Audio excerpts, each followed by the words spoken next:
NP, which is now Cloud9. So that means you were really part of it from the ground up. So when you're able to kind of get in on that way, to then have to leave the team or decide to leave the team or be forced to leave the team is really, really tough. Yeah. So what did you go through when that happened? It was a really tough time because we had just finished a tournament. It was a DAC. We were doing well in the groups, and then there were some things that went wrong, and then we ended up still last place. And then all of a sudden, we had a meeting, and they're like, "Oh yeah, you two are removed from the team." And it wasn't really any good explanations or anything like that. It was just like, "Okay, you're just out." And for me, it was a shock because I don't like to give up with my teammates or anything like that. I always want to figure out how to make it work, because I think it's important. Over time, you will create a lot of strategies, and at TI, the most important thing is that your experience throughout the year that you're going to bring to the event. So after that, I really wasn't sure what I was going to do from there. It was a very tough time for sure. What if you were to face like it comes down to the wire? It's you versus Cloud9. Okay. How do you hone in, like, because that's got to bring up a little bit of emotional competitiveness. Yeah, it will. But at the same time, I also understand them in some ways too, because they have like 3 players that I played with, and one of them I've even coached. So I understand a little bit about them, whereas for my team, they would only understand how I am. So maybe I have a little bit of advantage there, at least there. But yeah, it'll definitely be an emotional thing to get over, but we're professionals, so we really need to just understand that and just move on. And will TNC get that opportunity here in this winner's match, best of 3? 1437 making the big career move to help support TNC. And on the other side, we have from LFY, Casey got the chance to catch up with the captain in Flame. First question is a very simple one. How did you come to join LFY?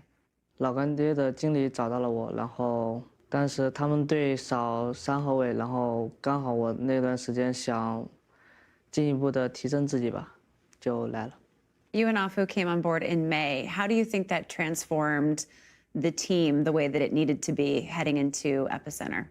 我觉得，加上我们2个的话，就我们几个人的性格啊、游戏打法、对游戏的理解，然后都会比较的相对的协调吧。就大家都会游戏风格比较类似，然后沟通起来很顺畅。我们平常的交流啊，然后感觉在一起比较放松嘛，就大家就很简单的、自然的就打得会比之前大家各在各的队伍打得会好很多。Were there any big takeaways from Epicenter that might help you as you look ahead to TI as far as the biggest differences in style between Chinese Dota and Western Dota, if any changes? 就感觉我们的阵容啊搭配比较单一吧，然后我们会吸取每个队的打法风格啊，然后再加上我们个人的选手的习惯啊，会有更多的打法和应对不同的队伍的风格吧。Are there other teams here that you're most looking forward to going up against, or any other teams that you have your eye on? 我们在 TI7应该是最想战胜 Liquid 的吧，因为我们之前训练和比赛对他们的胜率其实是比较低的，我比较想战胜他们。How would that feel to beat them on the TI stage? 应该算是一个比较惊喜的事情吧，因为我们其实算输给他们挺多次了，就不算比赛在训练啊。就我们队是一个比较少争执的队伍，但是可能每次因为跟他们训练，我们都会有很多的争执。You did an interview with Cybersport, and you said that your team plays easily together. Why do you think that is, and why do you think that's been so important in your success? 我待过很多的战队，在 LFY 的话是，我们大家都会比较的就能沟通嘛，就大家如果有谁犯了错啊，我们会一起讨论啊，怎么样？然后我们大家都会比较虚心的接受队友的建议啊，然后我们大家一起进步，就会不会让气氛很尴尬的那种，就是大家觉得一个人很厉害，然后都要听他的。So someone told me that you changed your name in honor of the name of an upcoming book of a Chinese martial arts series. I'm curious about that and whether you draw inspiration from the entertainment, anime, comics world at all. 我觉得会的吧，就一个人性格总是会有很多的，就周围你根据你的经历啊，会影响挺多事情的。就比如我之前我在eHome的时候就比较单纯的，然后比较激进的吧，算是性格比较就单纯的就想打 Dota 赢啊，就很简单。现在会不给自己太多的压力啊，不想影响自己，然后感觉现在是比较沉稳吧。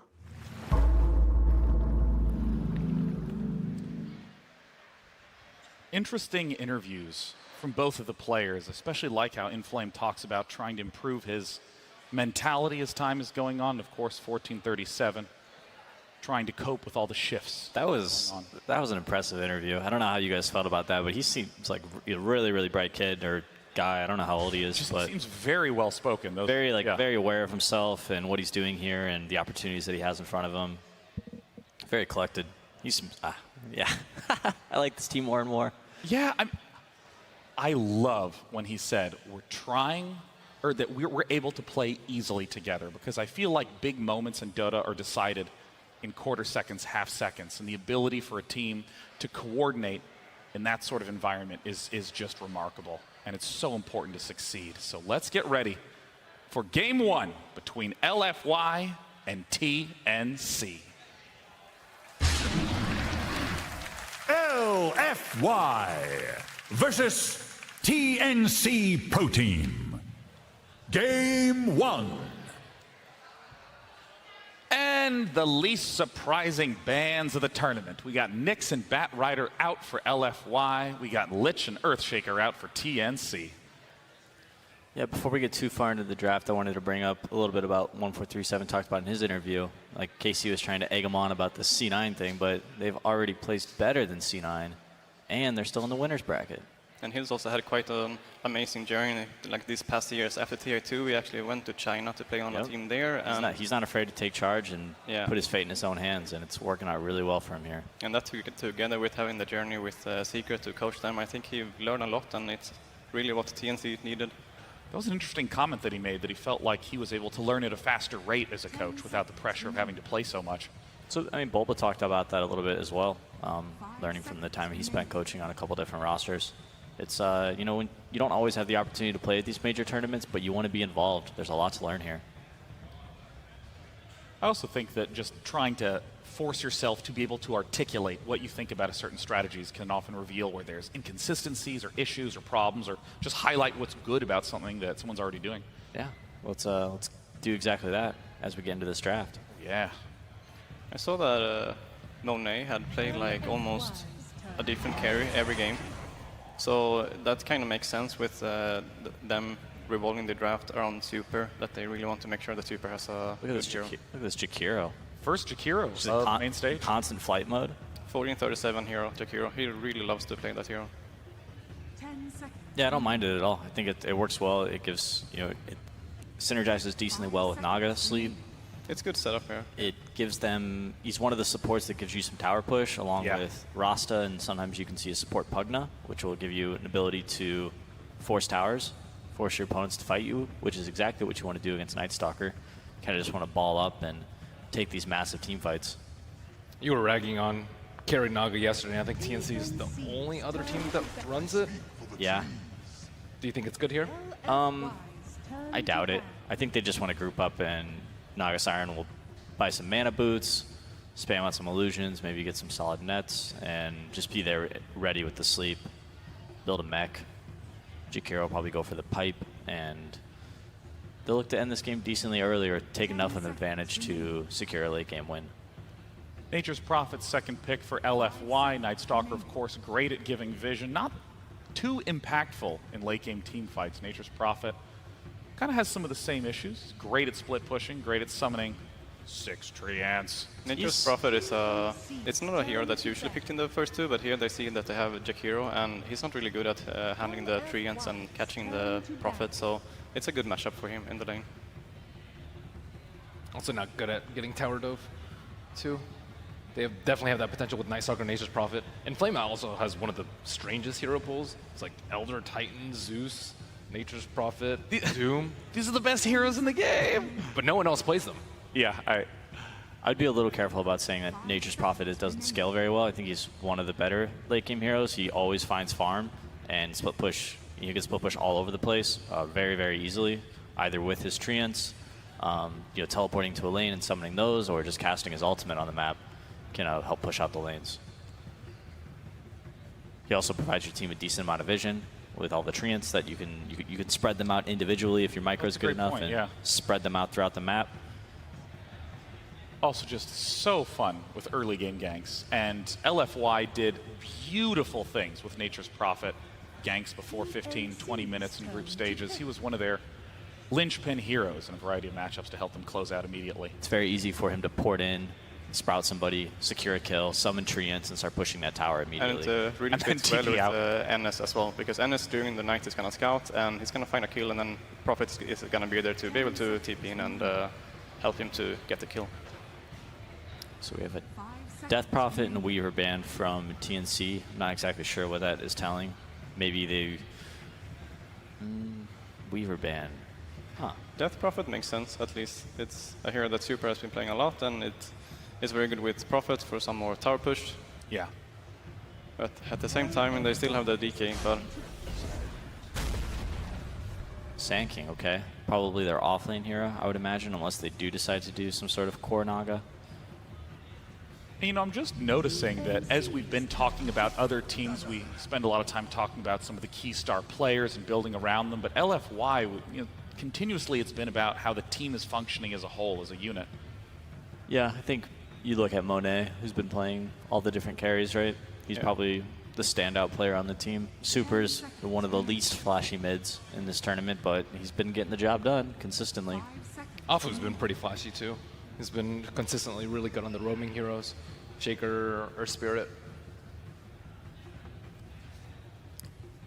Okay, picking up the Dazzle. I like the Sand King, I think, was kind of set up to lane up against the Nature's Prophet, perhaps. The Caustic Finale will allow Sand King to have a pretty good time in that lane, especially if he buys a Poor Man's Shield to start, to help him reduce some of that right-click harass damage that Furiant's capable of. Ooh, Razor. And a Razor. Wow. They want to be able to fight because they probably understand that LFY really wants to commit to the push here with both Dazzle now and Prophet. So, when are the big strengths for Razor? He's usually good against a melee carry that the opponents have, because then he needs to go in, but Razor makes him being like kind of want to go out to drop the static. Like one of the what's called the static link. Link. One of the heroes that he's best against is like Lifesteal. Lifesteal rages in, runs in, you just static link, and Lifestealer has to run away. I think static link is the hardest to break ability in the entire game. I don't even think like it's Astral Imprisonment breaks it. Yeah, it's like very, very long now. This is a weird pick for me. I don't really like this early Razor without seeing more cores from LFY. I think this, like Terrorblade, for example, Razor has not a lot of AoE damage. He's going to have a really tough time dealing with these illusions, and if he decides to run into the middle of a fight and start linking Terrorblade, he's probably just going to get killed. Terrorblade is also just an excellent carry for pushing, and Dazzle has just a great synergy with Terrorblade. Yeah. Using the Shallow Grave to keep Terrorblade at 1 health so he can use his health exchange ultimate, Sunder. Absolutely. You're crushing it right now. I know, you said it yesterday, and I'm repeating it now. Yeah, now the Razor seems mismatched. Day 2. I'm the strongest parrot of all time. You're learning. Best parrot, NA. All right, so we got Medusa ban. It's another superhero gone. Let's see, what does Super have left in his pool? DK. Dragonite. Dragonite's still in the pool, huh? I mean, Dragon Knight... Oh, this is a block pick on Dragon Knight. That's what Razor's doing here. Yeah. But they can just pick around it, right? I guess sure. They banned out 2 of the 3, Death Prophet and Medusa. They don't have to pick DK at all. Could do the Super Pugna. He also played Omni Knight in a game. I think that would be very unlikely, though. Pugna, perhaps. So, I mean, at this point with LFY, we see just a lot of very strong push potential. We see Dazzle there to help enhance the push with the shallow grave. Night Stalker, of course, there to get great vision, to get ganks, to set those sort of things up. What is the type of hero that LFY needs? We've talked about some of the specific heroes Super's good on, but what is the team missing? They're lacking team fight, definitely. Night Stalker, Nature's Prophet, Dazzle, and Terrorblade all provide your team very little to none, or to no team fight. A lot of single target damage, yeah. Yes, lots of single target damage. TNC's got a bunch of team fight with their first 3 heroes here. So any kind of 5-on-5 clash where they're on equal kind of net worths and experience, I would favor TNC. And they'll be able to set up all these fights too, to make sure they always have good fights with the Naga Sleep. It was just fascinating to watch LFY play, because in a lot of their compositions, There's been a couple times where I wasn't a big fan of LFY's draft, but they just outskilled their opponents so quickly. It's almost like some of the matchups didn't even matter once you got to the 10-minute mark, because they were 5-10K ahead. Puck, maybe? Yeah. Whew. Haven't seen Super play this hero too much. He's not really his style. Puck's a little flashy for Super, but I'm sure he's capable of it. And I think it's a really great pick here. That silence is going to be super clutch against all 3 of these first heroes, and he struggles a little bit versus Razor in lane, don't you think, Ben? Yes. But Super has like almost always lost his lane this tournament, so they'll just I'm sure Afu on the Night Stalker, when he's roaming around, he'll just ignore mid and be like, Super, you got this, man. You'll figure it out. Do any of Puck's abilities break static link? Just if you Jaunt out. If you push yourself away with the whatever it's called. John. Ethereal Orb in the John. Ethereal Orb, right. But Phase Shift does not break. And last pick, Alchemist. All right. Definitely could farm a lot of the map, and he can be the frontliner for them. As well, and they have a setup with the sleep if they actually want to like fight them, to set up into the epicenter from Sanking and Twin. I think LFY can break the jungle, though. That's important against an Alchemist. They have Night Stalker and Furion and Puck to be very mobile on the map, and they can go find this Alchemist and potentially keep him underfarmed. I mean, once again, it may turn out to be a matchup centered around the Alchemist. Can he go off and get to 30K net worth early? Or will LFY be able to push early and shut Alchemist down? It's time to head into Game 1 of Series 1 of Day 2 here at the International. Thank you very much, Day 9. And indeed, the first series of Day 2, LFY versus TNC. I'm Eddie Pixel, I'm here at Fogged. Fogged, what are we thinking coming into this one? I'm pretty excited. I'm really glad they brought up that point about the invading the jungle, like Peter said. That's the one thing about Alchemist. And LFY that's their specialty, as far as I see. They are very about their lanes, and then they kind of crush them, and they invade the enemy jungle, and they pretty much steamroll after that after taking all the early tier 1s. So that's what I'm looking at for them to do. Look at Afu playing around Inflame in that offlane, because I've seen this Nature's Prophet plus melee and the majority of those dual or tri lanes. So we'll see how they're able to pull it off. But I'm pretty excited for this match coming up. Except for the fact that it looks on paper, we look and we see an Alkin and Naga on TNC, and we're like, ew, because these 2 heroes sometimes just bring bad taste to the mouth. But they've been changed up, and it's of course the support Naga, so it is a different kind of utilization. I believe it was when the Terrorblade was picked up. You didn't seem too keen on that pick? Oh no, I like the Terrorblade. You like the Terrorblade? The Razor, when it comes up, when you don't have a direct counter against it, when you pick it like that, it's like that flex pick. So they were picking it just to dissuade LFY from picking the DK for Super. Just to have, hey, we have a Razor, and then they switch it. They don't actually put the Razor in the mid lane, they put it in the safe lane. So they had that little bit of mind game going for them, which is great. And right off the bat, they actually find themselves a D-ward. They're already expecting, they understand how LFY likes to play. They know that they want to block the pull camp, they want to put a lot of pressure onto the enemy safe lane, and just constantly run at that. So if they at least are able to alleviate that they can pull, it's extremely important for them to be able to get that experience and maximize. We do see a smoke actually coming out from... Now, we'll see if they get any traction with it. Looks like the line's to be drawn to head all the way down bottom and look to invade LFY's jungle. They're doing aggro, like Peter was mentioning. They want to have the Sanking versus Nature's Prophet matchup. And it can actually shut down the Terrorblade quite decently. And it's probably pretty unexpected. They scouted out the tri-lane top, and then the smoke happens. So it's TNC trying to get that unexpected lane favoring. And is this a lane favoring that's good enough for TNC that LFY may then react to it and switch their lanes back up so they don't find themselves in these, as you say, unfavorable lane matchups? Yeah, probably. It depends on how much they can get the pulls off. That's the one thing, is that LFY does have both pulls open if they do want to be able to do that and be able to like keep the lane back.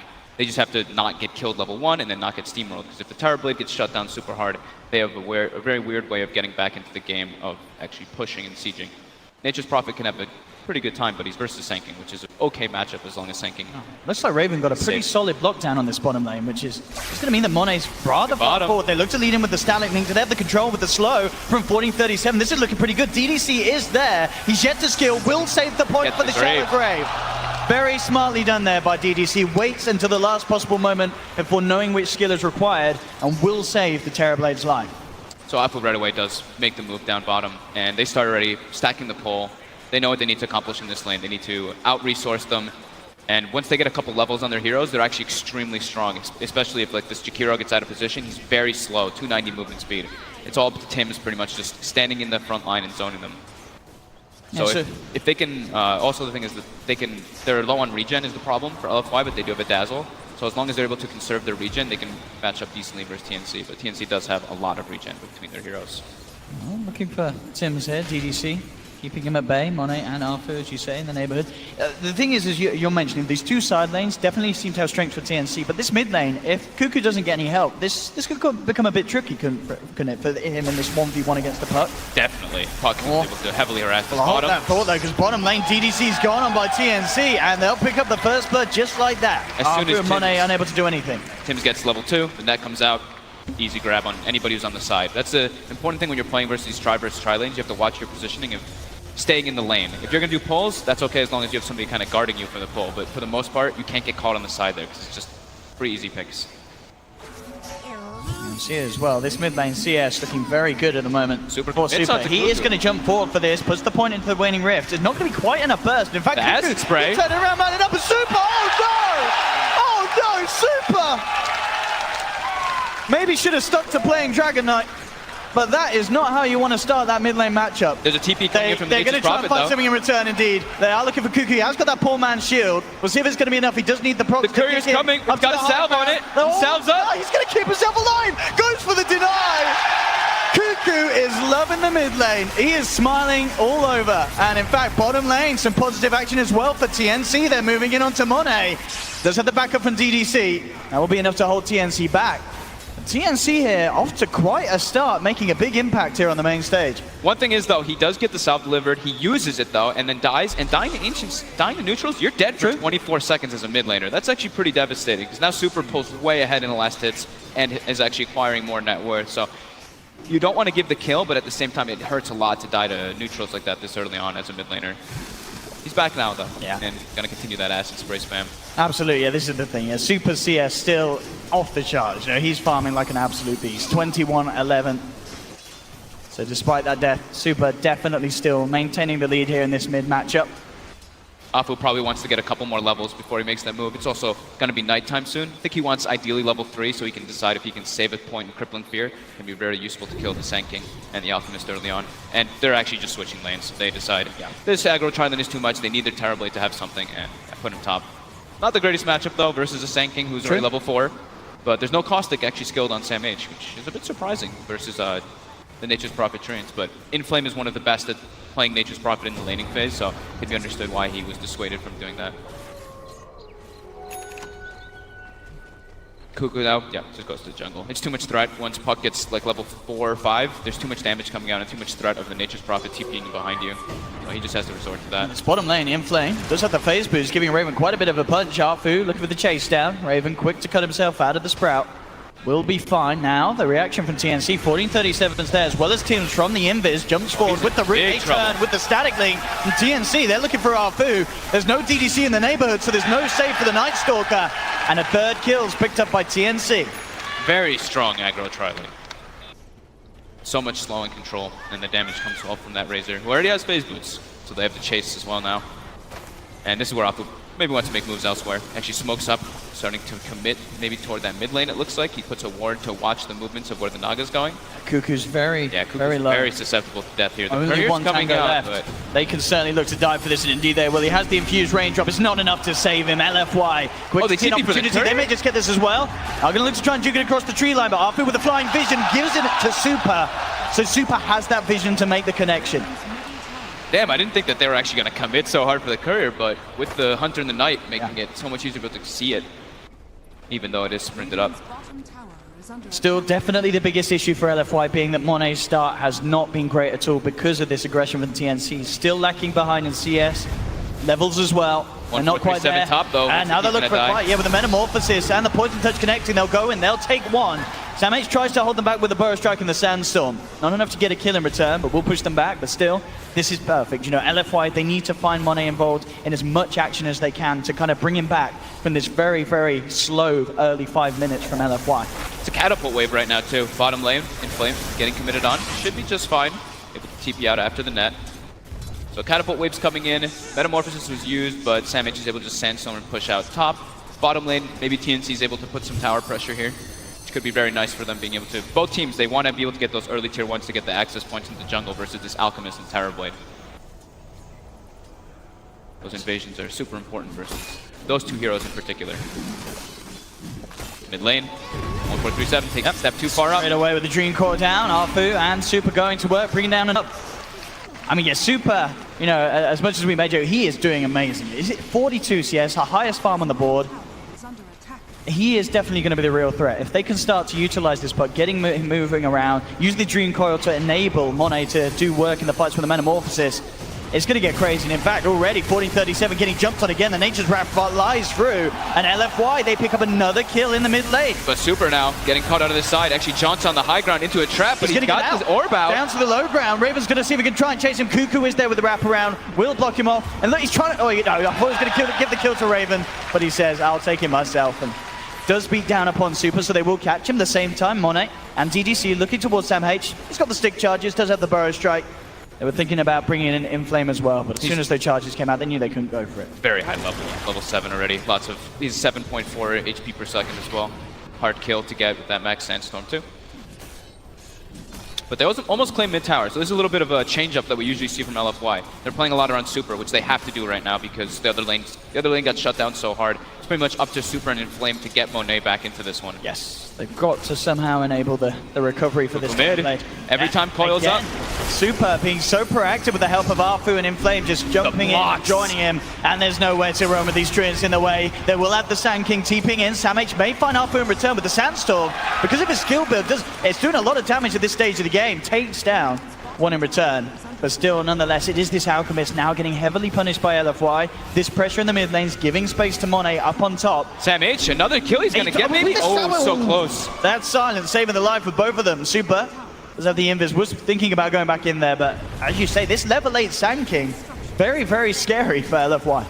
LFY is making a lot of space around the map though. They're forcing aggression, they're forcing rotations, which gives Monet a lot of space. Up top, wailing on that top tier 1 tower. TNC also trading bottom.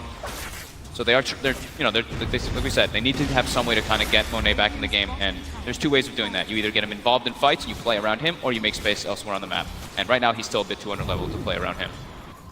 SamH back up top, and Monet is backed up by DDC at the moment, so we'll be fine. Looks like Super as well did pick obviously the null tallies up for the lane, but not going for the Veil, maybe saving straight for that Blink Dagger this game. Top lane, SamH coming in with the Burrow Strike. Monet is there, looking for the turnaround. Inflame comes in with the TP. No Burrow Strike for SamH for 5 seconds. He'll try and get himself out. But again, yeah, these treant blocks causing huge issues for SamH. He does have the stick charge. We'll let the Burrow Strike back up. And that's enough. He's out of there. Sam with the plays. Bottom lane, Raven diving in deep. As he steals a hefty chunk of damage from Arfu. Arfu will get himself back to safety. Raven might be in some trouble here. Super's got Coil. He's got him isolated, but... He's a little scared, though, of Raven having that stolen damage. Yeah, don't think they have TP follow-up. I think Inflames is still on cooldown for 10 more seconds. 5 for 5, very close showing for both of these teams in the early 10 minutes. TNC with the slight edge, but as expected, with having the Alchemist on their side. Yeah, and running a very unexpected aggro tri-lane, which worked incredibly well. So like something I always like talking about is the levels. Of course, after aggro tri-lanes, we take a look, and it's pretty well dispersed. The 4 and 5 on the Naga and Jakiro, and 4 and 6 actually on LFY. So Apu is level 6 on Nightstalker, almost level 7 actually. But now they're looking to try to make aggression on him bottom, diving the tier 2. Yeah, they're ready to go. Out comes the root. 1437 following through with the slow. There will be TP reactions from LFY. They turn towards Tims. Will get taken down here by Inflame on the back lines. LFY maybe seeing if they can chase down for more. Raven has the ultimate really out. wants to try here. He does have that Dream Coil if he can close the gap. They're really the Nightstalker's very fast with those phase boots. They might be able to catch up to him eventually. They do see him going into the tree line as well. They should be able Very to hard for him to get out. Yeah, they've got the vision. Dream Coil's down. He will break the coil on him and attempt to escape. 1437 is there with the slows. Does still have the ultimate up for a couple of seconds there, Raven. And backup is on his way. LFY may now be turned around upon. Joe 4 from Super does get the two-man silence, trying to bring down the Sand King, but Samh still gets the time for the Burrow Strike. The Graves there from DDC though. Super survives. Samh down.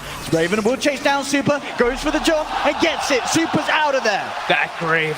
Perfect DDC. timing by DDC. I mean, we saw it time and time again in the group stages. Arfu as well with the Duke and TPI and the tree line gets himself back to safety. And again, they force a ton of reaction toward the bottom lane, which frees up a lot for Monet to get that farm. Still not really completely recovered yet. They don't kill the Razor. They get a Sand King though, at least, and lose nobody. It was actually Apu was holding the Void there because he didn't want the Razor to just TP out right after the call and use Void. So it actually ends up getting a lot closer to their tower, but he had to do so. And it's really important that they're carrying Reveal on the Nightstalker and the Dazzle, because in that situation, he puts down the Sentry instantly as soon as he sees Sand King. Sand King goes into the Sandstorm, but yeah, they pick him up. DDC's Dazzle, definitely something that TNC, they've got to be aware of it in these fights. Somehow they have to stop this man from getting in position for these Graves and such. Because as we've seen, it's impossible for TNC to find the trades when DDC is in the neighborhood. And already LFY now off the back of that favorable trade down bottom, immediately moving to the top lane. Yeah. Samh in the neighborhood, 1400 towards the Blink Dagger at the moment. And Super still under the cover of the smoke. Will look towards him. Samh. A little late with the Dream Core there. Samh with the game sense. Burrow striking straight away up to the tier 1. And that, by the looks of it, is going to put off LFY from looking for anything more there. So nice awareness there from Sam. We're talking about the Monet beginning to recover, slowly but surely, of course. But this Alchemist, almost level 12, actually level 12 now, and look at the money. Almost getting online for Radiance. So they've come back, they are hunting for Samh, but again, using these Burrow Strikes to just create the distance between them. And it makes it very hard for LFY to get anything done. And indeed, with this time, as you say, Cuckoo closing in on the Relic, bottom lane, TNC getting some pressure on a tier 2. LFY, they really want to catch this Samh, but again, he just Burrow Strikes away. Arfu will look to try and chase him down by the looks of it. They are TPing in to block him off as well. Inflame's there, and this time they will finally bring him down. But essentially, that is Samh creating a lot of space. Bottom lane, tier 2, down to less than half health. And what's the money looking like on Cuckoo? He's 100 or so away from the Relic. Yeah. And they're going to get this tier 2 by the looks of it down bottom. So LFY's trying to punish as much as they can, because they're like, oh, Alchemist is just farming this whole time. We have to make as much happen with these R4 4v4. But at the same time, TNC's getting some very favorable trades coming out here. Now they have a lot of access points into the enemy jungle. They put some very nice aggressive wards down too. So they're able to watch wherever Monet is farming. Monet actually able to start cleaning up an ancient stack, which is going to really start accelerating him.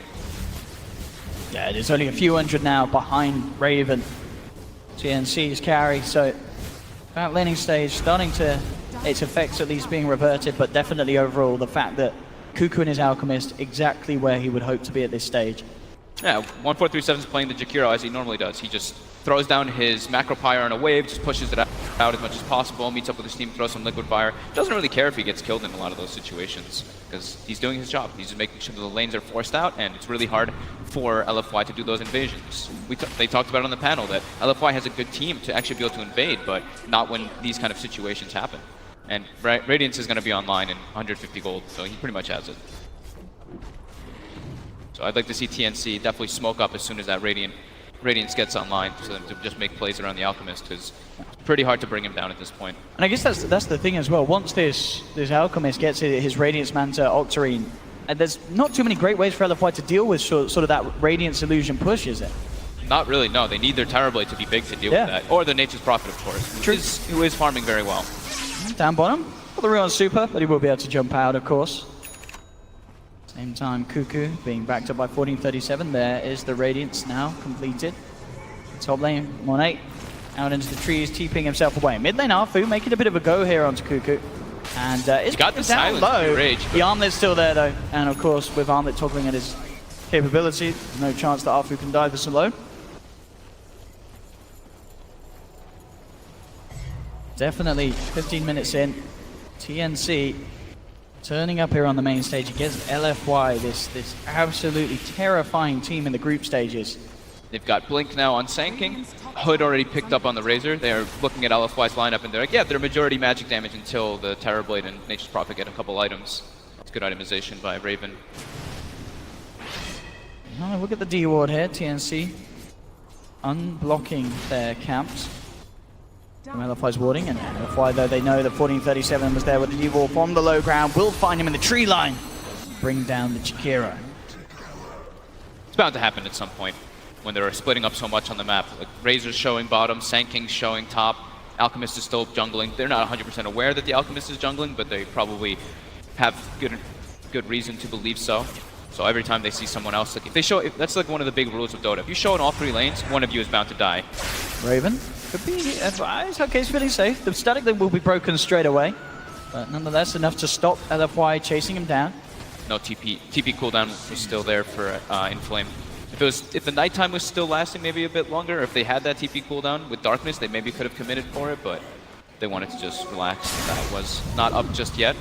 Samage continuing that pressure top. Ooh, cool, some TP reactions, but he's straight up with a blink into the trees and nothing there to hold him back.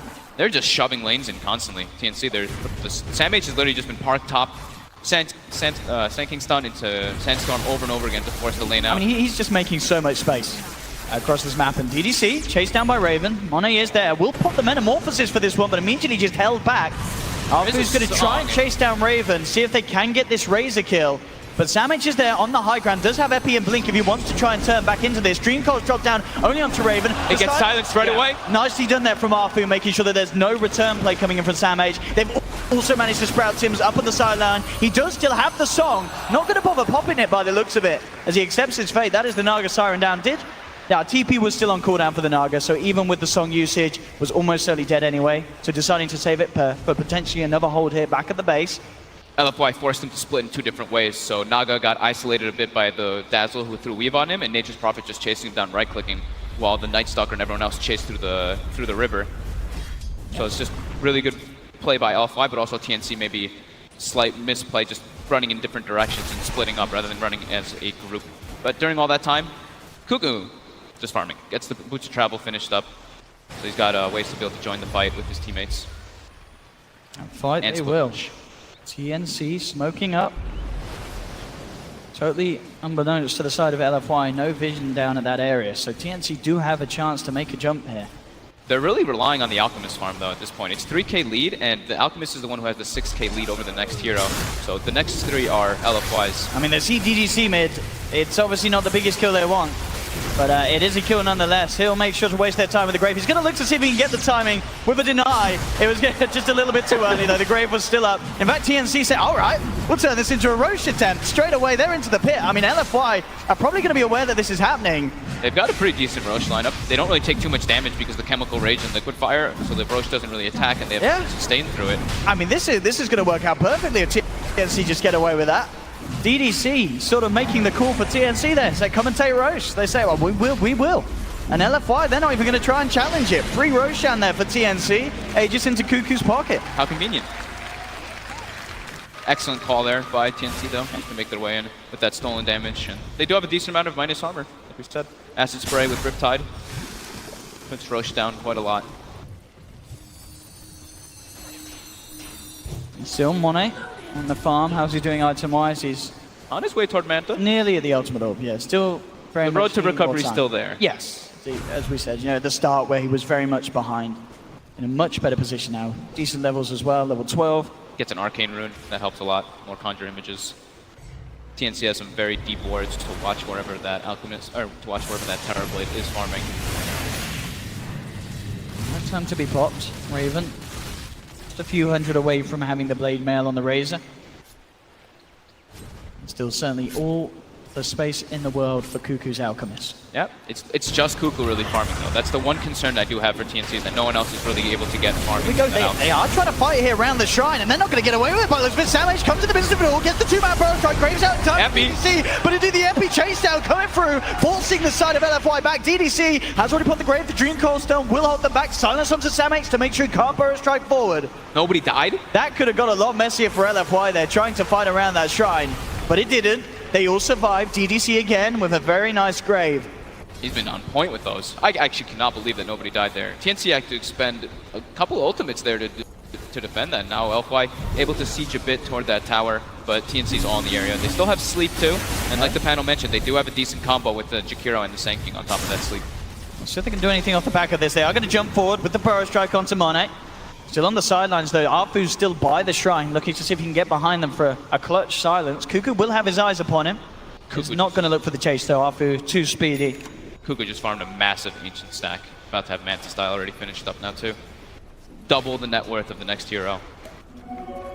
Alchemist. Actually going to try something here with this haste rune. Looking to see if he can get a bit of a cheeky play onto Super. Super jumps back, will jaunt off. Phase shifts there. Dodge the concoction.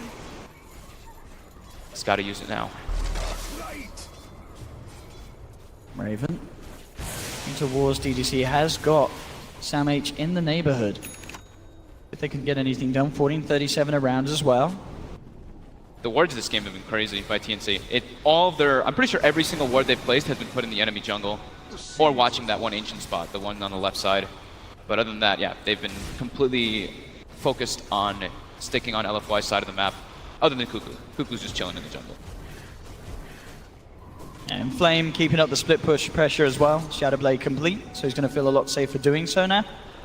And definitely something that TNC had to be aware of. But of course, yeah, with the Naga, with the Alchemist, they themselves, very good methods of pushing out the lanes. I mean, you mentioned Jakiro, Sangi, and their whole team as a whole, a lot better at sort of bursting down the waves in comparison to LFY's lineup when it comes to waves pushing it. Yeah, definitely. They have the Nature's Prophet though, which is he's a little bit of a different creature because he can go everywhere. Mid lane, quick jump in onto 14:37 with the Veil, of course.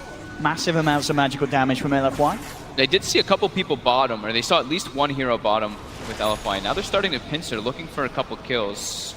They ported. There's actually no reveal on the side of TNC except for that one sentry ward they have in the middle of the jungle. And in fact, LFY maybe wanting to try and fight this. Alfu comes in immediately with the silence onto Sam H. Holt from a Raven comes through. They'll start to force back here onto Inflame. They have the root as well. He goes for the TP out. Graves there to make sure he's safe. But no, the burrow strike comes in from Sam H. He's going to be left behind. Inflame's down. They do lose Sam H in return. But TNC, seeing what they get, something more. Cuckoo comes in with the bots with the pre-prepared concoction. And that will set up for a second there for TNC. Nice response. The beauty of having boots of travel on Alchemist at an early time. You can always join the fights and outnumber. LFY probably thought that they could outnumber them there, but unable to. Now they go high. They are going still up. Got the Aegis. They've got the Manta, the Radiance, and as you say, the Aegis on this Alchemist. Cuckoo feeling ready to frontline. They are without Sam H, but LFY themselves, no DDC, no Inflame. Getting very close to bringing down this tier 3. The fortification comes out from LFY. They do have... No, they don't quite have Dream Coil yet. How long until we're seeing that one 2 up? seconds. 2 seconds, Yeah. so they've got it now. Now TNC realize they start to back off. They're a little scared of this. There's the Dream song, Coil though. the 3, indeed the song. Coming through, buying time for Cuckoo at least to TP out. Tim's TPing out as well. 14:37, looks like he will be the one to be left behind. Raven trying They get Raven but he's as not well. going to make it. Wasn't quite quick enough with it. Now with the Void Stone coming out from Arfu. Raven, he will be taken down. So LFY able to punish TNC off the back of that push down bottom, taking 2, and TNC, as you know, they did get a lot of damage to the tier 3 tower, but they didn't quite finish it off. Could be worse though. If they weren't able to get the song off at that time, if he got silenced somehow, it could have been 4 or 5 heroes dropping. So losing 2, not the greatest, but can definitely be more costly. And they got, yeah, like you said, majority of that tower brought down. Aggressive TPing in. They're looking for Tims as well. Coming in, Arfu with the setup, Sprouts out with the silence. And of course, Song still on cooldown, no chance for Tims. LFY. Quick with the plays, knowing that there's already a couple of heroes off the map, and straight down the bottom lane. Monet, with the last of his Metamorphosis, putting pressure onto this tier 1. They've got the full 5 man around it for LFY. This is a very, very risky tower for TNC to try and hold, and indeed they won't even give it the time of day. They'll let it go as LFY playing the tower. We mentioned how much these two guys do. Inflame and Afu on LFY are having incredibly good games. 5 and 2 and 11. He's involved in all 16 kills on Afu. That's absolutely incredible. And 4-1 and 5, of course, of Inflame. Very impressive for what he's been doing, but still, Apu is absolutely everywhere, involved in everything that they've done so far. Cuckoo's deep though. He's in LFY territory. Afu is actually gonna kind of let him go there. Did spot him out. Now he'll go in on him with Monet. And no, Afu's not bothering to throw anything down on him. I guess he knows there's the Manta there, and so it just feels like he can't do anything about that Alchemist. Just have to sort of let Cuckoo be and get on with his life. That's just the fear factor of the Alchemist. They need the puck pretty much, because he's their only real lockdown. As the panel kind of talked about, their chase is good because they have the Night Stalker, but their actual way of like keeping the fights near them is just the puck. They don't have any other stuns besides puck. Cuckoo will be getting that Octarine at a good timing, 25 or 26 minute mark. Like we said, double the net worth of the next ones. But other than that, it's still, you take a look, and it's only a 2K lead for TNC, and it's actually a 1,000 experience lead going the way of LFY. It's, yeah, as you say, you know, just looking at the 3 cores from LFY. Across the board in comparison to Raven and Sam H, LFY are breaking ahead. This Midas on Inflame, certainly working out. And as you said, you know, the amount of split push pressure he's been putting on, farming these waves, keeping them pushed out. And the really impressive thing too is that Monet, he's 0-0. Has not died yet, even though he got aggro tri-lane, has been doing a great job of just recovering. His team is making all the space in the world for him to do that, which he desperately needs. He's now got Manta style though, so he's a lot more threatening. I'm going to see a smoke on smoke here coming through from both sides. TNC coming down the river, LFY entering from the bottom. It looks like here.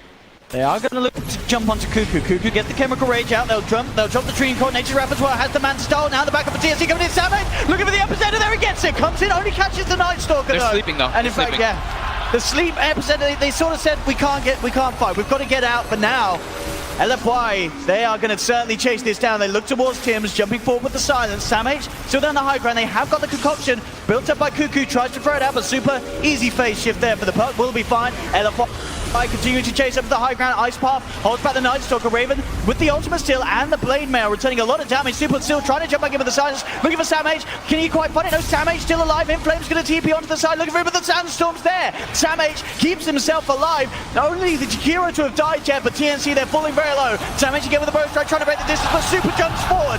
Will finish off Sam H. Tim's holding down the puck underneath the range of the tower. The buyback, but still, though. Super too tanky, has the phase shift. Sandstorm's there, but he's going to be used up.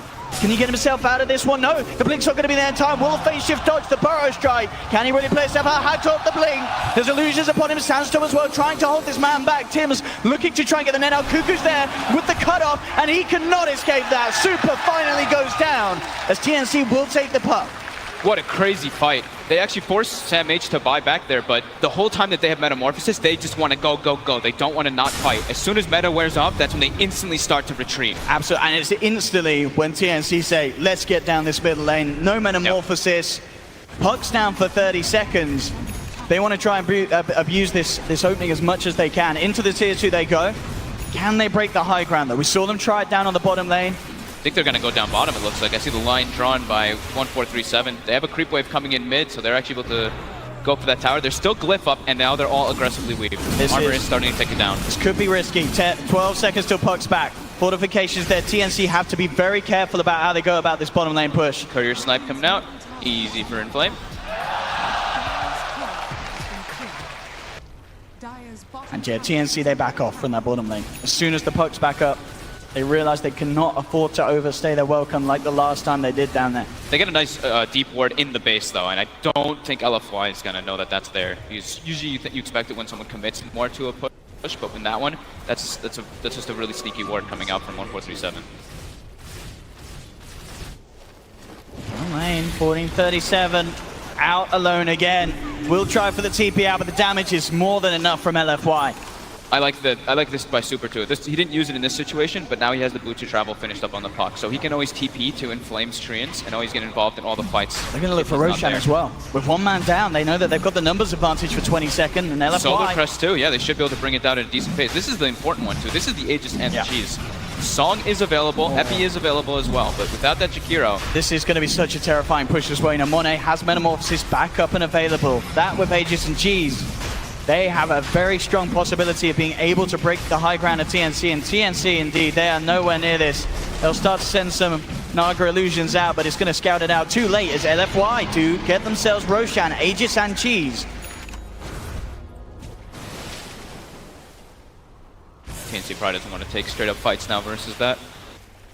Trying to split push. They've got the means to do so though with the Alchemist, of course. And Cuckoo's about to have Shivas, which is a huge pickup. That one item actually makes Alchemist insane. Just the amount of increases your tankiness is massive because that armor and as well as the slow and attack speed slow can be quite crucial on Monet. They pretty much have to focus everyone on that out to have a chance of killing him.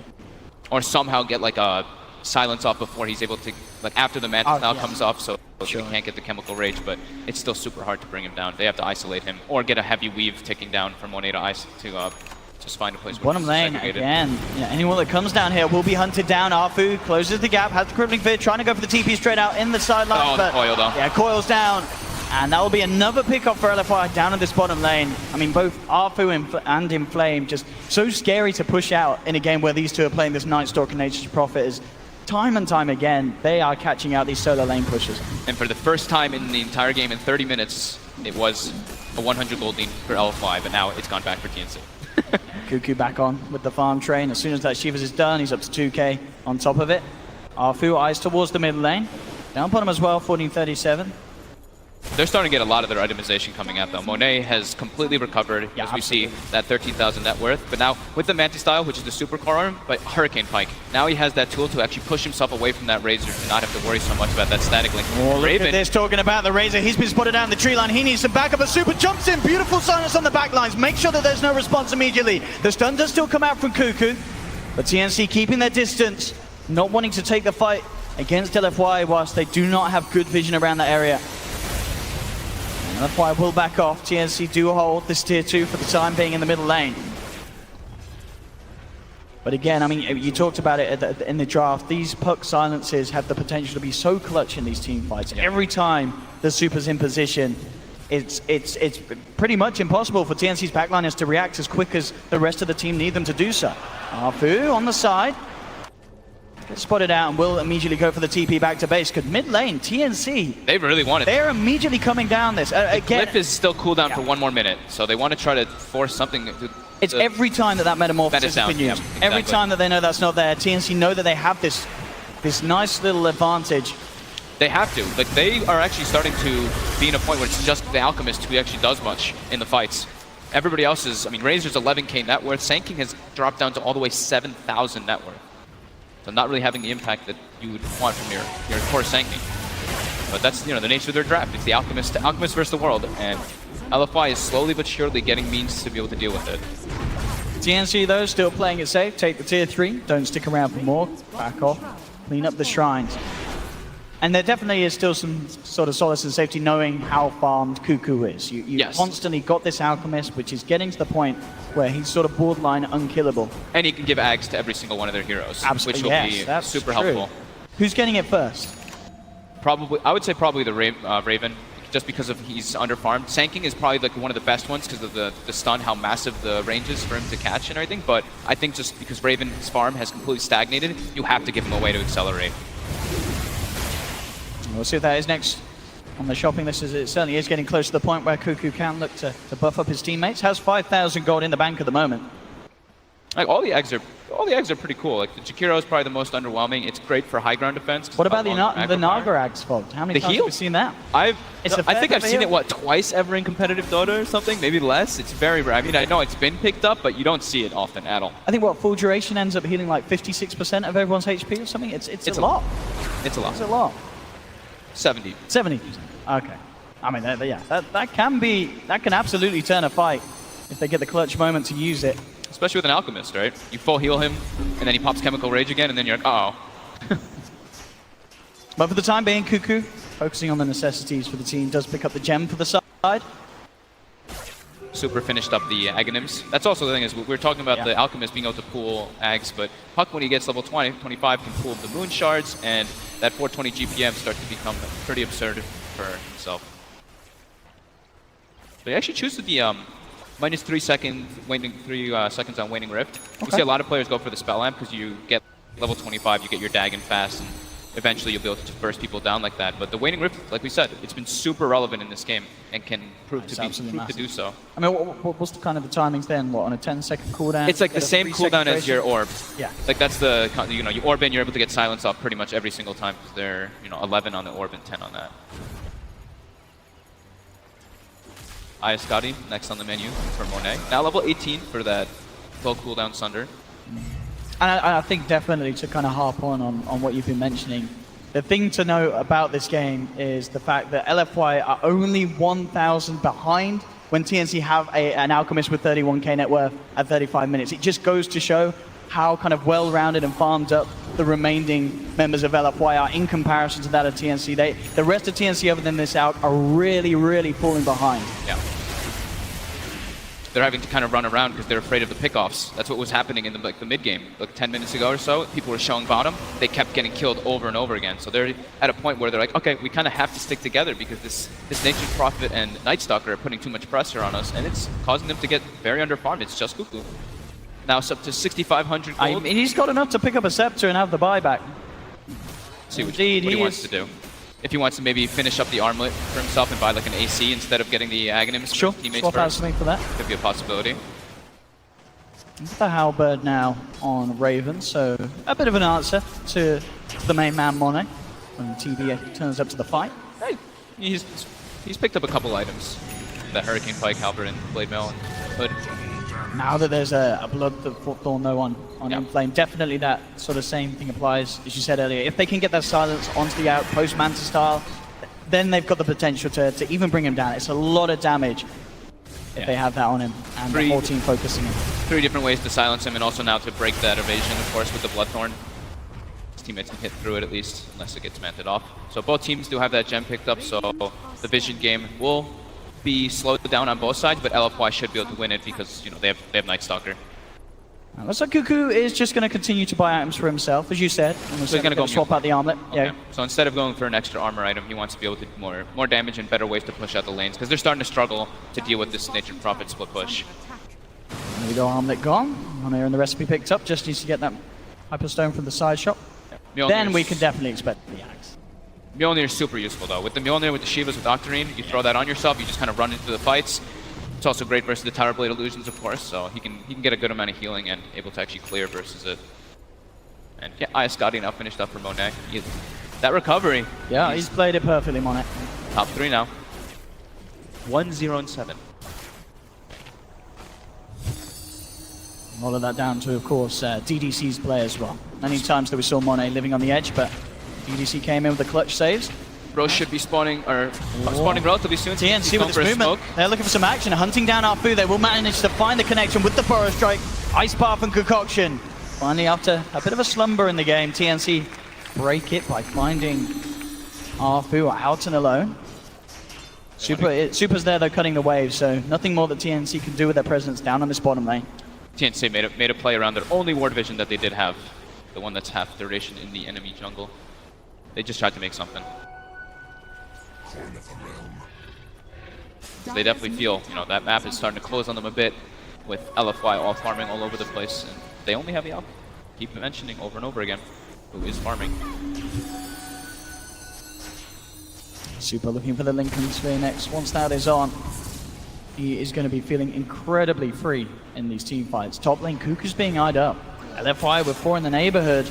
They're ready to try and make a play here onto the Alchemist. Cuckoo, is he going to get himself out? Already has used the Manta, so now there's the chance for Inflame to go in with that silence. Oh, they might think that's the real one. He moved it away. Indeed. Oh, the bait is perfect. Cuckoo, he's out mind game them now. Goes for the TP. Super They've got a still Yules. have the Yules and will manage to hold him back, cancelling the teleport. But Super, he can try and turn a fight. He needs backup from his team. His team are on the way, but it's actually Arfu keeping TNC away from getting there in time. Cuckoo has one more use of the Manta Star, will bring down DDC, but that's Cuckoo down. That's a massive kill. Arfu seeing if they can maybe set up for more. Look at this trap here. Tibbs is just surrounded. No escape from there as the illusions from the Terrorblade and the Treants. Did anyone pick up the gem that the Jakiro, I think, had, or that somebody? I see it. Oh, no, it's up there. They're pinging it. They know though. Still at the top. That's the Dazzle had it. He was pinging it. Yeah. DDC's like, wait a minute. They didn't take it. So they send the courier up there. But really nice engagement. Even though it wasn't the smoothest of entries, we saw them go on the illusion. But then Arfu, as I say, we kind of saw it at the bottom there. He sort of held back TNC. TNC were trying to make their way up to help Cuckoo, but Arfu was kind of like, hey, come and look at me, guys. And indeed, that sort of slowdown has enabled LFY to now be in this position to break the high ground with the last few seconds of Metamorphosis. It is now gone. Super jumping in, two-man silence, get the Dream Coil onto the Sand King. There's the sleep from Tims. They're all lined up for the ice path. Very lined up here. 1437, he lays down the ice path.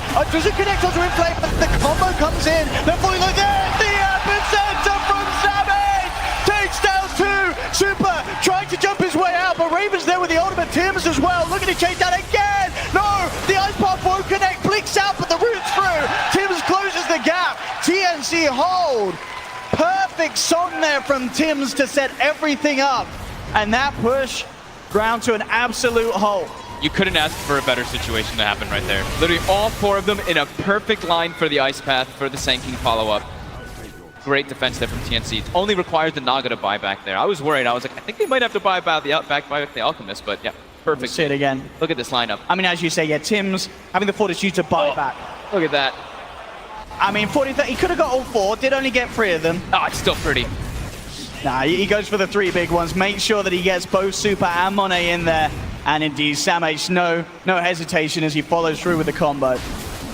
And now Roche respawns right afterwards, so TNC makes their way in there. Gonna pick up an easy Aegis cheese. And now the Aghanim Scepters will be coming out. Did he actually try one yet? No, he's got 4,000. He's ready to go. There we have it indeed. Roche is down. TNC. They're trying to make a move right away. They still have 20 seconds until the puck respawns. They're trying to get a pick off to keep LFY one man down. So next big item pickups for TNC will be the Lotus Orb to deal with the Sunder whenever Monet is able to get that off. And we already see Samh grab one up. I think Tims had one in his quick buy as well. He does. And I think I saw Jakiro as well with one, but no, okay, he took whatever item he had as quick buy out. The Lotus Orbs, of course, super useful versus Sunder to reflect that, negate the heal. So if they get anything with a smoke, looks like it is just a smoke and back off. And now everybody's up. They wanted to try to take advantage of when somebody was dead. Cuckoo with his Arcane Rune at this stage, going to put an extra bit of a speed boost to his farming potential. Yep. As he still sits comfortably, of course, at the top. Inflame, though, very much, he is getting a lot on this next prop. He's halfway through level 24, nearly at the 25. Very close to having a full-out Miona himself as well. His damage is still very high. Never can sleep on Nature's Prophet. Super. TNC starting to move in. Yeah, they are looking towards Super here on this top lane. The upgraded bots allowing Cuckoo to come in on top of 1437. Super's in the tree line. We'll see if they can find him. Shivas won't quite catch him in the area. And he is out in the trees. They do not have any sort of cancel or vision to hold him back. But on the side of it all, Samh does get the stun onto Inflame. He wants to BKB TP, but Tims is starting to make it closer. Is he able to get the net off in time? It's going to be close. So. It's going to be close, but yeah, not quite there. Inflame will keep himself alive. Second BKB usage. This is definitely turning out to be quite the game that we hoped it to be. Both sides really giving it their all here on the main stage. 23-15, 5k lead for TNC. But definitely a game that could still swing both ways around, as we can see there. You know, one fight and a sharp drop off for one of the sides. Yeah. Aghanim is almost finished up. He starts bringing it out to pick up the point booster. Giving it to Raven also doesn't just make it so that he's more farming, of course, which he's started to catch up heavily because of the fights, but then they actually have better siege to kill towers with that Aghanim upgrade. Which is really just the Alchemist who can start hitting towers at this moment. Ooh, until that illusion nearly took down that Aghanim's delivery there. They will still get it over safely. And Cuckoo, where's it going? It actually goes to Tims. It goes to Tims. I mean, he did pull off a brilliant sleep play. I think you have to reward that. And as you know, as we're saying, the heal, it is incredibly substantial. And it's Tims. It's Tims. If you're going to trust anyone to get the sleep off at the clutch moment to give you that 70% health regen, I mean, it's just essentially, it's a second life for your whole team if it's timed right. And Tims certainly playing at the top of his game here in this first game of the series. We can expect some big plays to happen with that. And definitely, you know, this is something as well that Tims, he can make his name even bigger with bottom this. Lane. We don't see a lot of Aghanim's Naga Siren plays. Bottom lane though indeed. 1437 jumped upon, does manage to get the cheese out. And now look for the turnaround. Super will use up to Dr. Kogotcha, but they still find the connection. It has the phase shift. will be able to blink out of this, and indeed down to the bottom. Can they actually catch him out? He's in the trees with the orb. He's fine, just a little too slippery. Still very hard to catch this puck, no doubt about it. Cheese forced, reactions forced as well. Now they go back to the other side of the map, pushing the lanes. And it's going to be a little harder to do as well for LFY for Super if they see 1437 out on his own, because he now does have a Yule Scepter himself. Now they've got level 25 Nature's Prophet. Oh, he actually misclicks his BKB. Oh. Just testing to see if it works, right? We didn't see that on the mainstream. Bob? He's just testing it. That's right, that's the way it works. See what we can do mid. Monet. Raven, finding Monet here. Cuckoo's going to charge up the concoction. He'll throw it out. PKP comes out straight away. Monet, no messing around. Knows that he has to save himself. Can't leave open any opportunity for him to be caught out like that. Doesn't even risk trying to go for the Manta dodge. Just all out goes for the BKB. So 45 minutes in, we've got double catapult waves coming in. We've got double runes, of course, too. So start playing a favor. It's bottom lane. Tim's bringing in Cuckoo. They are going to try and set up with the sleep. They've managed to find him too. They have the connection. The concoction's going to come out earlier, but now with the back of the damage, Super's actually trying to TP in to save this. The silence agreement comes through, but Inflame just melts, disappears immediately. Super down deep in the trees, will be fine. But this is 90 seconds where they don't have to worry about that Inflame Nature's Prophet being out on the map. TNC can definitely give it a good shot trying to force out that buyback. Mid lane though, 1437 being gone upon, has the self-fuels, but with 3 heroes surrounding him, very little chance of him getting home alive as 1437 will be gone. Yeah, he's but probably straight away, making them all. it's, TNC down bottom, they're fine with this attention being drawn towards mid. Aegis gets reclaimed. What can they do to stop this? Metamorphosis is popped. Starting to beat into Cuckoo. They're getting pincered on though here in the back. Oh, they are. This wraparound coming through. TP out straight away. No, he cancels it. Wants to try and fight this Cuckoo and help his teammates. They get the silence out to the Night Stalker. Super bringing them away. Has a haste rune as well, Monet. Forcing himself forward, trying to close the gap. They really want to catch something here with this Metamorphosis. Oh, that dodge of the concoction. Very nice. Super is not going to jump forward though. They're unable to get anything. So Meta now will be down for the next engagement. Yeah, TNC they're already resetting. They're trying to get in there while that Meta goes down. Yeah, this is the perfect time. With those last few seconds of Metamorphosis, if they can get that jump. And Cuckoo is being spotted out again by the illusions being spread out from Monet. LFY knows. How much can TNC do with that Metamorphosis down? They are still without 1437. Only 10 seconds until Inflame is back as well. They really want to be able to kill Tims in these fights, but with the guarding creeps and how innately tanky Naga is, it's really hard to just move all the silences and always able to get that sleep off, so it's super threatening. And we've got the next Aghanim's coming out as well from Cuckoo. This one, it is going to go the way. Who's he giving it to? It does go the way of Raven, as you expected, yeah. Those are the 2 more important ones. I mean, Sankings is also super important, but letting Raven get that surge of gold is important, because he's still not he's not where he ideally really would want to be as a Super. Don't really have any sort of instant lockdown though, so Super is fine. We'll jump back up. Moving in onto the back there. Inflame is now pushing in top and pushing in middle. Yeah, really nice use of these Terrorblade illusions to keep all lanes pushed out away from LFY's base. TNC, they really need to, they've got to back up, they've got to try and push one of their waves up with and protect it against this illusion spam from LFY that's coming out from Monet to make sure that they have a chance of actually doing damage to the barracks of LFY. Cuckoo has enough for that Aghanim's, almost with Ags and buyback for that final one. Then he can start giving moon shards, eating moon shards himself. I mean, don't forget the Jakira Ags as well. Yeah. That does a hefty bit in the fights. It's more about high ground defense for that one at least, but yeah, sure. it could be. It's the last on the list. Yeah, it could be massive. MKB now out for Monet, so he is really going to be packing a punch. It's getting to the point where it may even be impossible for TNC to think about taking a fight when he has Metamorphosis up. He definitely has the potential to kill the Alchemist. And almost level 25, so he gets that extra stats that push him forward, unless he chooses for the Sunder cooldown. Let's see what we've got here. TNC, again, ready to push forward. Raven trying to build up his damage from the illusion. TPing from Inflame, will have the Sprout. Still teasing around, no one yet to commit anything heavy.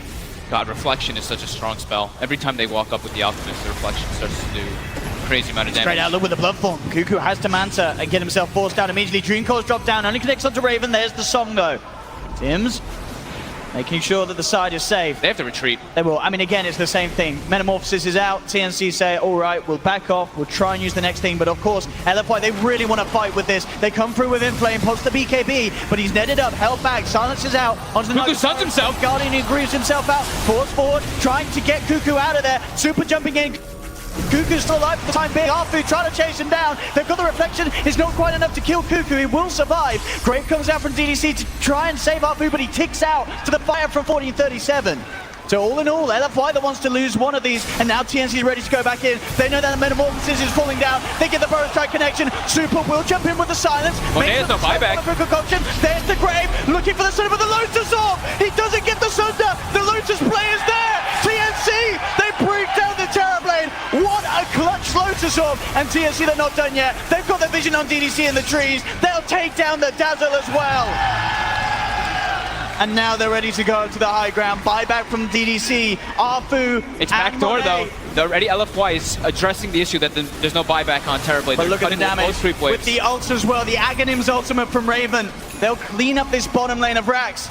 Maybe even more. They're looking towards mid. Inflame heavy with the split push pressure right down the middle lane. They don't have the creeps. They now don't have the ultimate anymore from Raven, but still, they're slowly but surely doing it down this middle lane. Inflame, he's committing to that middle, wants to try and find something in return. He's onto the tier 3. No, there's the jump forward. The Dream Call goes through, cancelling Savage's TP out. There's no way for Sam to get back. He's going to be going back in a coffin. He's out for 80 seconds. Super trying to play with the rest of them, allowing Inflame to get the job done down the middle lane. He's still going. Samh Out on that Rex too. They've got Samh and 1437 back at base, looking to hold. Inflame pops the BKB, looking for the TP out. They don't have enough damage to go through it, so he They gets gotta kill the away with it. catapults. Yeah, they definitely kill the catapults. That melee rack's falling low, but as we saw, they've got to be aware of the split push still mid lane, playing around with Cuckoo.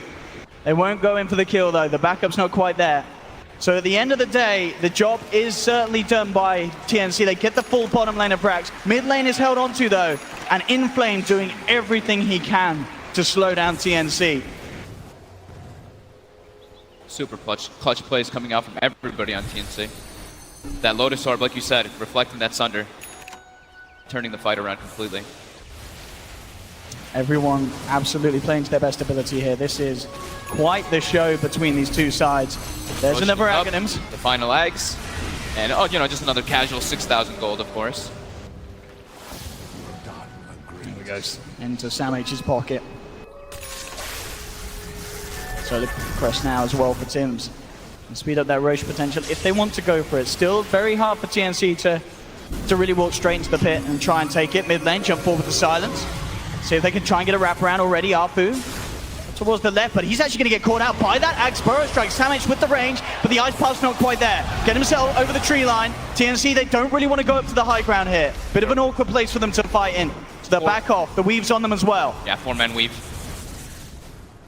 Inflame again, keeping this pressure on top lane, being shoved in. I mean, this is crazy, really. We've seen how much of a free game Cuckoo has. We're 52 minutes in. Inflame's only 7,000 behind him. That just goes to show how farmed this Nature's Prophet is. He's got 520 CS, so 10 CS a minute on that Nature's Prophet. Has to address the issues of the split push, always. Yeah, always has to be pushing those lanes out. Nightstalker actually now has the, Apu has the Aghanim Scepter finished up, so they can actually take the fights easier, because now they have the vision advantage in them. And I think Super also, I believe, hit level 25 for that GPM talent. Yeah, so full Hex now finished up and buyback. The Hex can be super significant to isolate that Alchemist, because that last fight was super close to him dropping down, but they were able to turn it around. Just the 4-staff defensive play from TNC was incredibly well done. He's going to find Arfu on the side of it all. Will flap himself away, trying to escape. The Concoction connects, Burrow Strike as well. Grave from DDC comes out. Can they do anything in return? Money trying to go for Tims is trying to sleep and get hexed. Managed to hex him up. He can't quite get the sleep off. He's taken down. TNC have lost 2. Super jumping in. Cuckoo's armor falling low because of the weave. Monet coming forward. Inflame TP's across. They found 3. They're looking for Raven. He's up in the air, but they surround the Razor. Raven down as well. LFY making the hold here in their own jungle. And now Raven and Tims without buyback. Inflame already in position in the middle lane, trying to push down. 1437 buys back in. They do have the Alchemist, so still good amounts of deep push. Super's Hex, so clutch in that fight right there. Not allowing Tims to get the sleep off, and then the MKB and the Weaves just started kicking in. Now they're going into the Roche pit. Meta is still active for about 10 more seconds or 15 more seconds, and they should be able to bring this Roche down. But yeah, he gets the Hex, and within 15 to 20 seconds makes almost a game-winning play out of it. Absolutely. That swing is almost 10,000 gold now going for LFY. And we saw that as well. I believe that the Lotus Orb was already on the target, but he just goes for it anyway. He says it's all right if I self-X. We need to get that target locked down. That's the thing. They do only have that one Lotus Orb. They don't have several ones. That's what we were addressing a little bit. Several Lotus Orbs is the way to go versus Terrorblades especially. And now that there's a Hex, we're probably going to see them address that issue by picking up more of those. But here we see the Hex comes out as the Lotus Orb comes out. Oh, and actually, and he has a Lincoln. He has the Lincoln, yeah, so he doesn't care about the Lotus. Indeed, the Lincoln still blocking that return. So indeed, perfect build from Super. I mean, if they had got that song off, it would have been an incredibly different story there. Yep. No doubt about it. How many buybacks was that? That was 2. So we have the Alchemist buyback and the Jakiro buyback there. Now they're scared. Now this is where TNC is in a position where they don't... It's just that super... Like, if Alchemist dies, they just lose the game. Yeah. So you actually buy a full BKB here just in case to be defensive. And they can't really leave their base now, which gives LFY a huge opportunity to farm the whole map, which they're not really needing too much anymore. They're all kind of hitting their critical mass point. But it is that double runes that we were mentioning. That could be the crucial thing they need. Maybe they find a clutch double damage as it's bottom, or an arcane rune, something along those lines that can help them for those type of fights. And we actually did see Monet went for the Sunder cooldown, which I'm a big fan of, because it's that 10-second cooldown can be so absurd in those fights, especially when you're playing with Dazzle. I think that's one of the You're crucial always things. going to have the chance to get that second life off, unless you're getting mass silence down and so quickly. With the BKB and the Manta, like if you get graved, there should be the chance. Yeah, if you get graved and you get your Sunder off right at the start of the grave, then you have only 5 seconds where the grave wears off, where you have a secondary Sunder. So I think that's one of the instances you want to go TNC for. with the smoke up, but Super's there with an invis. He knows what's going on. Gets the Hex up immediately. 5-bet coil! Oh, and the coil onto all 5! In flame up with the high grab. Tims gets the ultimate off. It's starting to regen them back up. The regen doing work as they're brought back up to full HP. Now the turnaround with the Ice Part. They've got the lockdown on Team Flame. No BKB now, but Monet is tag teamed in. The Grave coming out rather early, but it's allowing Monet to go ham. Looks towards Raven. Raven, can he keep himself alive? There's the buyback from Inflame. He's looking to come in for the finisher. They've taken down the second. Inflame, can he find Kuka? The Sprout from Inflame, forcing him to take the long way round. Buying time for Monet to force himself forward. Cuckoo's still slowed down by the Skadi, but he does get just enough far away. Can they turn back into this? They're looking for Monet. Concoction's out, will connect. Ice Bath off the Mac, but now with the ultimate from 1437 is bringing the Terrorblade down low. Not quite enough to finish him off though. LFY, do they really want to go in for this push? Inflame straight up on the top, making sure pressure's kept in on all sides of the map. Meta's down. They got to reset. Wait for that to come back online. I think did DC misclick the grave there? Is that what I'd seen? I think went very early. He graved Monet, I believe, there instead of the Nature's Prophet, who was dying. So I think that was a slight misclick there coming out from DDC in that last engagement. And it forces Inflame to buy back. So now there's that thing for TNC where if they kill the Nature's Prophet, it could be a very good exit point for them. But absolutely, the rest of LFY does have buyback, and he's not as crucial as, let's say, the TNC's Alchemist. Oh, look at this though, smoke up immediately. Well, this is not going to be expected at all. LFY, yeah, TNC, they're just hanging outside the base here. This is very scary. Tims does have the song, he needs to use it. Hex comes out, there's the Dream Bot, there's the song. Comes through, Monet puts the BKB, roots out, but he mantas it off.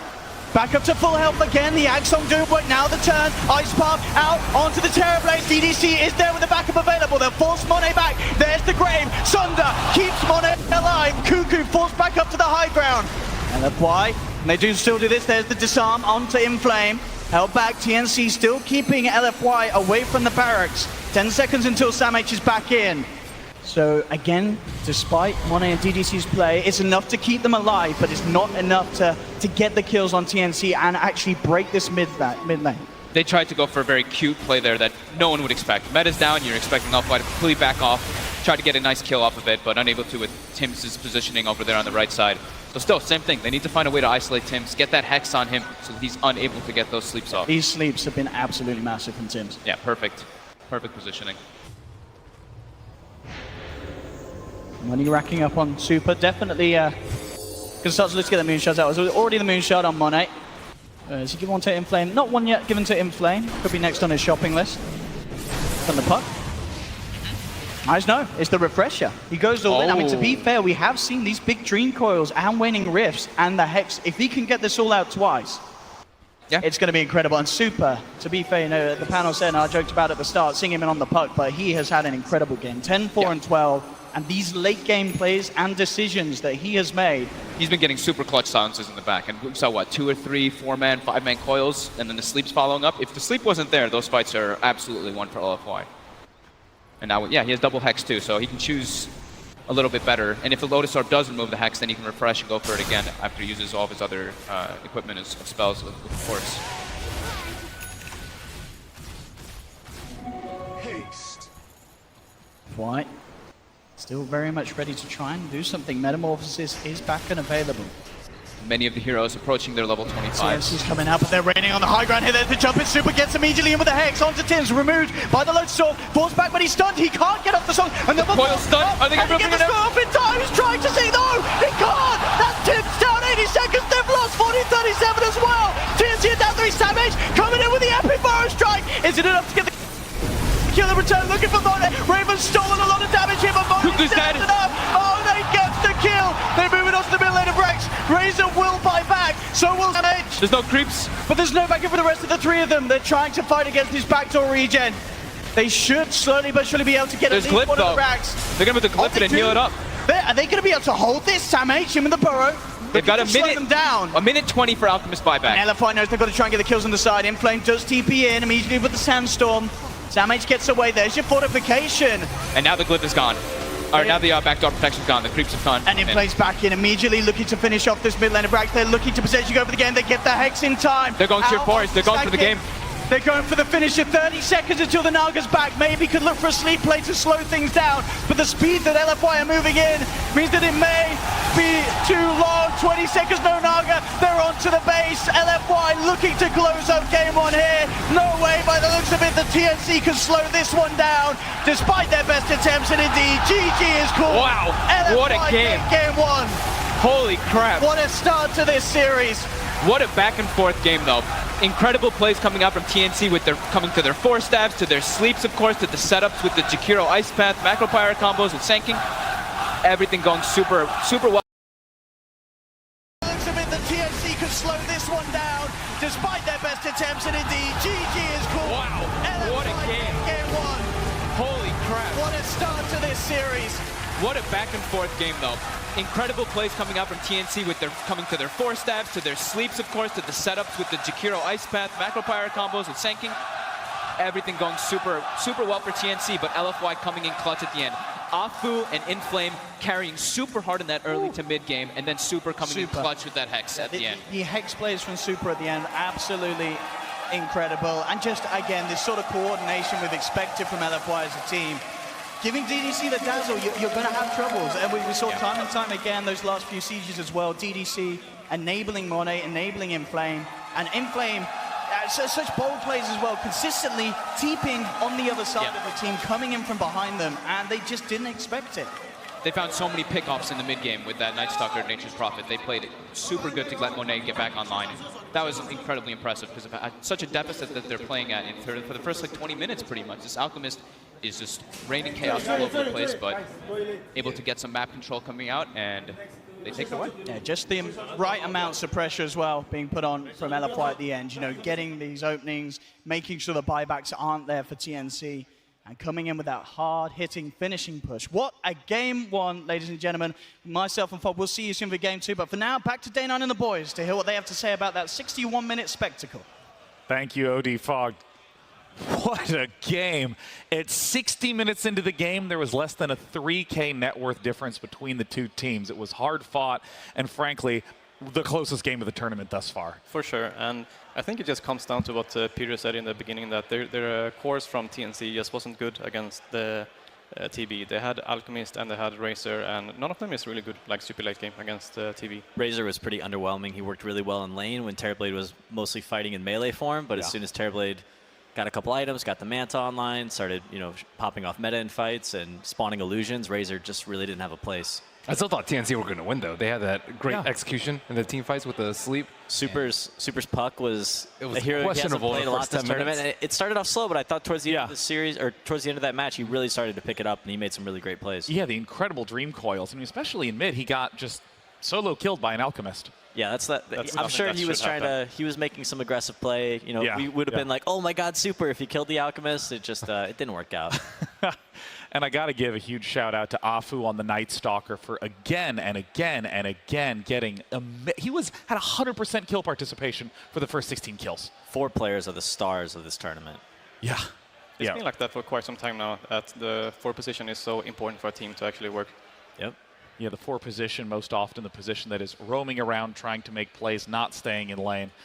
Talking a little bit about the early game, we got Purge here, who specifically, I understand Sand King was of great interest to you in the early game. Yeah, Sand King. He wasn't the 4 position, but we have seen a lot of Sand Kings played in the 4 position.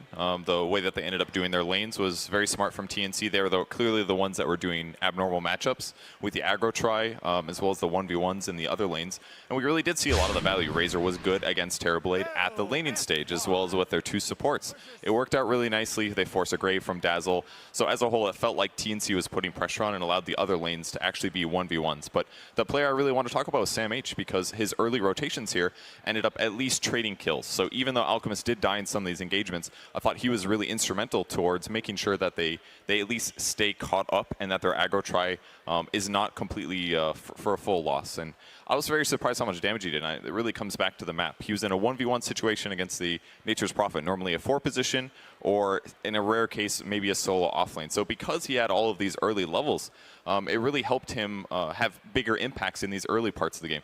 And this is maybe the most crucial areas at the 8 to 12 minute mark. That's usually when the carries leave their safe lane. He was always staying top and doing so to ensure that his team was able to split push off on the bot lane. If we take a look down here, you can just kind of see they're just always pushing the bot lane out. Sam H is dodging the ganks, making sure that he doesn't end up going down. And because of this, and all of these engagements, he's putting himself in danger. He's split pushing a little bit and forcing 4 heroes to spend time trying to kill him. And these clips are all in a period of around 8 minutes to about 12:30. And yeah, he does end up dying at the end here, but the same kind of principle shows. If you, again, look at the tier 2 tower, his team ends up trading a tier 2 tower for his own tier 1, which is really not a bad trade at all. So I really liked what he did between the 8 and 12 minute mark. Really gave his team a lot of space and helped them stay even despite the early pressure. I mean, it was that sort of pressure that I actually think Naga was able to begin putting pressure on the tier 3 tower at close to 15 minutes into the game. I mean, the number of times that TNC just continued to get close to that tier 3 tower again and again, but amazingly LFY did not even let the bottom racks fall. I really would have wanted to see they use the Naga more for a team fight and not just to run away, because a lot of the times before the 40-minute mark, he used the sleep to just get away instead of poking them a bit, and then when they group up, sleep, and then as they did in the 40-minute fight, they sleep 4 of them in a line. They put all of the twin spells and everything, and they just kill everyone. But I think they could have done that earlier. Their fights were very focused on them kiting the Terrorblade out, and whenever that puck coil came out, that was a controlled situation where Terrorblade could pump in some damage, and that's when they were using that sleep to counter-initiate. So it would have been nice to see them set up fights and start that way, but I'm not sure if they really had another choice. I don't think they had an opportunity to fight that Terrorblade head-on because they didn't have enough AoE to deal with all the illusions. For sure. Yeah, especially once Terrorblade got the level 25 talent and was in the position to be able to use Sunder every 10 seconds, especially in that long last siege. We saw Terrorblade constantly gobbling up the fresh Alchemist health to stay alive. Terrorblade Dazzle is a nice combination. We've seen it, I think we've seen it a couple times this tournament, but that combo's been around ever since Terrorblade got introduced into the game. And the fights that were really long, too. We started to stack up, and the 6th item on Alchemist was Mjolnir instead of AC. Pretty a common pickup, or atypical pickup, but he needed it.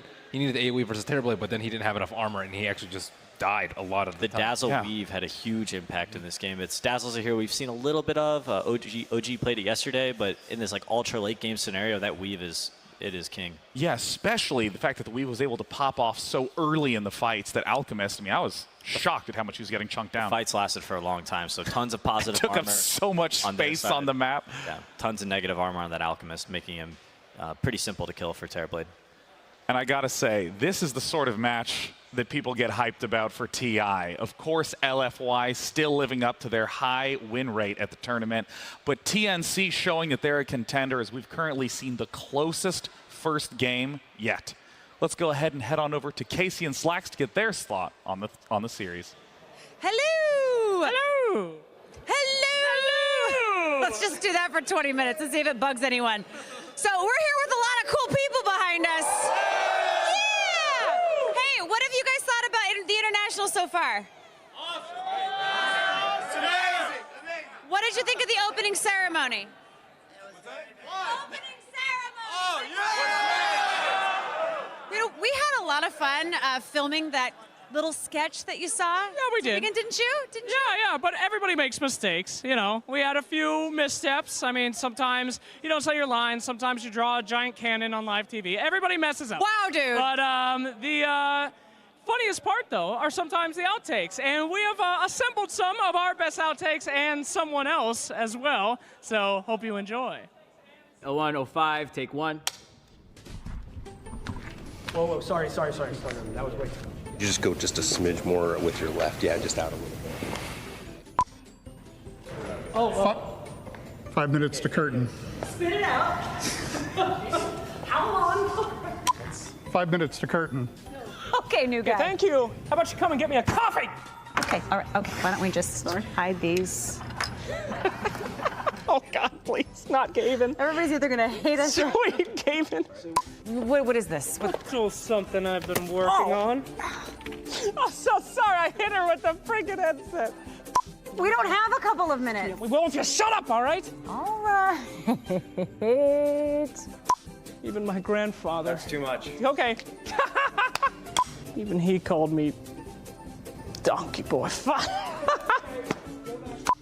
Okay. I can't see. They're so bony. Ow! What did I just hit? Nothing. Those are my nuts. I'm a man. Get rolled with the fever on the dance floor. Step to the side. You gotta reference time.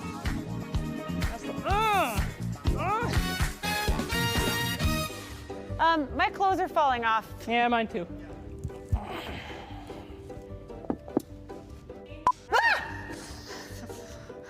What's he doing here? Maybe he could help us. Shut up. It's the shopkeeper.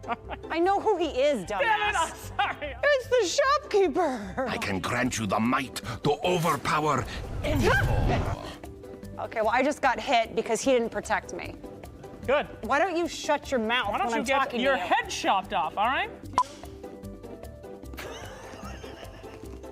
Can you tell him to stop making a terrible face? I'm making a sexy face.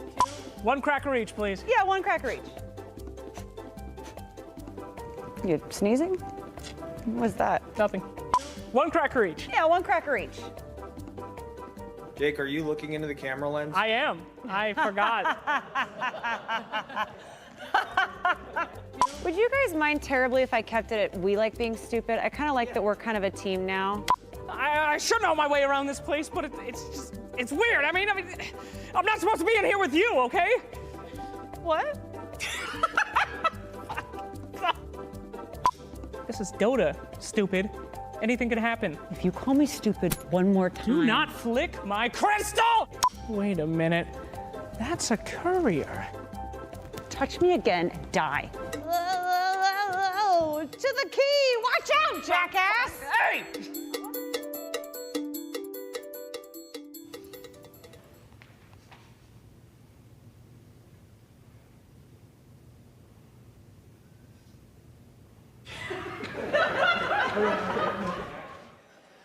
What a good sport. What a good sport.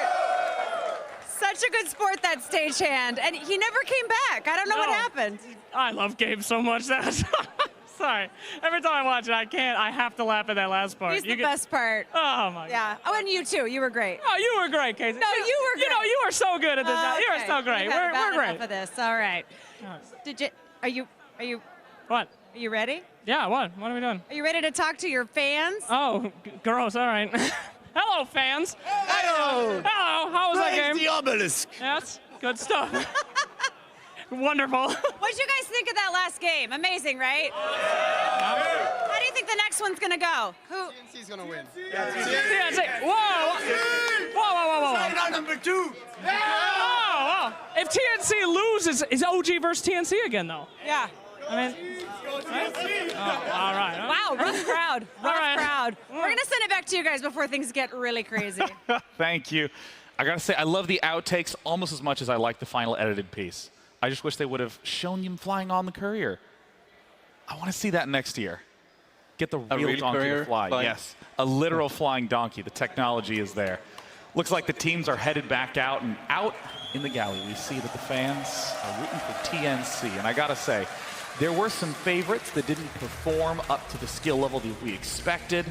TNC's a different story. They were so neck and neck with LFY that entire game. They could have won the game for sure. They even had a point where we thought that they actually won. Yep. When they got a couple of kills and were heading for their base, but they just couldn't manage to finish it. We got ready to come out, and then we sat back down again, and the game just continued to go on.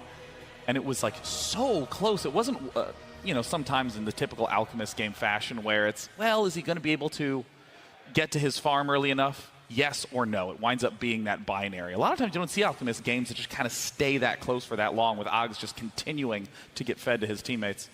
Oggs. That was great. Oggs. I've never heard it like that. Yeah, of course. I don't say rather, I say rather. Therefore, Oggonyms. Yeah, it was good. TNC won a lot of fans over last year, and you can see that support here in the crowd today. They're bringing in some great games. I'm pretty sure everybody just wants a game 3, though. Oh, yeah. But when it comes to like Alchemist, I think they did an okay job of kind of keeping up. They were able to hold high ground, which was really important. But Alchemist became like, he had so much net worth, and the Razor and the Sand King cores, they really just weren't able to support him in the way they needed to win that game. It was just Alchemist versus the world. They needed to end the game earlier. I think Inflame did a really good job of delaying the game to get to the point where they did need to win that game. Also, I think that whole game 1 draft was kind of targeted at Super and kind of saying, okay, what else can you play besides Medusa, Death Prophet, and Dragon Knight? And you talked about the DK being a block pick, and they kind of put him to the test, and Super did deliver. So now we may see TNC take a different strategy for game number 2. I want to ask about the Razor pick, because I know that that's consistently been the one hero that seemed a little bit suspect as the game went on. Is there an alternative pick that you'd like to see, or just a general mindset shift away from that type of hero? I think they had a very kind of structured strategy coming into this. I think 1437's a really clever captain and a really smart drafter. So what he did was he banned the Medusa, he banned the Death Prophet, and he said, hey, take Dragon Knight, I'll pick this Razor, and if you try to lane a Dragon Knight there, I'll take advantage of that lane matchup. And I think that was maybe Razor should have been a reactionary pick rather than just assuming that LFY would go for Dragon Knight. I think they're too smart and too talented of a team to make that mistake. So that was a little bit of a... It's not just downside of not wanting to show the last pick, because they needed to pick something for 4th, and they probably don't want to pick the Alchemist there, because then they give the opponent... Last pick Alchemist was a... Yeah. We saw TNC almost took it with that. It's a strong last pick. And in terms of, the Dragon Knight style push composition, we've talked before about how LFY was ending games very, very quickly in group stages, but that really showed a very strong long-term late game. I mean, what is it about LFY that was so exceptional in those later periods of the game? Ben was talking about how they were able to delay the game and defend their high ground and extend the game long enough for all 3 of their cores to find farm, whereas the Alchemist was kind of the only person farming on TNC's side. So once they kind of got to like 5 or 6 item slots, they were actually able to fight against the Alchemist and compete in a team fight. Your first thing that you really want to do is to either shut down the Alchemist to make sure that he doesn't reach that point with the Radiance so quick. Yeah. But if he actually does that, then you should avoid fighting him as much as possible and just make sure that you get the farm on the other 3 heroes, which they did. So it was Prophet, Puck, and which other hero was it that they had? The Terrorblade. Yeah. So both of those 3 were like after the Alchemist, before the other heroes came out. At a certain point, Alchemist is always going to find his farm. It's almost like playing against an anti-mage. Anti-mage is going to farm. That's what he does. So you just need to try and keep up as best you can. There were also some periods in the mid-game where we saw TNC just losing 1 hero at a time, just pick-offs continued to happen. Do you think that was one of the big periods where they lost their momentum in the game? I mean, Ake, I remember you were talking a bit about that. Yeah, it comes down to the Night Stalker being able to run around and catch people, basically. And they also have the Prophet and Terrorblade who's split pushing a lot, so it's very hard for TNC to actually find a team fight that they want to take. So that's why they got picked off, I think. They tried to push their limits to get out of the map and try to take a team fight.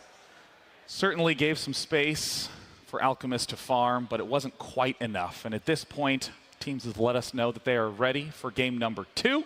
It's going to be LFY currently leading 1-0 against TNC. Will TNC make the comeback and tie it up, or will LFY close it out? Let's find out. LFY versus TNC Pro Team. Game 2. Talk a little bit more about that Nightstalker Furion opening from LFY. The more I think about it, the more I like it. They're able to split push while also reducing the vision of TNC, which made them feel like they needed to spread out and handle the lanes. But when they spread out, that's when Nightstalker used his vision advantage to find some opportune kills. Oh, that's a great point, yeah. Almost encouraging them to have to respond in the way where Nightstalker would be strong. Exactly. It's, you know, hey, which, you know, are you going to let us split push all day, or are you going to try and combat us? TNC starts off right away saying, you know what, Nightstalker was a pain in the ass last game, insta-Bat Rider, and oh, I love a Faceless Void in any game. This is a good combo to start with, as we've been talking about before. Void really lacks damage in the chrono, and A can really help him with that throughout the whole map. LFY picking up some combinations. I think that Nightstalker Furion is something that we need to look out from them in the future, and now Void A being an alternate opener for them. Void is a hero that actually lanes pretty decently against Bat Rider compared to most. He's got the leap to get away, and also you can use time dilation if you skill it early enough in lane to stop Bat Rider from stacking the sticky napalms on top of you. Also a good Lincoln's carrier. We see Naga openers a lot. I think we've seen 3 Nagas in the first phase, but however, it hasn't been versus a Faceless Void. And I think this is really where the hero does shine, is counter-initiating against the Chronosphere. I think we've seen it once, and yeah, it was super good that game, so I can really see it work this game as well. He just needs to stay behind and make sure that he can get the sleep off whenever Void uses his ultimate. And Faceless Void we've seen run in the 1 position, in the hard carry position for several teams. Do you think that this is more of how he's balanced around, or do you think that he's still a perfectly capable offlaner in the current meta? I saw Empire Resolution played. I think that Void can be one of the hardest carries in the game in the late game due to his bash mechanics and his large agility game. But he's a very versatile hero, which makes him a great first pick in the first phase. So I think you just have to wait and see where the game goes and decide whether or not you really want to put Void in that 1 position. I think it fits Resolution's style more as a player for him to play that as a 1. He generally plays these incredibly hard carries, more so than other 1 position players. Yeah. In terms of the bans, we see increasingly the same consistent set of 5 heroes, just never to be seen upon the main stage. Nyx Assassin, Lich, Nightstalker, Earthshaker, and Bat Rider very frequently banned. We will see Bat Rider this game. Phantom Lancer also chucked out by LFY. Yeah, TNC really, we saw at the end of that last game, LFY was focusing on bursting down the Naga before that sleep came out. So banning out the Shaker is going to prevent him from being bursted. Protecting your Naga so that way you can always get off to sleep and set you guys up for the fight is what they will want. In this draft from LFY, I don't really think it has a good potential to end the game in 15 or 20. So TNC, I don't think have to worry about some super heavy push like they did have to last game with the Furion opener. TNC can go for something a little bit slower. I think something like Tinker that Cuckoo has played is pretty good versus this type of lineup. You want a Blink hero that can get out, and a lot of his counters are already taken out the pool. Nightstalker, TNC has played Tinker this tournament, right? Yeah. It's one of the heroes they do like. I like the idea of them focusing more on the split push style and having vision from the Naga illusions spread out throughout the map, have some Firefly vision as well to keep track of this Void. Being able to find Void and either stay away from him or be prepared for that Chronosphere coming in, having your Naga in the opportune position to sleep after that Chronosphere is going to be a huge key for them. Yeah. And of course, for anyone listening at home, Furion is an alternative name for Nature's Prophet. Those are the same heroes. Yeah, sorry, we got some Dota 1 Oh yes, here. so yeah, same way that Wisp is another name for Io, and of course when I first started playing Nature's Prophet, people were saying, "Who's this idiot Fur?" And I was like, "Well, that's not my name, so I'm totally in the clear. I don't know who the idiot Fur is, but probably a tough guy to have on the team." Got the counter to Bat here now. Kunkka with his X mark. Yes. Your teammate gets lassoed, you X your teammate and slurp him right back out of that lasso. What's the range on X marks the spot and Naga sleep? Can you, is it like? Naga's 1,000, 1,400, 1,800 on the radius. Kunkka, I'm not exactly sure. If you get an Aether Lens on Kunkka, can you X people while they're TPing from sleep? I think Very so. likely. Yeah. Even without, maybe? Yeah, even without, I think you can. At least at level 1. Oracle is a hero that TNC has been picking a lot, and most of the times they've been picking it with Sven, so it's not like other teams who usually picks it as a counter to Batrider or the Beastmaster ultimate. They pick it with a carry that a melee carry that really wants to run around and hit people. So they like using the ultimate more in a way to make sure that their carry can hit people. There's that Furion again. I'm not so sure if I like Sven here though, because they have Void. It's okay, I guess, to burst him down, but Oracle pick is weird for me. Generally, we see Oracle, he matches up pretty well. We've seen Alchemist, even like Huskar back in the day, and there's an Ancient Apparition in the first two, and of course Oracle can make his teammates magic immune, so they don't have to deal with that Ancient Apparition blast, but they also can't heal during that. I think a lot of teams like it versus the Kunkka as a X. Oh, it's really great against Kunkka. It's great against that initiation. You make your teammate totally immune to whatever's happening to him. But not so great perhaps versus the other ones. Nature's Prophet not picked very often versus Batrider. I think Nature's Prophet struggles to get a lot of farm when there's a bat in the game. Just because the Batrider can pounce in and lasso him back when he's attempting to split push? Yes. It was pretty terrifying back when Flame Break also canceled TPs. It's still a problem. Also, once you finally get a hold of that Furion, he doesn't really have a lot of great tools to escape. He's a very immobile hero. So if the Batrider gets on top of him with the Firefly, he's most likely going to go down.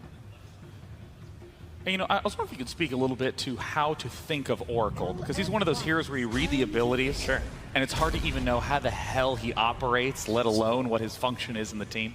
He's a very defensive support. He's there to stand behind his teammates and make sure just protect everybody, whether it's through his ultimate or through his magic community spell, which I have no idea what the name is. Oracle, not one of my specialties. Fate's Edict. He's also very offensive too, surprisingly. He can be, yeah in the hands of the right player. I think it's one of the hardest supports to play because it's a really fine line between saving an opponent and killing him, and to save an ally or kill your ally as well. So it's super hard to know exactly when to use the spells. So when the Sinking pick, it pushes Naga to position 1. I don't know, you don't like it that much? You think so? I think so. I Could mean, be. Well, at this point, all four of these can operate as supports, and it seems like Naga Siren is one of the few that can operate also as a long-term core. I think it has to be a 1 here. Naga Core. I do like Naga Core against. I like Naga Core against Void, but I'm just concerned that I generally like the support Naga because he's focused on one thing, which is casting sleep during that Chronosphere and protecting his teammates. Oftentimes, when you're playing a core Naga, you want to be in there fighting, so he's very susceptible to actually being in that Chronosphere. Himself. And I think also it leaves him vulnerable to getting pushed down early. Even though they have a Faceless Void, they can easily push it to, I don't know, just push with it with an early Vlad's, a change of a build that we've commonly seen. It's not really the best here with Oracle as well. I would say, like, it's not. That you will ult in the Naga and then he will like run in and just. It's not that it's bad. There's just not a lot of synergy. Yeah. Sand King, however, picked again for TNC. This is a hero that they matched up last game versus Nature's Prophet, and Sam H had a really great early game and had a huge impact throughout the entire game. We probably won't see an aggro tire this game though with Naga and Oracle, I guess. They could though against the Void. Yeah, Naga's a pretty solid aggro tri-laner actually. For sure. And at this point, we also see the Huskar and Alchemist banned out. Huskar, traditional. Wow. Oh, yes. Here it comes. Oh, my goodness, Broodmother. Whoa. So this has got to be Naga Siren in the safe lane and Broodmother in the mid lane. So there's going to be just a lot of pushing from TNC to give space to Naga until Naga can come online. They will probably aggro try, as we spoke a little bit about with Naga against the Void, because they again have the Sanking against the Nature's Prophet, which really worked well the last game. So is it going to be support bat or support? That's Oracle Sinking, I think. Oracle Sinking supports. So then maybe Naga mid, perhaps. Well, they have to come up with a superhero really quickly. They can deal with Broodmother. The old counter was Bristleback. Axe. Sounds like a superhero. Tidehunter. Well, we've seen Broodmother played in mid lane from Matumba Man previously in the tournament and just stomped almost every matchup. I like Tidehunter, man. I'm not a big fan of Tidehunter at all, but it could work with our Bristleback. Bristleback. He lanes really well. I guess the Brood can go offlane as well, yeah, because the Void is very bad against him. Cuckoo is taking it though, so it's gonna be mid, right? Yeah. Wow, and super mid on Bristleback. An interesting lineup. Very excited to see Naga Siren, that is traditionally played in support in this tournament, taking the position 1. Casters, take us to game 2.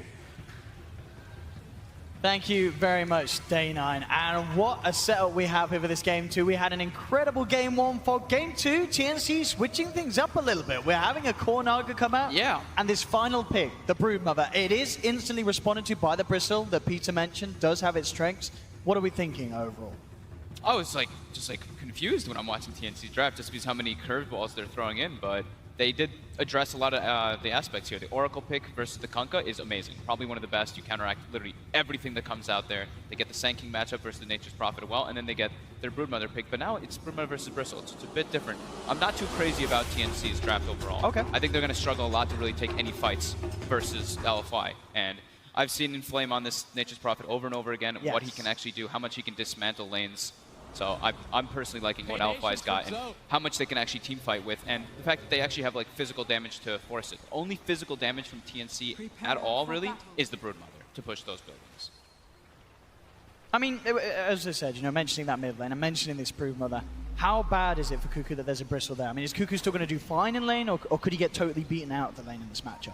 It's a hard lane. It's a really good matchup for Bristleback. You always farm. They both kind of trade farm versus each other, but you have to watch your position of the Quills. And Broodmother, ideally, you want to be able to have kill potential on the enemy mid laner, and you just don't versus Bristle, unless you have like some rotations coming. Well, we'll see how TNC react to this, whether they want to send in an extra bit of help towards that mid lane, or if they do sort of go for the lane swaps. But I feel like the lane swaps very unlikely, really, with Cuckoo already on that Brood, already heading towards the mid. So also for the panel, because they were talking about this interaction between Kunkka and Sleep. The Sleep goes from 1,000 to 1,200 to 1,400, I believe it is, when I was looking at it before. And the X is only 1,000. So if you get an Aether Lens, you can actually X through 2 levels of it. But it's very much on the edge. It's borderline on the edge of the level 2 one. So it can happen, but that's about it. Let's see what we have going on here. See if we have any sort of early smokes and rotations during this rune spawning, but it doesn't look like that's going to be the case, as both sides seemingly securing their own. It is, by the looks of it, going to be that laning that Ake sort of mentioned on the panel, the aggressive tri-lane from TNC. They've sent Raven down towards the bottom lane. And they're putting the Bat mid versus the Bristle, and putting Nature's Prophet, or the Broodmother versus the Nature's Prophet. So that's a little bit better overall. Brood will at least have a very good matchup here, and I don't think that LFY is going to expect this one coming out. They see them that mid, and now they see the Bat. Okay, they made the move. We'll see how LFY do respond. Bristle can do fine in this too, though. You just get a magic stick brought out, and you can farm perfectly fine. Both of them probably will do exactly that, bring out wands, and we'll have some trade farm. Super just has to watch how many sticky stacks early on until he gets a couple points in that Bristle back, so he doesn't have to worry about the dive. Yeah, so all in all, with this switch around towards the mid and the top and having this aggro try, it certainly feels like this is TNC getting the lanes that they want coming into this matchup. Yeah, I'd say TNC win the lanes a little bit here, just because that, aggro. And Kunkka, AA, not really the best heroes in a try versus try, unless they can find people on the sides. Once they get some levels, sure, they're super strong, but they need that for certain. Once they have the Chilling Touch, once they have Cold Feet combo with X, then they have high kill threat. So if TNC can punish the first 2 waves, it's perfect, but once it gets, first 2 levels, it's perfect, but afterwards, they have to be super careful of their positioning versus this Kunkka and AA. Lots of damage coming out from the AA Chilling Touch. Yeah, and a stray Torrent setting up for the Cold Feet to kick in could certainly result in a kill. Let's try that onto Arfu. Well, to set up with the root and the hole coming through from 1437. Exactly what they bring need this to do. man down really low. Arfu tries to throw the Torrent to block it, but Raven jukes it out, going in for the kill. Oh, they get the first blood on Monet. Yeah, he gets it first. That's what they need to do, though. TNC needs to try to make that blow happen right at level 1, but that must have been fractions of a second that the Monet got that in time. But he did indeed that extra 100 or so bonus down to the first blood. Very much welcomed here on this safe lane for LFY. Yeah. And I don't know. I'm pretty in fear of TNC keeping that tri-lane down there now, to be quite honest with you. If they expended a lot of their resources, they used a lot of regen, they used a lot of their mana as well, and they're playing into a first blood. It is a Void who just got first blood, so he gets that surge of gold. He's able to pick up his wand or pick up his stick, and he already has 6 stick charges. It's gonna be very hard to threaten this Void. They can kill the supports, but actually testing the Void's farm is very difficult for them. Looking at the other lanes as well, we have a slight edge in the mid lane here for SamH. But I guess it's about a 5 assists, about a wave or such ahead of the Bristleback. So making use of this slightly favoured advantage, but as you say, you know, the wand is out onto Super, has 10 stick charges. Very unlikely for this Bristle to die in this matchup, just to be kept a little behind when it comes to CS. And on the top lane as well, Inflame, slight edge for him as well. We saw them fighting around with sentries down and such, but the quicker D ward was out from Cuckoo. The nice thing is you can always just TP out because there's no stun from the Broodmother, but Brood can overwhelm at one point with too many Spiderlings, and you have to play pretty fearful on the Nature's Prophet. I don't really see this matchup happen too often. It's been a very long time since I see a Nature's Prophet versus Brood. Bottom lane again. Blue Town to Arfu, just holding him at bay though. Let's bring Monet down low. Does still have the salve, 8 stick charges still being saved up on the Void. So very hard really for any of the games, any of the lanes to get the kills early on. So everyone has potential to turn, potential to hit back. I'd say after the first blood, I mean, LFY is leading quite a decent margin. They're not really slowing down the Void, which is what they're trying to do. There we go again. They are going to make the jump in onto DDC, getting nuked down low by the Purifying Flames. Raven picks up the kill. Monet has jumped forward. He's looking for 1437. A Bash would do it. So in a time walk under the tower will secure the finisher. Raven punished this. It doesn't look like Ian will have to let it go. So again, just the 1-for-1 trade. Flame TP's in though, and they're actually making the lane adjustment. They don't feel like Bristle wants to be versus the bat at this point. They want to put the Fury on mid, perhaps. Or Nature's Prophet mid. I'm going to say Fury in a lot, just putting that out there. Super up towards the top lane. And this is going to mean no space for Sam.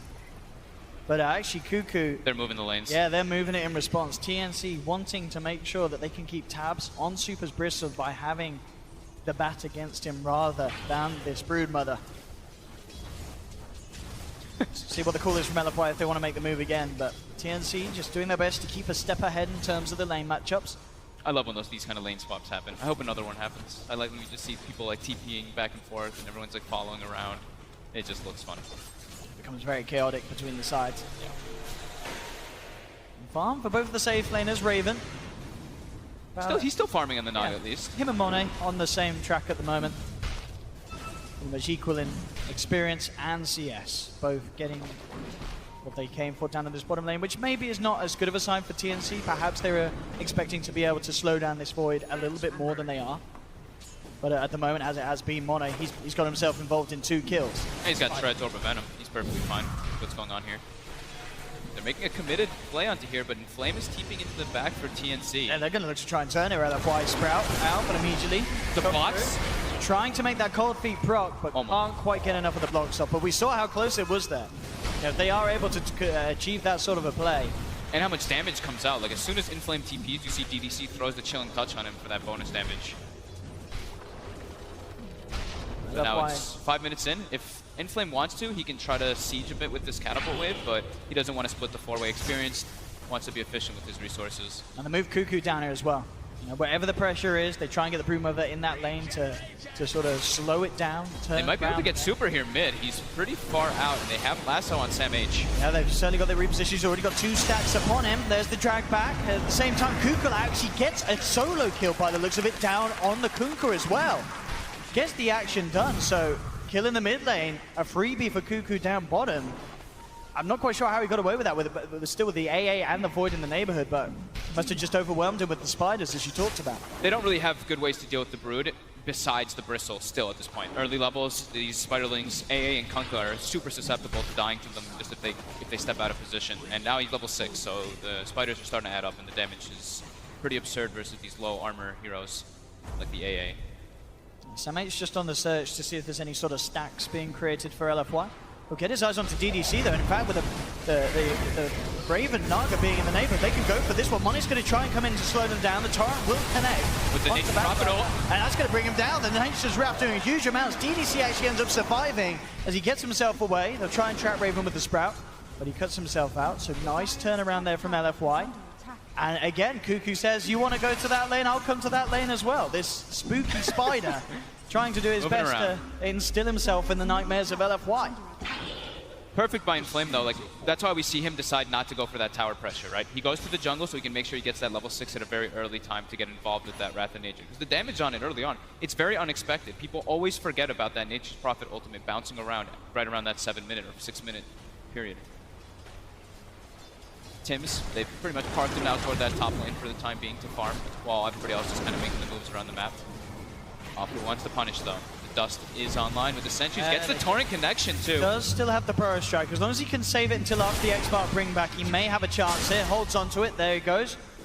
He's TPing out. And he should make it. No way without the torrent and the X-Mark to hold him back. So nice little play there to get Tims out of it. But they force him completely out of the lane, and that lead gives Inflame a completely free one. And yeah, Sanking's not farming during that. And Cuckoo's moving again. I mean, he made the move all the way towards the mid lane. Now he's back down towards the bottom. He's going to look to put some pressure on Monet. Has still got a fair amount of spiders. It's scary. Like, honestly, Cuckoo's making a lot of moves around. He can get a kill and stuff, but his net worth is starting to suffer because of how much he has to move around. It's only 2,800 net worth. Of course, it's the same as the Nature's Prophet, but this was the last pick brood. You know, this is supposed to be like last pick brood. This is the game winner, and it's not really having that effect so far in the laning phase. Top lane.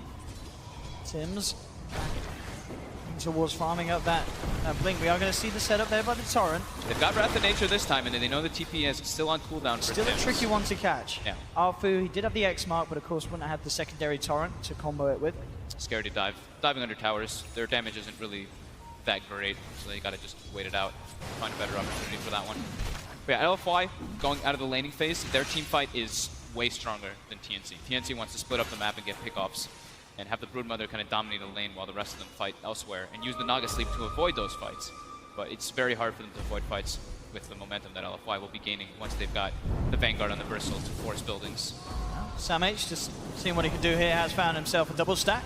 Oh, convenient. Prowlers. Clear it up. I mean, this is going to put him very close to that Blink Dagger. 1,600 at the moment. It's going to get them large camp as well by the looks of it. The Dream Creeps, the Ancient Prowlers, are so amazing for Batrider and like Shadow Fiend, like these heroes that farm with magic damage. And getting an Arcane Rune, he's going to have Firefly up again in no time to be able to continue that. And like you said, yeah, Blink going to be at a very good time. So they can maybe play around that one and try to get some pickoffs onto the Nature's Prophet or the Void. The Bristle's starting to get pretty tanky though. Arfu up top, looking to set up, does get the X-Mark into the torrent, onto Tims. He will go for the Sandstorm, but the dust is out. Presence of Inflame and DDC. And more than enough damage there with the Chilling Touch to claim Tim's life. Monet just wants to have no business with a Broodmother. Moves out of that bottom lane, starting to become overwhelming with the amount of spiders. And Kuko's going to be able to pressure that tower quite a lot. He's actually going to kill this bottom tower super quickly with that Brood. And now maybe they try to make a move with the Chrono, but they want to instead do their own pressure at the same time. How's our levels looking on supports? We're 4 and 4 on Oracle and Kunkka, and Sanking AA are both level 5. So they're doing as expected. The Tome is now online for the 10-minute mark for those 6s. Super trying to farm out some of the spiders here, but don't quite get the finishing Quill Spray Splurt to do so. Room alive, mid lane, Monet, manning up onto 1437, not quite finding the bashes though. Does have this Chrono, if he sees a chance to finish off a kill. And Inflame with the drums, definitely a pickup that can help enable the Void. You know, get that Chrono, get the Natures in, pop the drums charge. It's just such a good item on Nature's Prophet. Yeah. In fact, making a bit of a try here, but they actually forced the Chrono out. And with the disarm, can they actually keep Cuckoo alive? Looks like they can. Very nicely done. The Chrono baited out, and TNC lose nothing. 2 minutes, no Chrono. But what can they make of it? They have to use the Batrider Lasso. He's going to have Blink Dagger soon. They can try to make a play around that one. Super trying to keep control of SamH down at this bottom lane. Super still at the top of the net worth. Now moving in, SamH does need help. In fact, Super's going to be the one to tell. Inflame TP's in. Firefly is not enough to get SamH out of there. Can TNC punish LFY for diving this deep? That's the question. Bristle's very tanky. He's with this Vanguard and with this Cloak. He's not an easy takedown, and he's got the presence of Arfu. They're making their way back out. 1437's there, but LFY, they have the numbers. They're just going to look towards the Oracle, try and make a go. He has got the Shrine Heal. Raven coming in with the sleep. But TNC, can they really actually do this? They've got to sleep and get out. They cannot fight LFY around this Bristle, around this point. Indeed, they just have to leave it be, and if anything, potentially let LFY take this tower. They've got Samh coming back in. We'll see if they can do anything about this, get some sort of a grab. They have the route onto the Bristle. He's the hardest target to go on. They are going to try and make They've got the X. as they drain back, but indeed, Arfu breaks it with the X, meaning the Tim's 10% are not quite in range. Now they get back in, but The Tim, Quills, oh he's no. going to pop. This is Bristleback getting to his full potential. The false promise. Beautiful, but Very nicely done by 1437, and with the heal, that should be enough to keep Tim's alive. Very clutch save there from the Oracle. And they do bring down Super, that big old kill. That's given the money for Sam to finish off the Blink Dagger. Very nicely done there. Defending that tower too, that early tier 1.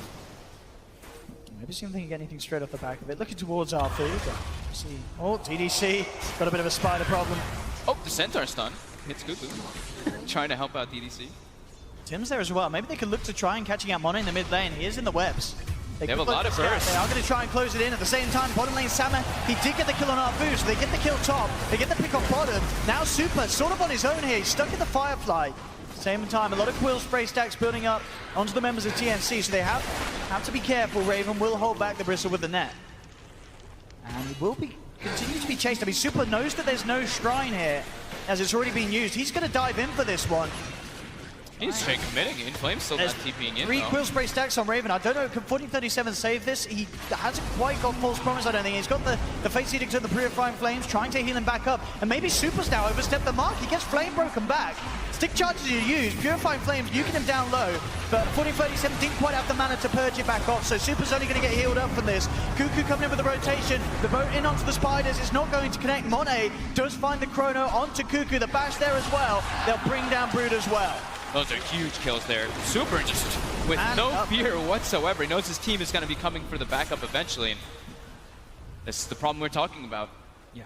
This Bristleback with the Vanguard. He's building toward the hood as well to deal with that heavy magic damage that TNC does have. And then after that, there is really limited chances for him to kill this Bristle. Yeah, the damage certainly lacking from TNC at this stage of the game in comparison to what you need to have a chance of bringing down a Bristle. Side, Tim's playing around with DDC. LFY relatively low. DDC may just get taken down here, in fact. He's going to throw back an Ice Blast. But the Sun actually goes up the mark. He misses the Burrow Strike, and for that, Tim's is paying with his life. The cold feet kicks in. DDC's the one to take the kill. And they want to keep going. They're looking for the blind torrent, won't quite get it. Jump forward for Samh with the lasso into the Purifying Flames. They get Arfu in return. But now Super, he's got a hook complete.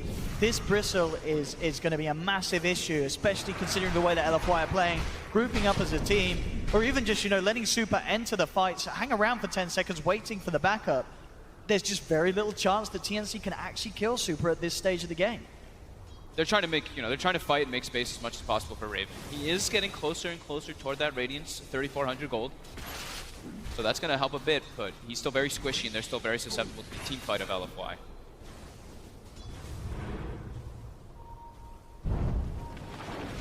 Seen the build as well from Cuckoo this game is the he's going to phase straight into the Solar Crest, right? That's the build we saw Matu doing, yeah. Just kind of the sheer damage that you can do with the Spiderlings. You can not only increase your farm rate, it gives you mana regen. It's just a really good item choice.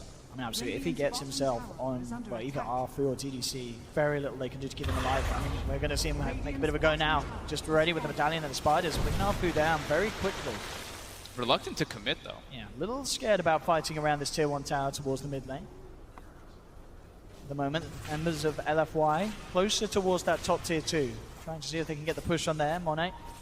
The timing is going to be on the Chrono. Yes, back up in 3 seconds. So they want to try and do something with this Faceless Void. As the Mask of Madness, the build from him by the looks of it, going to be straight into the Maelstrom. And then the Lincoln's Fill. And they'll go for this here. Pushing in on the top lane. Again, another very tricky hold for TNC to even try and attempt against this Chronosphere. So by the looks of it, they will just let it go. But this is scary now. LFY 16 minutes in, really getting some traction, taking these objectives. And TNC not finding towers in return. Definitely the biggest trade-off being the fact they're getting farmed. Oh, they actually... For the Naga. Yeah, Arfu whipping the combo there. Looks like he went for the blind torrent boat. Didn't quite have the X-Mark back up to make the play in terms of control.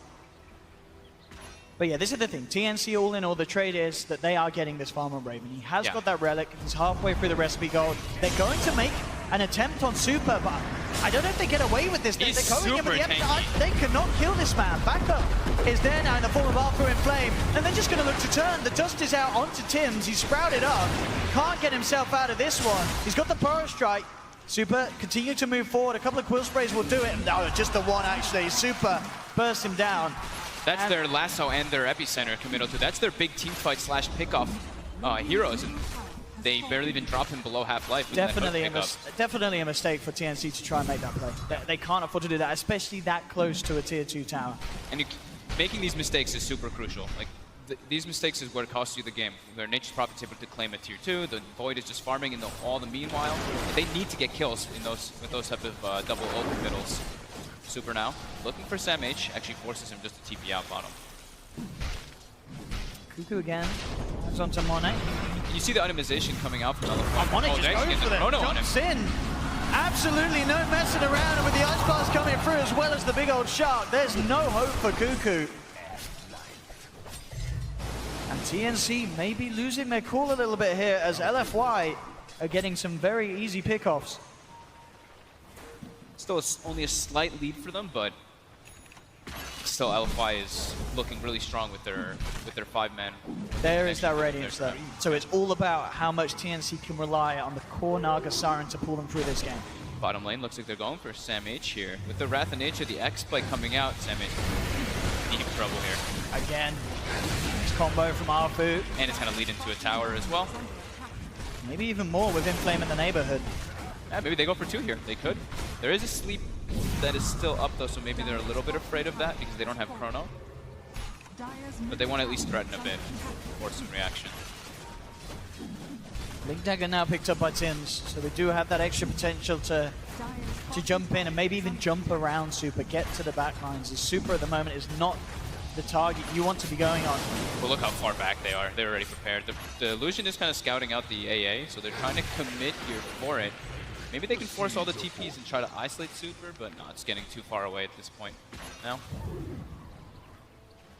So yeah, look how the 3 cores on the side of LFY, they're all itemizing toward being these late game kind of carry heroes. We see Nature's Prophet went for the Shadow Blade, going for the Orchid. We see the Void, we already mentioned that one. Mask of Madness into Linken's Maelstrom. He's the 1 Void, of course. And then we see Super. Got the Radiance queued up. Yep. That's going to be the big one to kind of match. Top lane, they do manage to find one, and they have the epicenter on the lasso, but he's still going to get the chance to try and walk out. That's twice now the lasso on epicenter. It's not enough to take down TNC's cores. It really isn't. Or LFY's, yeah. It's going to be spotted out. They've got the X-Mark trap back. Actually, doesn't miss. It doesn't hit again. The timing there. Not quite there with the combo this time around, Arfu, and that is going to mean that Cuckoo gets away with his life intact. Did have 1437 in the neighborhood, so maybe even if they got the trap, he would have been there with a false promise save, but still. Rare mistakes coming out from both Arfu and from Tims this game. How's Super doing towards his relic? Very close. Very close. Very close to having that turn on this Bristle as well. 3k gold lead now going their way.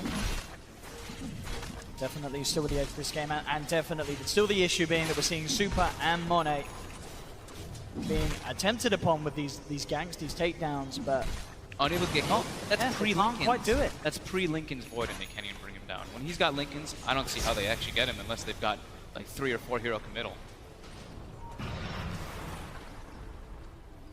Really is the problem here for TNC. They need time, they need space for Raven. LFY seems very content with this pace of the game too. They're not trying to like force too much action. Even when Chrono is up, they're not really trying to force anything to happen. They're just like, let it come to us. Let the kills naturally happen when TNC tries to go on the aggressive.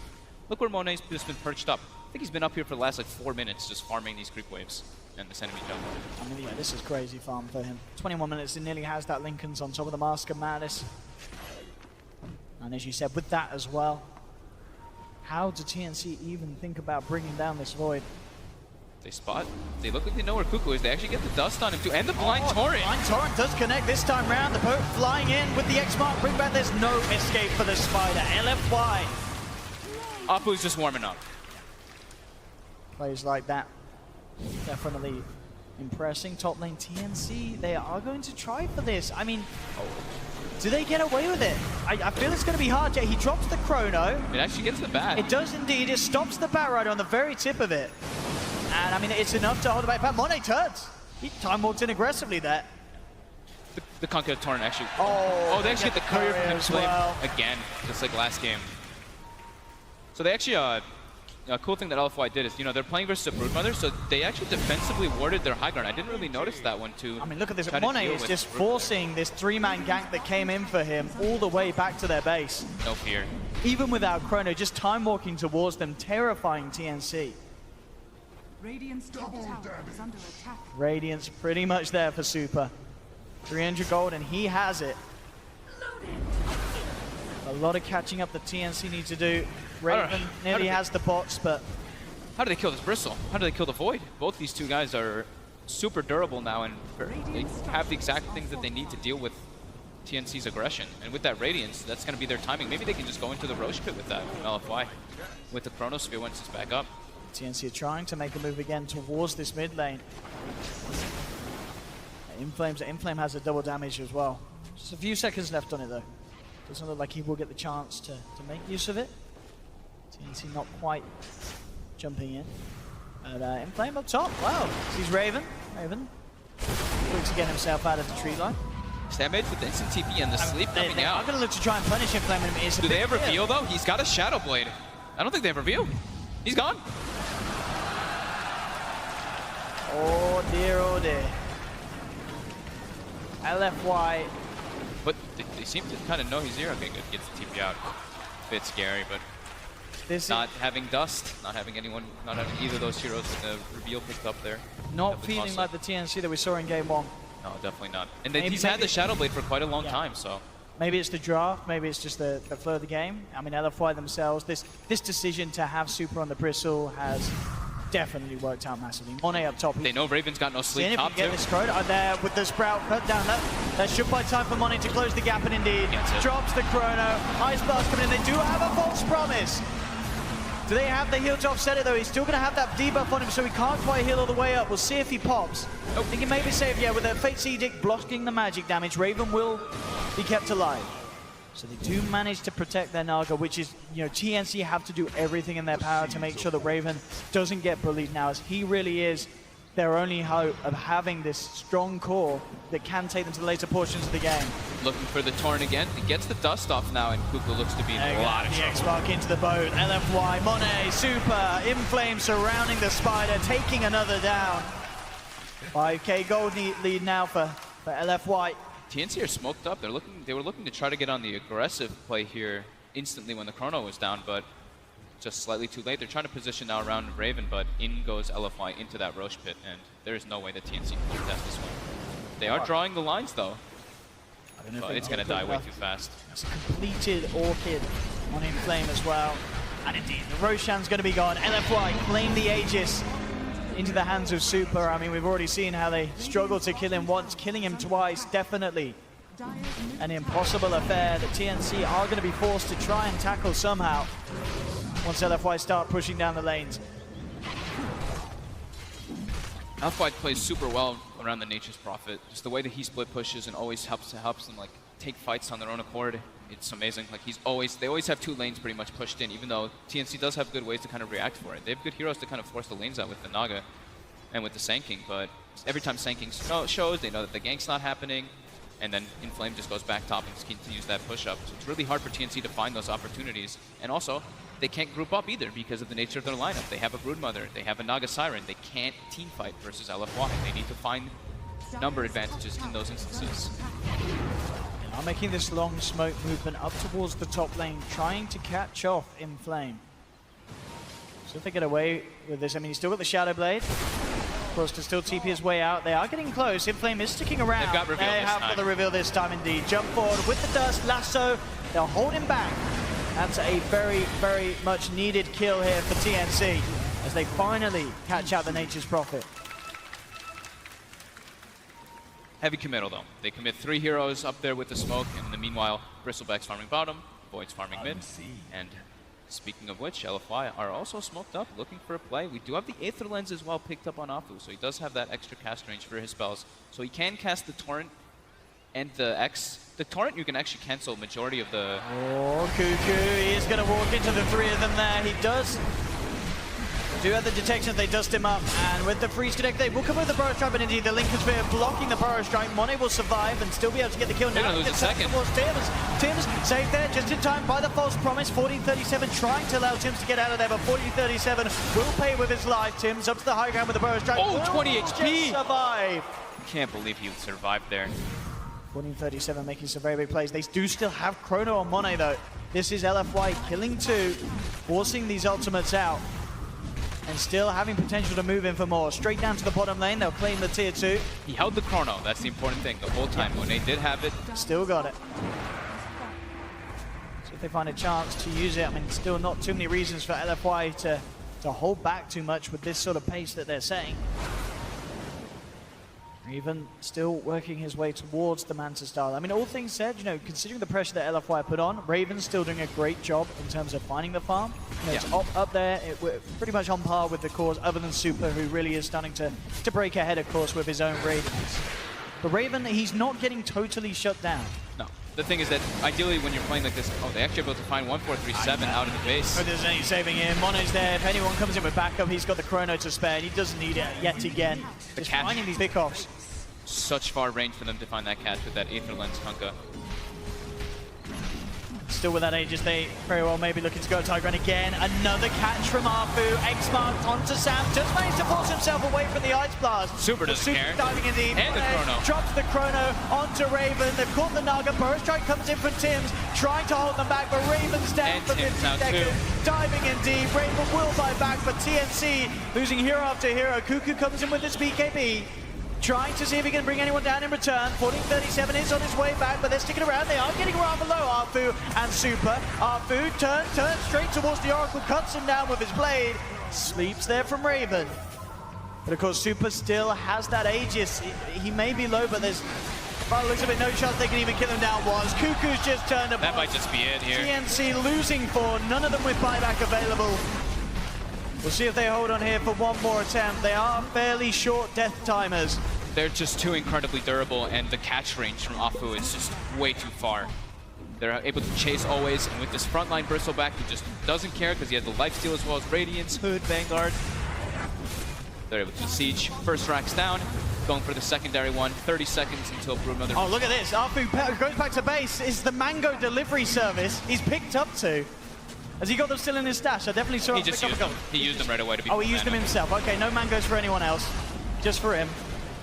So yeah, keeping himself topped up immediately, making sure they can stick around to finish the game. Ice Blast looking to connect onto Raven. False promise a little early, but just to make sure they can save it. Tim's jumps in with the FE. They do have the control of the ball. They bring Monet down. Monet. That's a big kill, but Tim's will pay with his life. Cuckoo's now back up. Samage trying to find DDC, but DDC has the hood. He can't even kill the AA. They will disarm the Bristle, but the Quill Spray stats continue to build up. They have managed to find AA. Cuckoo manning up towards Inflame. Doesn't quite get him as Inflame goes for the BKB TP out, turning his attention now towards Arfu. With the Solar Crest, they do have enough damage to find the Kunkka. So TNC do get killed, but again, it's costing them so much. They lose 3 heroes themselves. They keep the bottom melee racks alive. Naga dieback. Yep. But they do keep them, at least they keep the melee racks alive, but they're still in the game, but only just. And it really is, you know, LFY definitely with the sensation that they have to just rinse and repeat that push once more and go for it. Yeah, TNC are in the game, but by most means are quite out of it. They can try to still keep on taking the fights, try to push these 2 side lanes out, but that five man, when LFY groups up and starts that ball up, it's just no way for TNC to really respond when all their ultimates are up. Monet now, Chronosphere is going to be up when he's alive. And that was everything. That was like the perfect scenario for TNC to get that jump. It's like Monet was like a little bit low on life, they break the Lincolns, and then they get the lasso epicenter, perfect follow-up with Cuckoo in the back lines.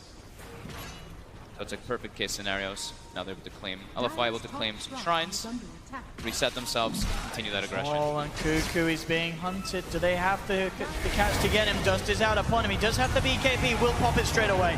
No messing. Knows that he can't afford to be caught out outside the base as he'll head his way back up to the high ground. Same time up top, they've actually found Inflame, but he's immediately BKBs, TP's out. And that was the lasso committal.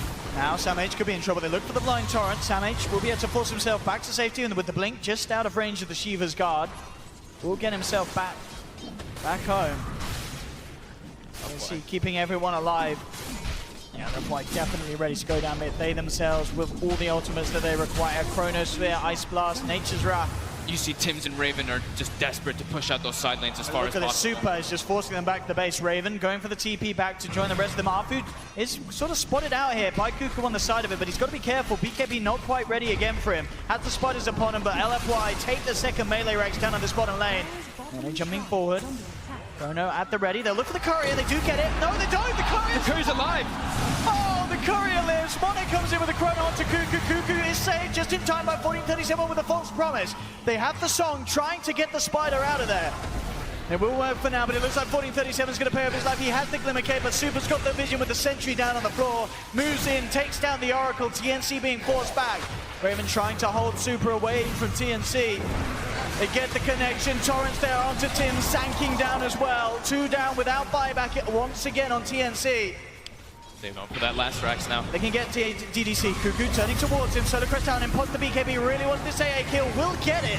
It is 1 down, but at the same time, Raven going for the TP out. He's actually going to make it back to base by the looks of it. They've got the lasso onto the Kuku, but the damage is too much for Super. The Quill spray is building up. Kuku down as well. GG is cool.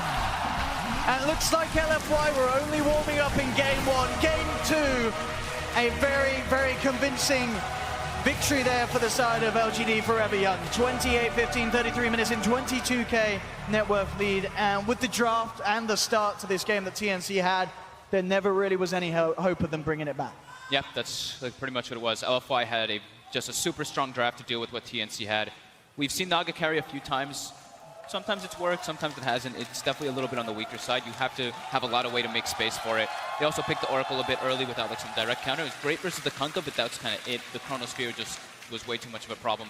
And Inflame on the Nature's Prophet. Absolutely. I think this is something you guys have to start banning versus these guys. It really has got to be thought about in the first phase of drafting. It really does seem. And Super as well. Turning up, and this is a guy that everyone says, oh, he plays Dragon Knight, plays Death Prophet. Turning up, game 1, pulls out an incredible performance. Gets the bristle back, and again blows us away. Absolutely star-studded game for them all. I just love how well they work with the Wrath of Nature. That's the big thing for me. It's like as soon as he hits level 6, they're always just already running at somebody, making that aggression happen. They always get like 1 or 2 kills as soon as Furion hits 6. So I would say that hero might be one of the ones to look out for LFY for future teams that are playing against them. Absolutely. LFY are able to therefore continue their run here in the upper bracket. TNC knocked down to the lower. Game 1, TNC certainly gave it their all, but yeah, game 2, definitely the LFY that we sort of expected to turn up off the back of the performances here at the group stages, this TI7. Smiles all around. They'll be prepared to move on for more. I mean, TNC had a great first game, so that's the one thing. They can't look at this and be like, man, we played really poorly. That's not the truth at all. They had an incredibly good start, and this one was just really difficult for them to do. So they tried their hardest, but yeah, LFY just 1 step ahead for sure. Absolutely. Well, we're going to head back to apparently a bit of a change-up. We've apparently got Machine on the panel, so we'll head back to you, Alex. Thank you so much. Yes, indeed, Owen. I'm hanging out here. They've taken me into the sun, and I have an opportunity to talk to some experts. In fact, I'm joined by a fresh face as well. Not only me, we have Misery joining us, alongside, of course, Ake and PPD. Guys, we get to be outside and we're video gamers. How are you feeling about this, Pierre? It's super nice out in Seattle right now. I'm happy to be outside finally. It's lovely. There's there's a beautiful fountain. People are playing. We've got the game behind us. Fans get to kind of top up on their tan. And I heard that you have been topping up on your tan as well, actually. Word on the street, has you been a bit of a party animal? What have you been up to? I saw pictures. I just got in from Ibiza, actually, yesterday. Why are you calling it Ibiza? Ibiza. Ibiza? Is it just the UK that does that? Yeah, it's just the UK. Okay. that does that. Okay. Okay, I thought I pronounced the Z wrong, but no, it was like the whole. Okay, what about Sweden? Do you have my back? Ibiza? I was going to say Ibiza, but okay. I'm not the best at English, so apparently I said melee instead of... No, I said melee instead of melee. Oh, God. People get upset about the most ridiculous things. I am, however, not upset about that. Very sorry about that. Very sorry. Dude, I respect the bow tie. I respect it a lot. But we have got some Dota to talk about as well. Now, of course, LFY have taken the win, and they've kind of replicated the success that they had coming into the group stage. Now, Misery, how much of that group stage did you catch? I imagine you kind of just caught the tail end of it. I started watching a bit, yeah. I mean, I didn't catch all the games, of course, but I followed through. But anyways. TNC are going to be falling into that lower bracket now, okay? I mean, this was kind of the expectations you set in that pre-match with Sean. For sure, and now we're going to get the OG versus TNC game. And I was trying to avoid it just for a moment, but I guess it's kind of is going to be the direct storyline from this, right, Peter? I mean, that's what TI is all about, making storylines and us, hyping them up and making them interesting for everybody to watch. So I think just before we do investigate that, because it is a wonderful story to tell, I think the question has to be simply, TNC going to the lower bracket, was it in the way in which you expected? Was there more resistance than perhaps anticipated, or was that just another day in the office for LFY? I think 1437, like I was saying on the panel earlier, very clever, very smart drafter. He came into this series with some strategies in mind. Game 2 was a little weird for me, but Game 1 I really loved that last pick. Alchemist almost caught them off guard. However, like I've been saying, LFY is the team to beat at this tournament. I think they are fantastic, and I think they've got a really bright tournament ahead of them. Okay, I mean, now, I'm interested. LFY, we've heard from Jack himself saying the Chinese scene underestimated them. We've heard from the panelists, you guys perhaps weren't expecting it. Even in the group stage, their result was unexpected. What about you? I mean, have you had a chance to play against this team in this form? I didn't play against LFY. I played against Newbie quite recently, and I was surprised how patient they were. Like, we were up all 3 games, quite by like 10k gold or something like that, and they just stuck in their base, and they just eventually smoked on us and killed us. Kind of like we saw yesterday when they beat EG. It was very similar, and I don't think you're used to playing against such a patient team. It does catch you off guard. Okay. Is that a word that you would use, Ake, patient, to summarize LFY as well as Newbie? I think that goes for most of the teams from China. They are very patient and very hard to play against because, as Mystery said, even though you're up like 10k or even 20k, you never know if you actually won the game. They can do something crazy, like go around and smoke or just, I don't know. We saw that one game that was like that 2-hour game with Empire and another Chinese 128 team. minutes, And it was actually whoever decided to push first was going to lose, and China was like, we'll do this all day. I'm just going to stay in the base. Empire pushed, they lost. Yeah.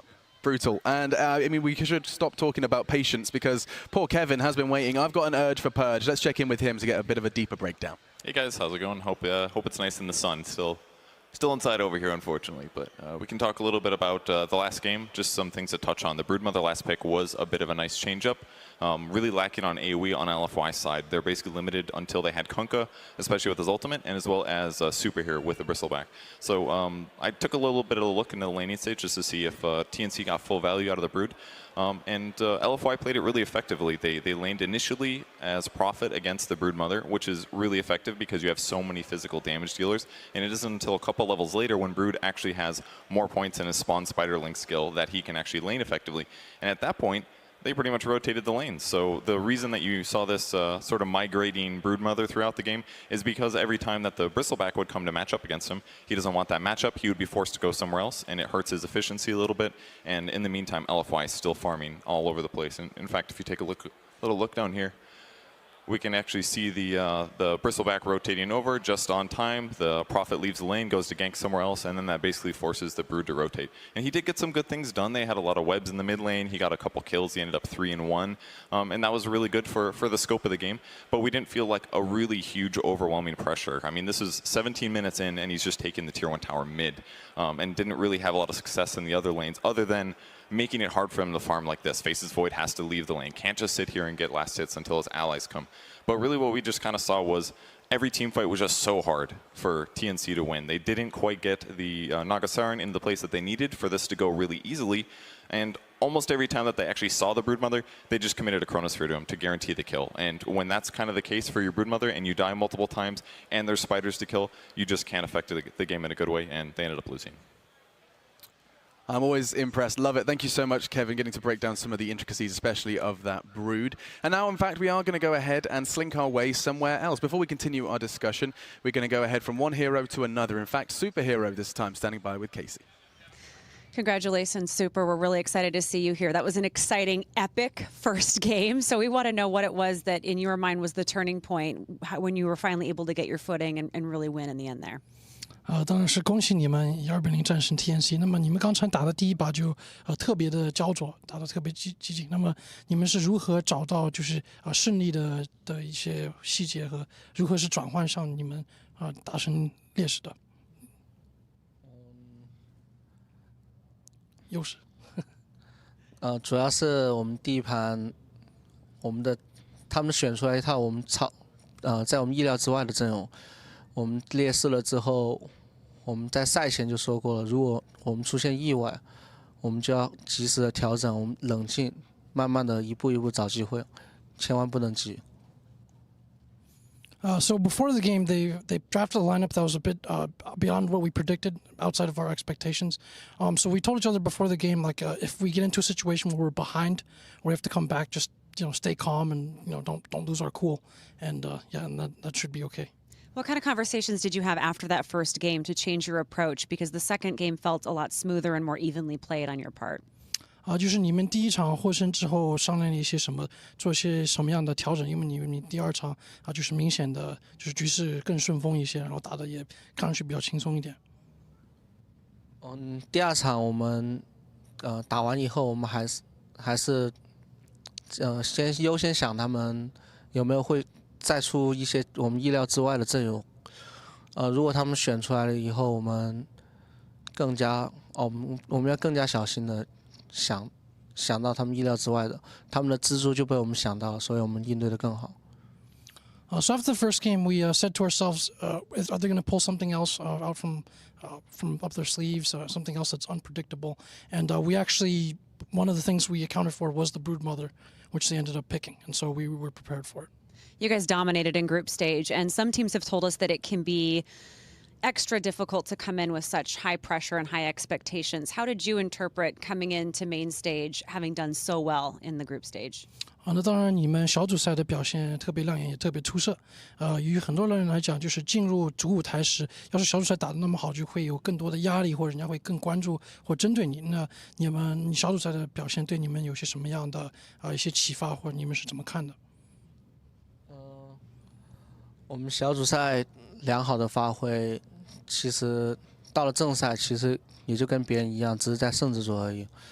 然后我们会不停的告诉自己，这个淘汰赛才是正式的舞台，才是正式的比赛开始。我们别因为小组赛太膨胀了，而且我们最后两天我们输了2场，也给了我们敲了一个警钟吧。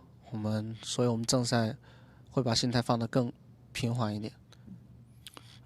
So doing like we did very well, obviously in the group stage, but we want to remind ourselves that it's a brand new situation coming in. Like don't get arrogant, don't get cocky. When we get to the upper bracket, everyone's on this equal footing in the upper bracket, and they're all good teams, and we can't take ourselves too seriously or evaluate ourselves too highly. So we told ourselves that, and this is the real match that begins when we're on the main stage.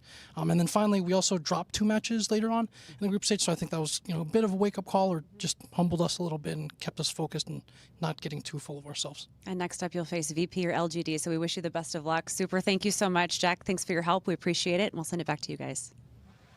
Awesome stuff. Casey and Jack, you guys are phenomenal. Casey just asked this beautiful kind of intricate question, and Jack just does a Chinese monologue for 30 minutes, and we still get to hear stuff we otherwise wouldn't be aware of. So getting to hear more from Super and staying in the upper bracket. I saw a very subtle nod, Peter. I could be over-reading into it, but when he said the real game comes next, I saw a kind of an acknowledgement from you. I like Super. I've had a lot of experience playing at tournaments with him and against, or not with him, but against him. And he's had a lot of success at TI, and he's also had a couple of failures along the way, so he knows that this is just the beginning and there's a lot of tournament ahead and a ton of things can still happen. Absolutely, and one thing that I want to happen actually, Ake, is just to hear your thoughts on the Brood, because we heard from Super that there was something they acknowledged, they were well aware of coming into the game, that was a possibility. Now, for someone like me, or perhaps those at home that are unfamiliar, why has that thought crossed their mind? Why are they aware that that's a possibility? It's just a thing that people can try to pull out here to get an easy win, in a way. Do we call it cheesy? Am I allowed to do that? It is a... Sorry, what is it? I didn't say anything. Misery actually used to play Brood. He used to be an offlane player before he transitioned to support. Well, what makes a good Brood game? Why did it not work that game? I mean, I think Brood got changed a lot since I played it. Back then, it was... I think the Broodlings were stronger. Like pretty much all his skills were significantly stronger than they are now. I think it's pretty hard to pull off a Broodmother these days. I think the only one that has been successful with it has been Liquid. Yep. Yeah.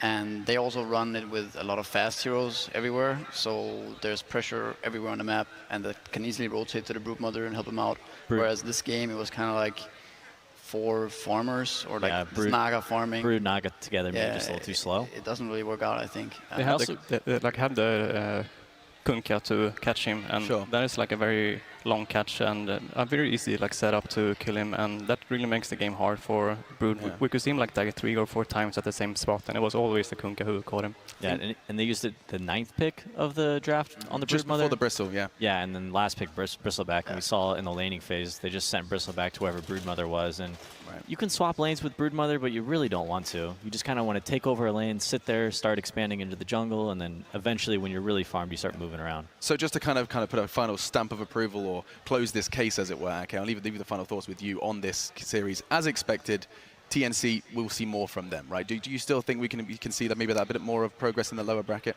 I mean, they're up against OG, so I think Scary. it's... Ake is an OG fanboy. I am. Oh, he is? Their tournament's over for him. But I would say that I think OG is the team that has the highest skill cap, but the problem for them is that they haven't really been able to perform like at their top all of the games that they played. So it's just up to them if they can find their play style. And we'll find out. There is so much to be talked about with that game. That will be coming up another day. For now, though, it does sound like our teams are getting ready for our next battle. And so without further ado, it's time to get some players into the KeyArena.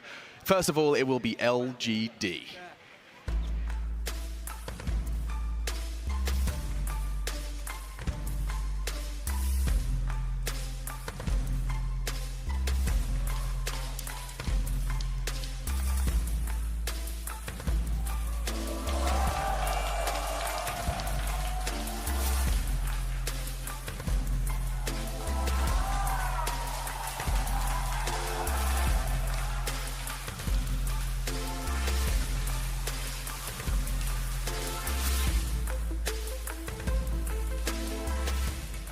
LGD Gaming, a name that has seen podium finishes here in the International East in the history books, but no Aegis.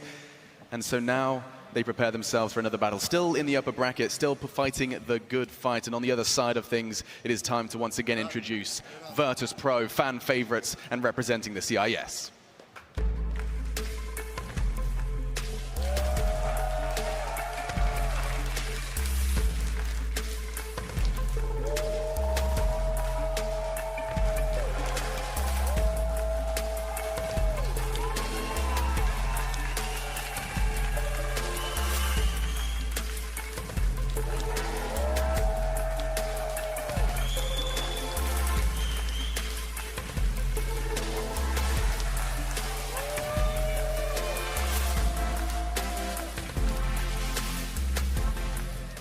So many personalities, so much skill, and so much to talk about. I mean, this is where I kind of want to give you some degree of freedom here, Misery. Virtus Pro, a team that, you know, everyone says they're playing that CIS Dota, they're in your face, but also they're a team that you really came into this one, came into previous tournaments, you know, Boston perhaps as well, as a team to watch. Would I use the favorite tag to Virtus Pro?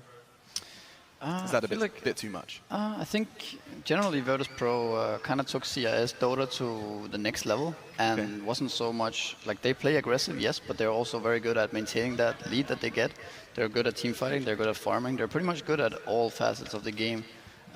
Whereas some of the things that CIS have struggled with in the past perhaps is to like continuously like build the lead and then finishing the game. I think yeah, VP, they might be the last hope, like true hope for the upper bracket of the Western Dota. One of the most stable teams throughout the scene. They've really, the emergence of Solo as a captain in the CIS scene has been impressive to see. He's like very much taken over as that strong leader. He has a very unique perspective on the game. He offers his own unique play style, and the team has had a lot of success. I think people are looking at them as that like Western hope at the current moment. It's all China right now. No, absolutely. I think Solo is an interesting kind of discussion to have as well, just regarding his leadership. We got to see, I think, a little look under the hood in the same way Jack provides insight on China. I feel like that TrueSight gave us a little insight into how Solo leads and how, you know, what's going on under the hood of Virtus Pro.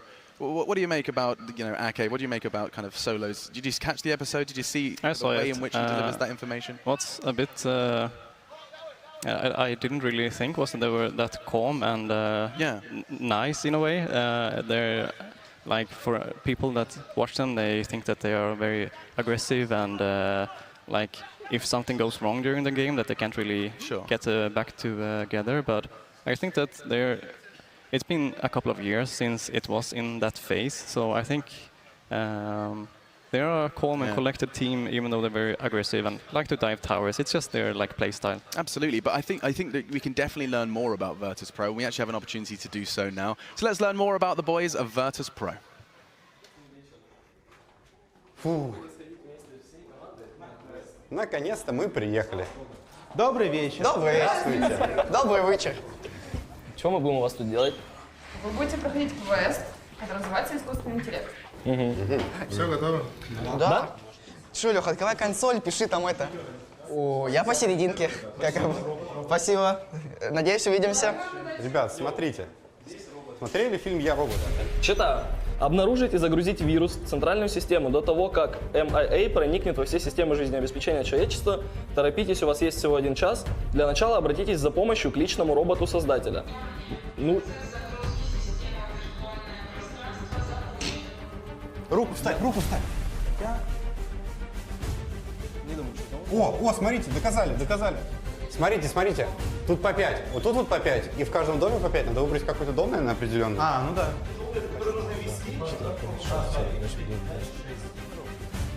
Вот, Илюх, вот это. Ну давай, поехали. О. Вот. О, гений! Паша! 10, 11, 12, 13, 14, 15, 16. Вот она получается, то есть она вторая. Вторая справа. В самом экране. Ой, какие у меня умницы! Ну вот эта штука должна открыться, понимаете? Она откроется, если... Я ее переложил просто сюда, она открылась. Парни, вы что? А может прям в экран ставить? Вот это ведь штрих-код. А вот это похоже на сканер штрих-кода. О, работает. Вот этот рабочий, Лёх. Нормально. Это, ну смотрите, куда их вставлять. Типа, все, ладно, старый, давай, игра на тебе. На твоем статик-шнурбе. Ты мне их слева направо даешь, я надеюсь? Справа налево. Ну так, на всякий случай просто спросил. О! Ой! Прикиньте, если бы он средний палец нам показывал. Так он сейчас пойдет, что-то делать. Мне кажется, надо было забрать его руку и прислонить его туда. Что, говорит, руку можно роботу оторвать? Станьте проводниками, он правильно сказал. Как? Проводниками станьте. Серьезно? Я гений! Что делать? Я гений! Ну, я думал о таком. Го-го-го-го, быстро. Быстрее. Так, Необходимо отключить 2 видеокамеры, тогда магнитная карта сработает. давайте передавать друг другу. Вставляй там, а потом сюда. И быстро карту вставлять. Ну это надо по очереди, давайте. Давайте. 1, 2, 3. Ну быстрее, да? Через одну руку можно, через некоторые. О! Серьезно? Да, видеокамера. Надо Что? Стойте. Как же? Надо что-то крутить, стари чудище. А подожди, не все линии зажглись, тихо. Ну, вроде да, не все. Их слишком много, что ли? Открылся. Вставляй. Вставляй, USB, давай, сюда. Всего-то за 4,5 часа мы разобрались. Не получается.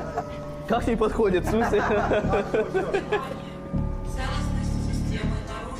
Ой, Лёх, что? Вообще нам надо туда сейчас бежать. То есть там кто-то сейчас будет, ребят? Давайте кто-нибудь первый. Может, там туда пошел? Да, пойдем. Мы забыли вам сказать, мы просто гении, понимаете? Вы вошли в топ-10.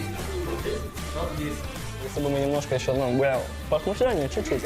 Знаете, на капельку. Я надеюсь, Valve использует где-то секунд 17 примерно из этого кое-что, знаешь, самые хайлайты, когда мы, такие по полчаса просто вырезать обсуждения наши, как мы 2 провода не можем вставить, такие сидят. Ой, ладно, спасибо вам большое. Мы уже можем материться там или нет? Не, надо еще микрофон.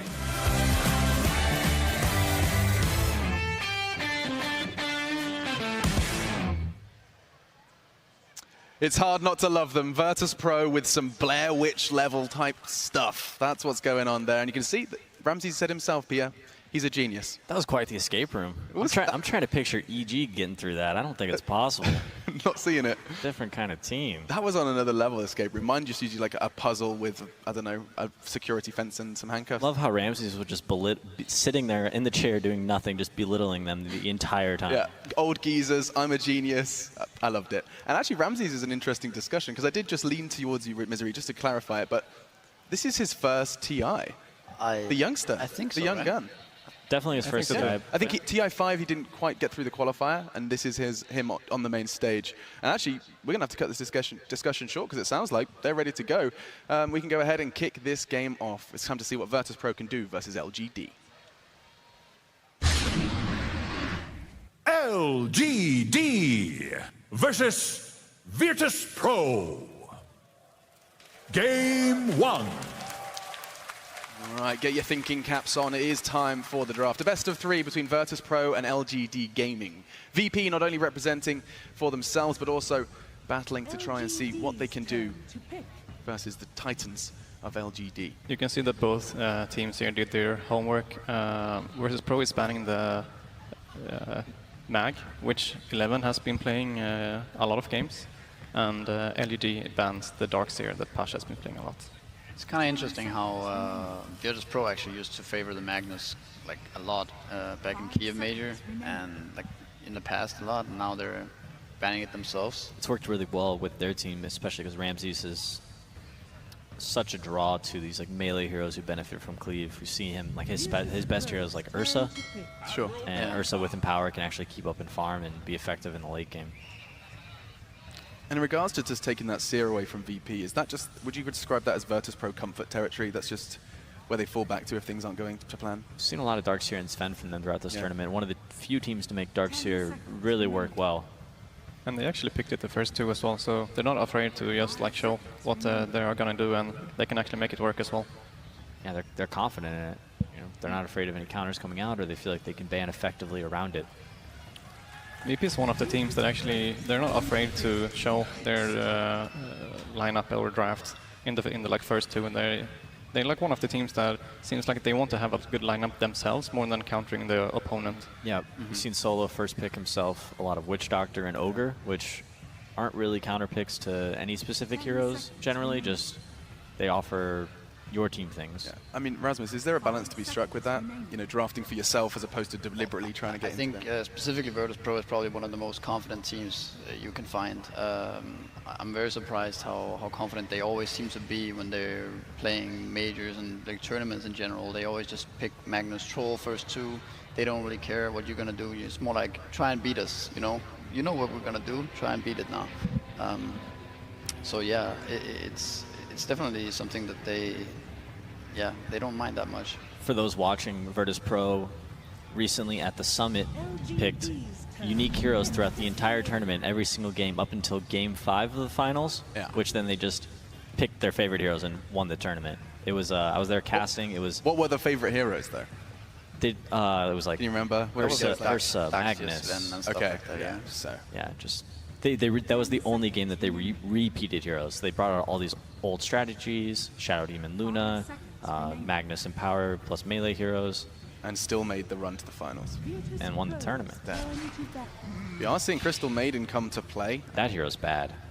It really upsets me because all it does is remind me of Slacks now. She's just really slow. I think she's down to 270 MS. She has gotten nerfed to the point where it feels almost unplayable. However, I feel if she comes online, she can still make the lineup very fast. Like she does give the aura to all your heroes, and the thing is, she jungles fairly quickly still if you get the right camps, and it's okay. And actually, like this lineup against Lich and Kunkka supports, it can actually work because like none of them are heroes that is gonna go into your jungle and just kill you. Like Lich is gonna stand on a lane, and Kunkka is gonna try to gank some like mid or safe lane. That's true. But whatever lane VP decides to put up against the Lich is really going to struggle. I don't think Crystal Maiden's going to be able to help out at all there. I think her best efforts are going to be in the jungle, getting a quick level 3, probably 2 points in aura, and letting Nightstalker run around and grab as many bounty runes and have mana for constant voids. Keep your eyes on those two. Now, the Lich hasn't been discussed as much. In fact, we haven't actually got to hear your opinion on this because the International 7 has been plagued by Lich. It's been kind of the hero of the draft, at least in the group stages. What's your take on it? Something you've been playing around with as well? Yeah, I actually felt like I was one of the only people that appreciated Lich when he was when he was never picked. Back in the day. Yeah, like a few months ago even. The hero has definitely become stronger as the game has developed a bit throughout this tournament. It feels like the 5 position doesn't really have that much of a place as much as it used to. Sure. The pull is pretty weak. It's hard to zone the off lane. There's usually a lot of pressure on the safe lane though. I feel like it's this hero has a lot of potential now. He can go to any lane, like Aka mentioned the other day, and he gets his own experience, he gets his own sustain, he can armor towers. I mean, he always has an impact. Yeah. And a lot of other 5 heroes just don't have that, especially in the laning phase. Right. So getting that additional impact, and whilst you do say that, it does seem like it's quite polarizing when you have a Lich played correctly and incorrectly. Could you shed a little insight, Peter, as to what Lich's kind of checklist is going to be? I mean, you yourself have said that stats don't tell you everything. Bad teams can pick the same hero. Lich, I mean, we've seen Cloud9. They tried to draft it. They were one of the few to chase the Chinese with it and could not make it work. What does a bad Lich look like in comparison to a good? A bad Lich or a good Lich?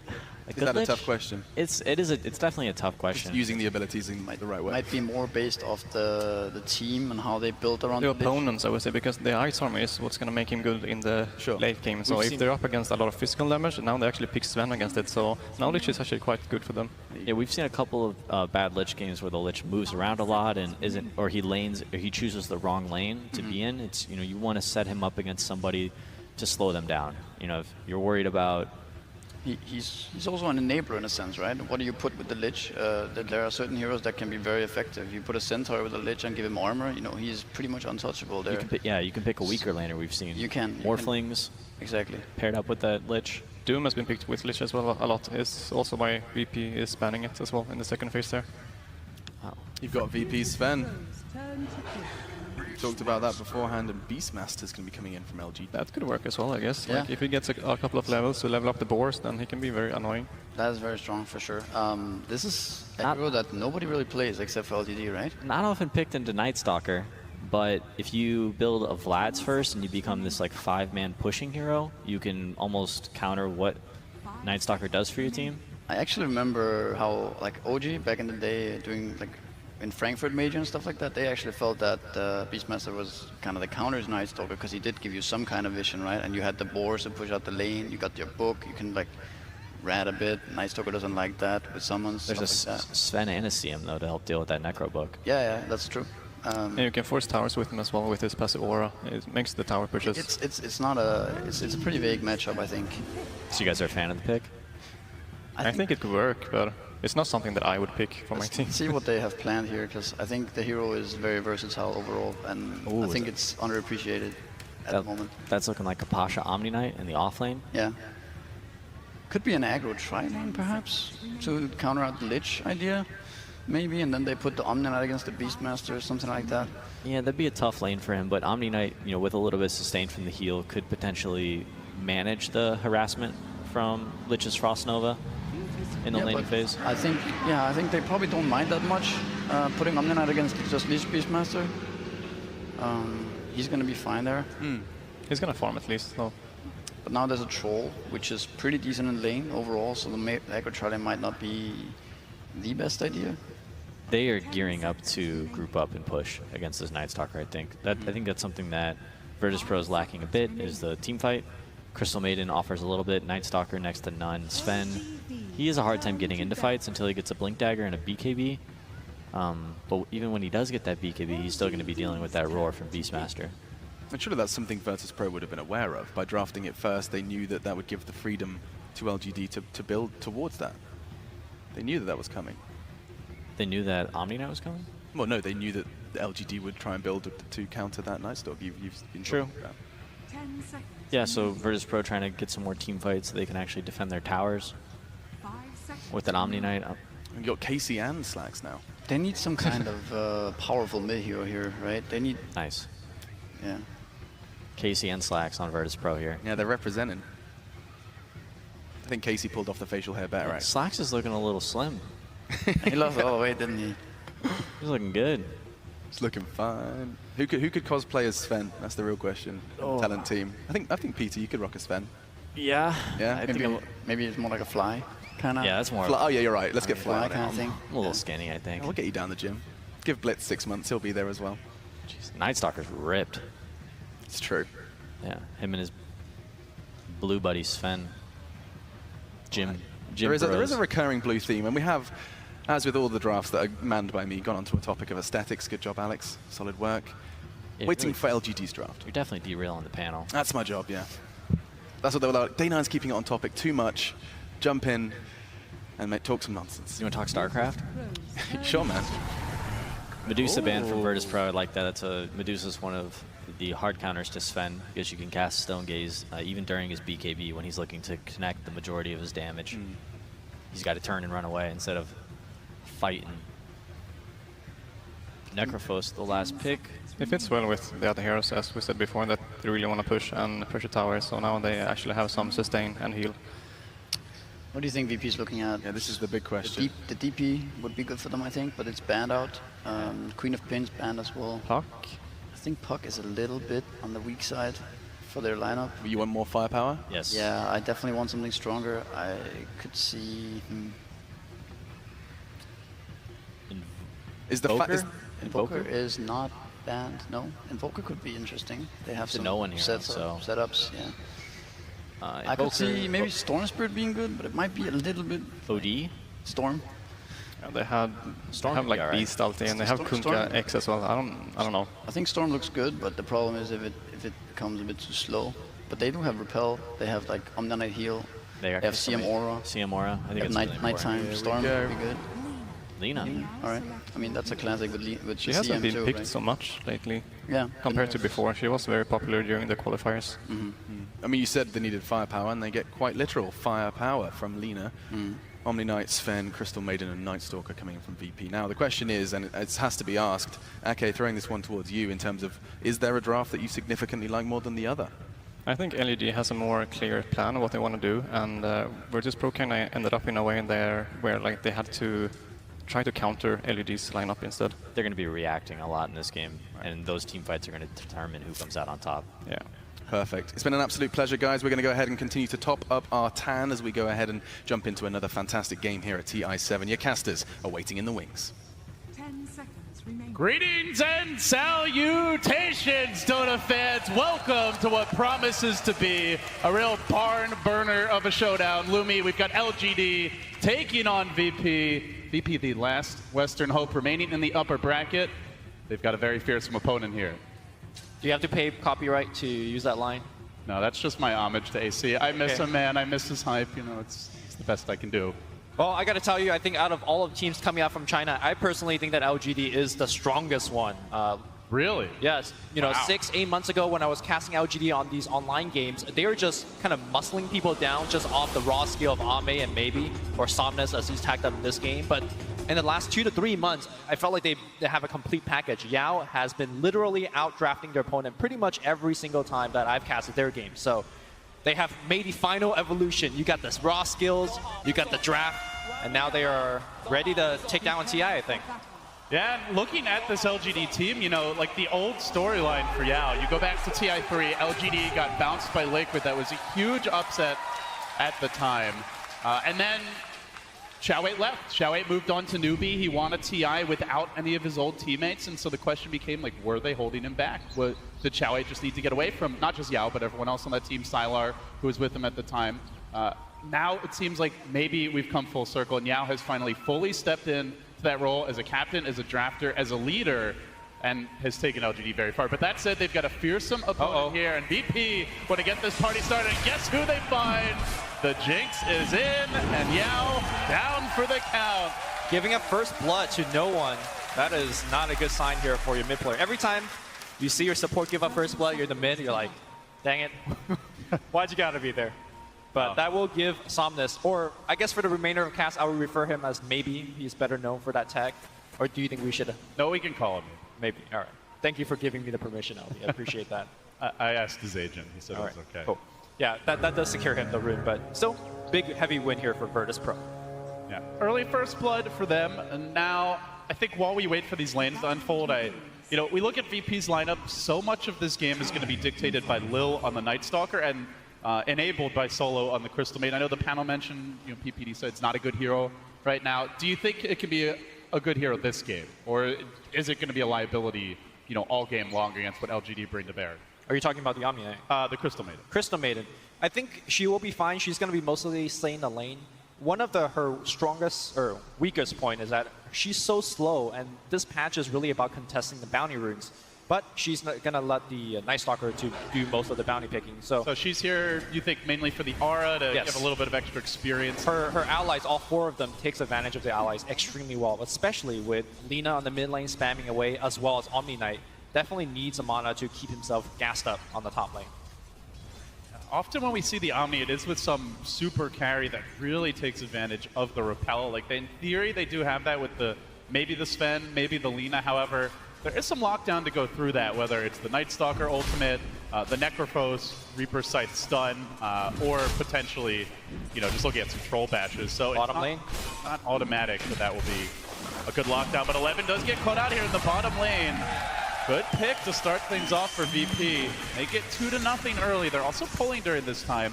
So this bottom lane seems clearly won, at least for now. Yao staying there for the moment. Curious to see if he makes a rotation as he's being bullied a bit in the river. The board's going to lend him a bit of an assist as Lil makes his journey towards the middle lane, running away from that board now, wrapping back in. So they're leaving the Lich bottom. And I want to ask you, do you like the Lich staying here? Do you think he could be more effective or useful elsewhere? Well, not if he's giving up kills like that, right? I think the idea here is what exactly IG did yesterday. Remember, they ran the Sand King Lich in the off lane. They want to control this lane and just solely win, but instead they're just giving kills after kills after kills. Crystal Maiden.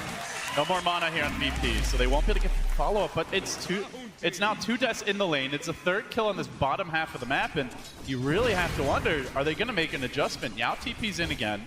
He's going to deny that range creep, so content to at least try and slow this down, but I think LGD is just getting a little bit too ahead of themselves. Lich as a laner gets really, really strong at level 2 and 3. Not as strong at level 1. It felt like they gave away a little bit too much when they don't have any ability to fight. You take Sacrificer 1, you're a glorified range creep, just stay back. And unfortunately, they got punished pretty hard. That does mean 11 is on his own, though, and they're moving in again, looking to punish the Lich. Yeah, and this is where Lich gets stronger in the lane, right? You put the Frost armor on 011, and he's got 7 armor with the, of course, the attack slow applied to them when you do attack him. So he should be absolutely fine. And so this lane is not winning for LGD, but eventually it will win. So how about the other lanes? In the mid lane, no one. Duke it out with Maybe here. For a while, Maybe widely considered to be by far the best mid in China. Nowadays, I think some would say SCCC can challenge him for that crown, but certainly one of the premier mids, and doing well early on against no one. A slight edge to CS, and getting a little help from Victoria. They are moving in while simultaneously in the bottom lane, the Frost Armor saving the day. Can they get this no one kill? The Lina's low, about to fall. Crucial that LGD gets this, not dead yet, and no one makes it out. Wow. I think maybe used his Ghost Shroud a little bit too early. I think he could have gotten an extra attack or two, not taking into account of the Ghost, the Fairy Fire that the Lina activated. So slight mistake there by Maybe, but still having the lane advantage. Great gang from the Kunga, giving their mid a little bit of advantage there. On the last lane that we haven't really looked at is Pasha on this off-lane Omni Knight, who for now is getting his experience. Already level 4. They haven't been able to force him out of the lane, although they are going to try with the turret now. He's relatively low, has the level 2 heal. Still the pursuit. They're going to be looking for some timely bashes. He gets pulled back by an X, but the creep wave comes in, and Pasha will be absolutely fine. So the early laning stage definitely belongs to VP, and now Wolf Howl's nighttime kicks in, and Lil starts to get aggressive. All those kills, Lumi, they're coming in daytime, but now VP can ramp up the aggression. One of the downside of this defensive tri-lane for Virtus Pro is that they're not getting that much level. You have 3 kills in the lane, and your Night Stalker is still level 2. And that's just kind of a byproduct of Crystal Maiden nowadays. She used to be a very efficient jungler. Lich. And Lich, yeah. Of course, more so than the Lich in the CM. But now it looks like the Night Stalker will be roaming to the mid lane to perhaps set up a kill. And Maybe is relatively low. It does Ghost Shroud up, has a few stick charges available as well. So VP aren't going to be able to commit for that kill. You in fact see 4 LGD heroes in the vicinity, just ready for a potential dive while also trying to farm the woods. And one thing about this Night Stalker pick is the presence of the Beastmaster. I think very important to talk about. It might not be the easiest Night Stalker game. There's always vision if the Beastmaster position's right. So VP can't just count and bank on being able to dive towers with impunity. There could well be a punish and anticipation from the LGD side. I do want to point out this ward that Virtus.pro lay out in the very beginning of the game, overseeing the Ancients. That's something that Lich offlanes would like to do, especially with the Beastmaster in the game. And of course, when you have a Sven, if you do know that there is going to be a stack, you can easily steal it after a good fight. So I think that's definitely something that Virtus.pro will be looking towards to do. 11 feeding his Hawk into the waiting arms of Solo, who is now just dual laning as the Nightstalker continues his journey around the world, heading towards the top lane. Didn't really see an opening there. In fact, the Lich also making the rotation. I think he was hiding in fog, just waiting for that potential Nightstalker dive, and they're going to go again on the bottom lane. 11 could be in trouble here with the Frostbite coming out. He doesn't have the plus armor. The attack speed slow not there, and down he will go. Brutal start indeed. VP up 4 kills. Great start for them. They're not really that far ahead, all things considered, Lumi. LGD still farming well and otherwise keeping the game relatively close.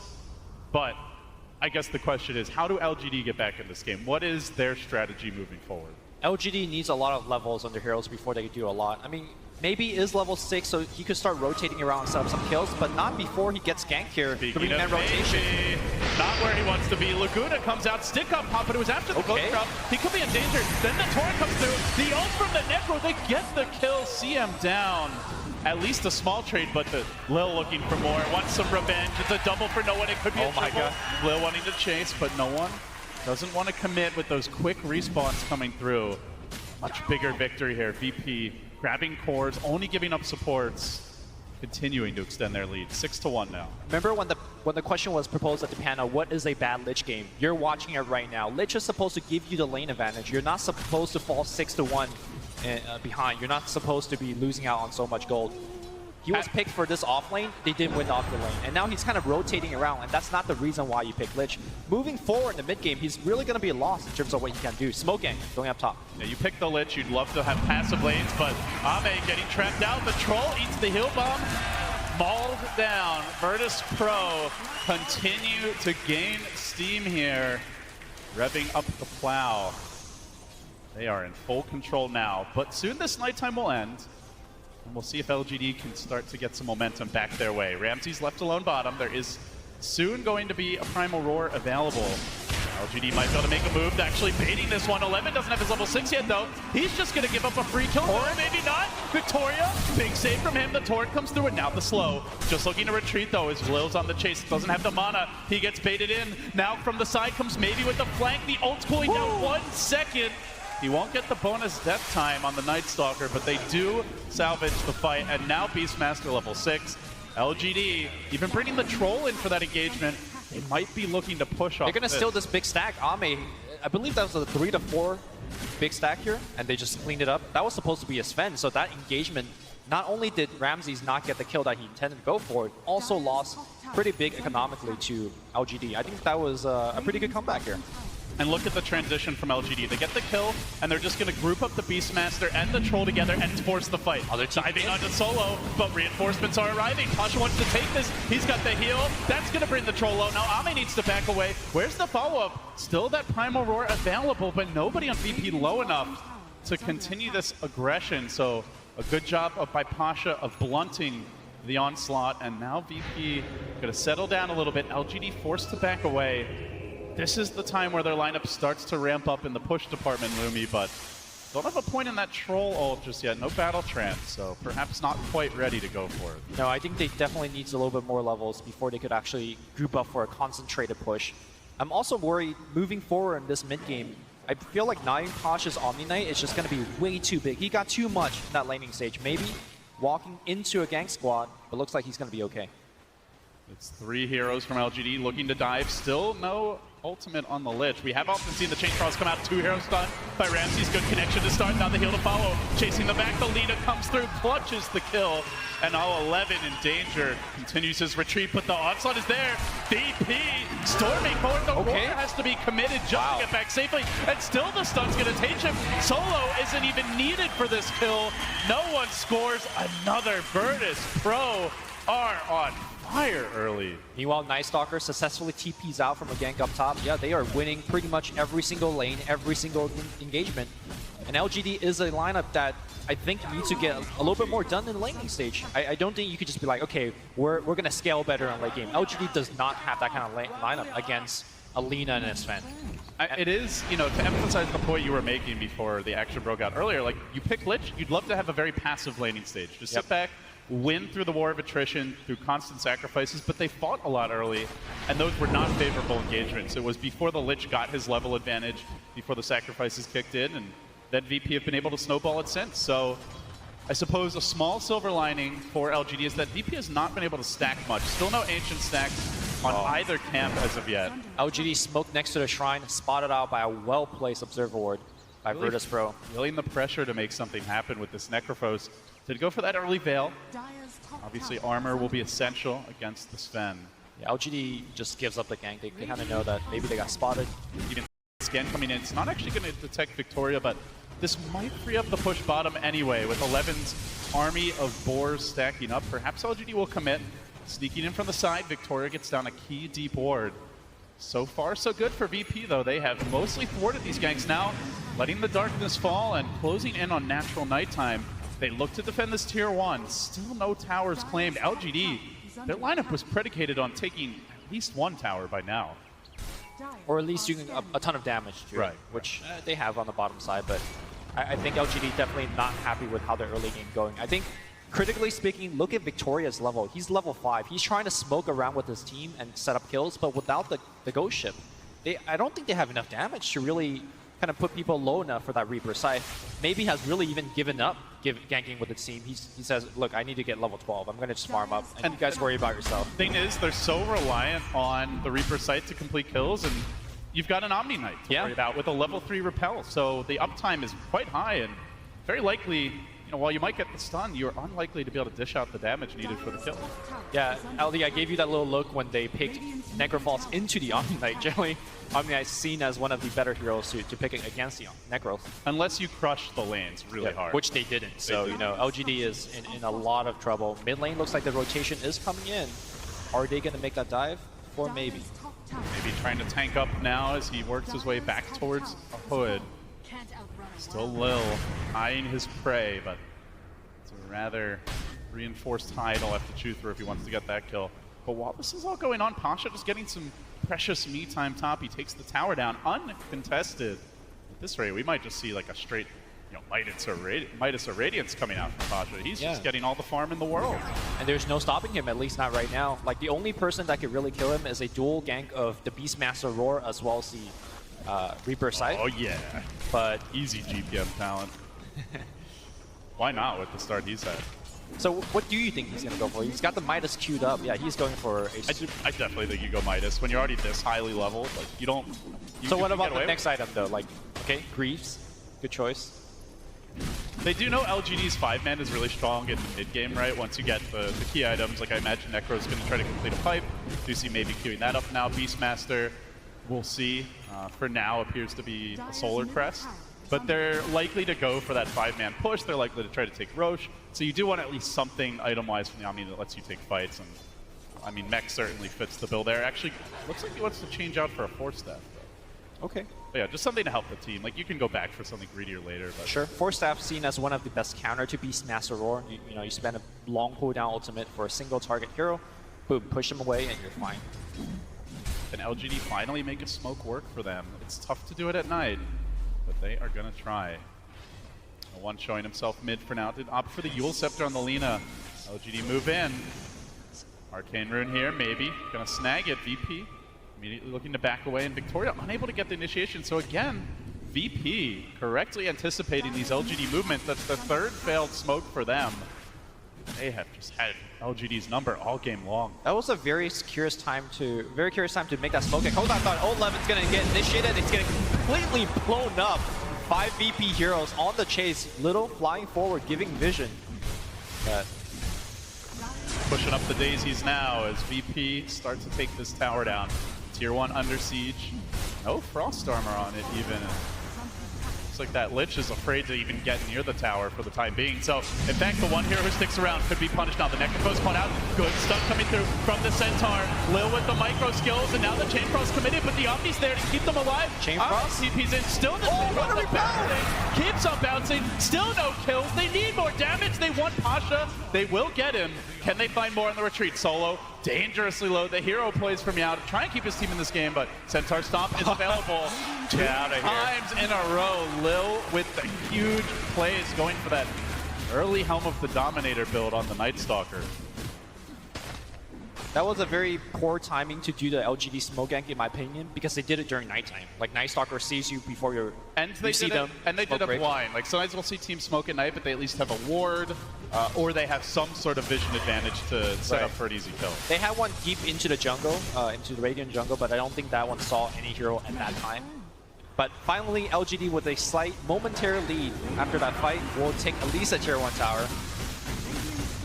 VP probably not in position to trade just yet as Ame cracks open the Mask of Madness. Raw attack speed so far for him. Grab the Yasha as well. It's the least important tower for their strategy though, as they really are a lot about the Roshan, but the Troll, the Beastmaster, heroes that can use the Aegis quite well potentially, like the Necrophos, who offers a lot on a second life. Ramses, by the way, finishing a 4-stack Ancients, being stacked up by that little Centaur. Nice Stalkers. Already grabbed the Oblivion Staff, I believe Echo Saber. But either way, LGD working on this tower now, quickly chewing it down. VP don't want to contest just yet. They are waiting for their next round of items. They want to take a fight where LGD aren't already set up at a tower, so they're going to retreat for the time being. This last minute and a half for LGD has been really good. They desperately need that gold going to some of these key heroes. 11 finishing that Solar Crest allows him to tank quite a bit. I wonder if he's going to go for a Blink BKB or Blink build this game. No one could be in danger here. The Yule's up there though. It's available. Quick Yules, but the Chain Frost locked in from distance. Roar comes through. Even the Reaper. Gotta love the commitment from Yao there, and they do score the long duration. Look at his respawn time, 66 seconds. Yeah, that's big, and that is the thing about this LGD draft is even from a deficit, they're just so strong in the mid game. But here comes Lil again, hunting Victoria. Oh, Victoria down once more. Lil continues to make plays around the map. 3-1-6 on the Night Stalker. Doing it solo now. So I do want to ask your opinion about the Night Stalker Helm of the Dominator build. Not something that we see too often, but the Centaur has been pretty effective so far. Quite instrumental. We'll talk about it in a moment, but for now, LGD getting run over in the mid lane. A rain of fights coming down as Solo continues to dish out the damage. Even through the Ghost Shroud, will slay Ame and maybe both cores down for the count. They didn't have the Beastmaster there. Of course, the Kunkka had only just respawned, and they didn't have the boat available. Costly mistake from LGD, underestimating VP's willingness to take the fight. Yeah, there's no way that Troll Warlord could be in that kind of forward position without having a BKB. Look at how awkward it was as he got kind of pushed into the right side. If he had BKB there, maybe he could sit his ground and fight, but they just got melted. Yeah, he queues it up now. He's definitely going to need it as this game moves along. But he needs both BKB and Diffusal Blade to actually counteract against Guardian Angel. That will be a big threat against them as well. So just a ton of items that LGD need. Unfortunately, they are just too poor.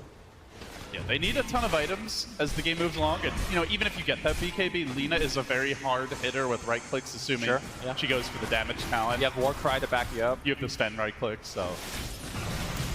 Other thing I think to keep in mind is they have multiple targets that you really want to roar. Like, those are the two big ones. Maybe you could even make an argument for the Omni Knight so he can't save his teammates. But LGD, they're not frazzled by this bad turn of events. They're still going to try to go for the Roach. They've lost one already. Victoria down. Now Ame's in the pit, but he rushes out, wants to take the fight. Yao into the Chain Frost. He won't get it off, though. VP swarming to the point of attack. It's a Zerg rush from them. Locking down Ame, picking him off. Aegis instantly will be burnt and likely dies again. Stormbolt's pulled down, goes for the Whirling Axes, but surrounded and pounded. VP make it 3 plus an Aegis down. They are fearless here on the big stage. Yeah, they gave away the Roshan, but you know they just took it right back very quickly and now invading into the enemy jungle.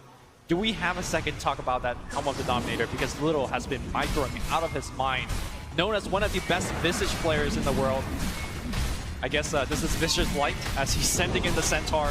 stomping people and extending chain stuns, as well as allowing the Omni Knight to actually have a good healable target in the front line to do that big bomb damage. It can also soak up, you know, a Chain Frost bounce and potentially just drag it away from your team. So that Centaur also has stacked 4 Ancient Camps for his Sven, so... Yeah, so you can basically do what you want to do at nighttime as a Night Stalker, and that's probably the biggest reason. Stay active, constantly pressure, while also still ensuring your economy is robust. So I think that's the most important aspect of it, and then the bonus is whatever it brings to you in an actual fight. Sure. Just 10 attack speed also actually is quite nice for Night Stalker. Does get in quite a bit of right click, especially when he is in a 1v1 situation or support in jungle or something like that. Still prowling about here as LGD starting to feel quite scared. It's a lineup that's meant to group up, take towers early, grab an Aegis, and use that to force objectives, but Lumi, they've gotten only 2 towers, and for their purposes, the least important 2, these 2 bottom tier 1s. It's not stopped VP from farming at all. VP's farming the northern half of the map without fear. LGD, if anything, the lineup that wants to be map controlling and playing from ahead is currently playing from a sizable disadvantage. 17-4, down 9k gold. How do they get back in this game? Well, Reaper Scythe is a hell of a spell. You know, when the game goes longer, the respawn timer kind of adds more and more in terms of how effective it is. But I think they're getting closer and closer to a point where VP needs to go up the hill, dive a little bit too deep, and make a big mistake. For now, looks like the 2 teams will trade a tower. LGD does get the mid-tier 1, but here comes the backstab. They want to fight. They're bringing in 5. The tower's low, but in goes Ramsey's head full of steam. Gets up the stun. Ame on the run, and from the rear comes Solo with the zoning. Ultimate meet the frost as he brings down 3 with the help of his team. Now onto Somnus, and maybe no calls to be accepted by this Necrophos. He will drop as well, the lone survivor to tell the tale of sadness of the plow. We're going to watch that one more time. You see in the front line, Sven just goes in, and on the back line, great rotation coming in, and they just cut off everybody. Crystal made an ultimate, and like you said, it was a zoning one, and there was nowhere to go for LGD. They don't get a single player, and now tier 3 is being sieged on. This is what we all knew VP was capable of. This was the reason why we saw swagger and confidence from Virtus Pro at past events. Some have knocked them for being overly confident, even cocky at times. As mentioned at the summit, going for the, you know, pick a different hero every game, never play a hero twice. They want that strategy, tournament. and they ended up winning the tournament, and perhaps it made them a bit stronger. Now they come into TI and on the big stage, on the verge of finally taking the game off of one of these top Chinese dogs as LGD find themselves on the ropes. Yeah, so far I think LGD has not really shown up and played Dota just yet. They had resemblance of showing up and play Dota. They made some good moves, but ultimately I think they didn't execute the Dota that they want to play. The draft to me is not the draft that they intended to show right now. I mean, biggest thing, is it just that they didn't get enough mileage out of the Lich for you? Not just as Lich, but a laning stage as a whole, right? Like, Lich is a big part of it, obviously, but I think Beastmaster is supposed to do more in this stage of the game. Maybe supposed to be getting a Reaper Scythe kill left and right. How many Reaper Scythe kill have we seen? 1, 2? I think just the 1. I mean, they have 4 kills, so we could, you know, count it up really quickly. It's not more than 4. Yeah. So, and of course, I've not felt the presence of this Troll Warlord. I mean, he's hit a tower a couple of times, he's gotten the Roche, but he's just not a big threat. He's gone for the Blink Dagger, which... He still doesn't have the BKB, and the thing is, you mentioned he's not a big threat, like, he has to get a BKB. They have so many ways to deal with them otherwise. The blind from the Night Stalker with Crippling Fear, tons of slow chain stun galore with the Sven, the Lina, not to mention just the Omni Knight constantly nuking you down with the Purification. Like, he's not tanky enough to get away without a BKB, even if it's not a game-winning item. Without a BKB, I don't think you kill anyone. Not even the Crystal Maiden. Like, Crystal Maiden could just Frostbite and run away. Hold that thought. Moving in, the boat comes through, Ramsey's BKB, and now the fight. They fight around the shrine here. Do they commit forward? They want this Necrophos throwing in the Laguna, the Chain Frost to counter. The Torrent's there as well, but Big Daddy Sven in the house, forcing Yo on his heels. He runs back into that red sword of doom. And it seems it's destiny for VP to take this game. One of the first times we've seen the team GG out on the main stage before losing a second lane of ranks. LGD just got whopped. I think Virtus Pro did everything correct. They won that bottom lane. 9 Posh got way too much in his lane. Of course, the Lina Got the ganks that she needed mid, so she won there as well. Winning every single lane, winning every single engagement. And they won the VP way. They won playing with incredible confidence, great mid-game team fight execution, pushing the early advantage as much as possible. So for LGD, like biggest thing to change, it feels like got to have a stronger laning stage for them going into that next game. I think their draft was fine. It's one of those situations where you had a good game plan, you weren't able to execute it, so the LGD coach, you know, give him a slap on the back, be like, play better. Maybe you don't even need the coach's input. You can already see Yao putting his arm around his teammates saying, like, guys, we got this. We got to put it back together. Let's calm down. It's a best of 3. Yep. We can adapt and bounce back. And this LGD team has done that. You know, one of their most recent results coming into this tournament was a 3-2 victory against LGD FY. So they know how to win a longer series. Yep. Like you mentioned, coming into the series, can Yao be that man, you know? It used to be Xiao Wei. He used to live in the shadow of Xiao Wei. But now, can he step up and be the leader for his team? He's doing that right now, but let's see if the results will show it. Well, no better test for him than the one that VP have put him to. They lead the best of 3 1-0. We'll get some more analysis and break it down with the panel.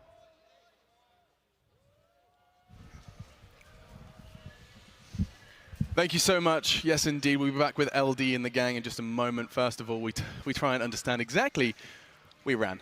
I ran. I'm out of breath. I do apologize. But we are certainly somewhere else. If you have just joined us and are unfamiliar, wait, this isn't the panel. Indeed, we are not in the shadows, but we do have the Rasmus. That's an old school music joke. You're a lot out of breath. I'm really unfit. That was like a... It was quite a run. That was you running. That was me at full pace. That was a slow, like that saunter. Was you could have seen me. I was like challenging Usain Bolt at that point. Yeah, maybe we'll race on the way. So I should probably stop talking so I can catch my breath, but I'm going to start with you, Misery, just because you have to shed some light on this. A game that ends that quickly, that convincingly. Can you try and put into perspective as to how that happens? How does that come to be? I mean, in the draft, you were even saying that maybe LGD had some degree of an edge. I think it just this type of lineup that you're facing with Crystal Maiden, Night Stalker, Lina, these type of heroes, they're so fast in laning phase, and if you maybe do like incorrect moves, if you lane wrong, if you place your wards wrong, you might just end up losing in 2 minutes. And this is what happened here. And it snowballs so quickly because this is what Crystal Maiden excels at. She has been nerfed, but her aura is still the same. So she keeps giving mana to Night Stalker. He never stops. The Night is feels like 2 minutes longer because he's never out of mana. And yeah, it's just Lina pushing in the waves constantly. It's hard to deal with. So by just drafting like the CM and the Night Stalker so early, was that just kind of VP saying, this is exactly what we're going to do? What can you do to respond? Yeah, I was a little thrown off by the CM pick. I haven't been a huge fan of that hero, but they definitely made it work. Giving these 4 positions that we see, these strength, melee, 4 positions who have low mana pools, they really do excel a lot when they have increased mana regeneration from the CM aura. So that allowed Lil to really have a great game, and he was so farmed. He had a medallion, Helm of the Dominator. He's running around with a Centaur creep following him, so he was free to. A lot of times when Night Stalker will cast Void on someone to slow them and catch up to them, they'll just TP out. But he would do that, and then the Centaur would be right behind him in case, so they couldn't TP out. So that was cool to see. He was dominating. Smooth. I just think that this Maiden actually, it's just worked this game because they were facing Lich and Kunkka. I think if they would pick it again and be up against maybe a Night Stalker themselves or some other hero that's like to move around a lot, it would be a lot harder. We'll talk more about the Maiden and other things in just a moment, but actually we do have to check in with Kevin. Want to make sure he has ample time to discuss it. It certainly isn't his maiden voyage over at the Analysts. It is not, and I'm glad you guys brought up the Helm of the Dominator. That was a thing that I actually really enjoyed when the item first came out. I kind of theory-crafted supports using it, but lately we've been seeing cores. Items been nerfed a bit, hasn't been purchased much. And Lil used it very well this game. Grabbed a Centaur Conqueror, was using it to scout. The other thing that they used really well with it was comboing it with the Omni Knight, in that it would be a upfront melee tanker kind of thing that could disable, and very often they would put heals on it just to guarantee damage without putting somebody on their team in danger. Really like that usage. Also provides some attack speed, some HP regen, all useful things that you can actually use. Like Peter said, it's also very good for ensuring that you can actually gank heroes because it gives you 2 stuns, which guarantees that your opponent can't escape. So this big, heavy dominance across the map that Night Stalker has can be paired with an extremely fast other creep. So it's not just him that it's fast, it's also the creep itself, which combos really well together. Sometimes you can use it kind of like a Pokemon if you really want to. You can fight other pets, things like that. I imagine if you really needed to, he could have stolen one of his opponent's pets, maybe a Necro 3, something like that. And the other cool thing is that even if it's during daytime, you've still got this Centaur that can stun for 2 seconds. It's still really fast and can catch up and helps your team win the game. And Lil, excuse me, had a really good performance this game, and I love the Helm of the Dominator usage. Thank you so much. I mean, how often do we see a Helm of the Dominator kind of not that often on show supports. its face? Definitely not on supports, and even on cores, it's been an item that's really phased out. Yeah. So that, I imagine there's risk and reward attached to it then. I think that item actually, I mean, as shown here, it seems like Night Stalkers might be very good on that hero. Honestly, it's pretty innovative, to be honest, because like he has this downtime during daytime, like Perch said, and well, this creep enables the whole downtime thing. It's not really downtime. It's kind of when you add a creep into your arsenal, it's the skill cap or the amount of things that you can do with that creep are up to how good the player is. And Lil, one of the most mechanically skilled players in Dota, like Enchantress, saying, seen him on that. Constantly scouting. Visage is playing you're using this Helmet Dominator, this extension of yourself to gather information and figure out where your opponents are, and also be a useful tool in team fights. And that's, of course, just why that looks so damn convincing. And I think just a moment away from the game itself that we did just witness such a convincing win from Virtus.pro. And now the real question is, upper bracket game, you lose like that. What kind of conversation could you possibly be having here, Misery? Is it just a question of, guys, it didn't happen, let's play 2 games? Well, they probably need to get ready to play some more fast-paced Dota. Yeah. Maybe choose a different floor position. Kunkka might be a bit too slow for these guys. Change it up. Now they kind of understand what they're up against here. Of course, VP has different ways of playing, but I think they need to be ready for another round of in-your-face type heroes. I think they came up pretty flat-footed. That Beastmaster was just feeding relentlessly. No axes at 15 minutes? Well, I don't even think that was, that was weird, but that wasn't even the problem. I think he died so many times in lane when he should have been playing more responsibly. He allowed Lil and Solo on the CM to get a bunch of farm and experience by killing him over and over, when if he played a little bit safer, those supports wouldn't be so farmed and the game wouldn't be so difficult for his team. I actually think that getting these 4 points in the passive is a way for them to come back into the game, because they get picked off because they're splitting up a bit, and by getting that they can actually force towers without giving up too much space for VP when they're grouping up, but they were a lot stronger than them, and they managed to kill them even though they were 5. So they might have maybe they should have considered just playing a bit more passive, like Peter said, like just chill a bit more, let the CM and then Night Stalker lurk around but not catch anything and just stay back, be more content. But it might be something with the main stage, first game, exactly. Not really used to it. It's time to wake up. It's game 2. Yeah. Get ready. You get your one game, you get to lose, and that's it. I mean, that's that one shot, one opportunity. You've got to go ahead and just give us an awful quote, reference, song shout out. That was not what I was going for. Then why did you say it? I was going through my cliches. You've got one shot, backs against the wall, they're against the ropes. I was going through them all. Let me do them. I'm just waiting for Mom Spaghetti at any point. Yeah, there was vomit on his sweater, his LGD gaming sweater. Yeah, well, we're going to get a copyright infringement letter from M&M's people. I apologize, Valve. Anyway, we should probably start getting ready for that draft because it is on the way. And I do want to just ask you a big question as you shake your head. You're just a tough one. Don't worry, I think you're going to get rid of me very soon. Bring back Day 9. He's on his way. Don't panic. It's just he doesn't like the sunlight, so they sent the man with a tan to do the stuff outside. So Peter, I think the first question is, VP, you've said it as well, Misery, everyone's well aware, as are LGD, they're going to be coming in your face. They're going to be attacking you in your face. Oh my God. This is the end of my career. Yo, can I? They're going to be attacking you, full frontal. Okay, you know what I'm saying. That's what's going to be happening. I am just. Okay. I'm just uncomfortable. Yeah, they're gonna come. They're gonna come at you. Yes, come at you. There he is. And this is why we got him on the panel. Just grabbed him from the crowd. I need some North Americans on this panel with me immediately. For sure, man. I can do that. Okay, so my question to you now, Peter, is just simply: they're going to be aggressive. They're going to be attacking you. Right on. That's how you guys say it. Right on. How do you respond? Yeah, you got to play faster, right? You got to pick faster heroes. Kunkka, so it starts in the draft. Yeah, they can't just pick like Lich and Kunkka. I also would not pick Beastmaster again. Yeah. It's like basically changed the draft entirely. It's just really heroes that aren't playing fast. Like the Lich, he can be on the lane, but he can't move really. And then they have the NS like running around and just ganking you. So Yeah, I think the whole mentality of you know, playing main stage TI has to change a bit from them. I think the Lich can be fine. I think even the Kunkka can be fine too, but they have to kind of make sure that they don't have too many of those type of heroes, because Kunkka, Lich, and Beastmaster are kind of the same sit back and wait type of heroes, and you know, you just enable this Crystal Maiden to do whatever he wants, Night Stalker to do whatever he wants.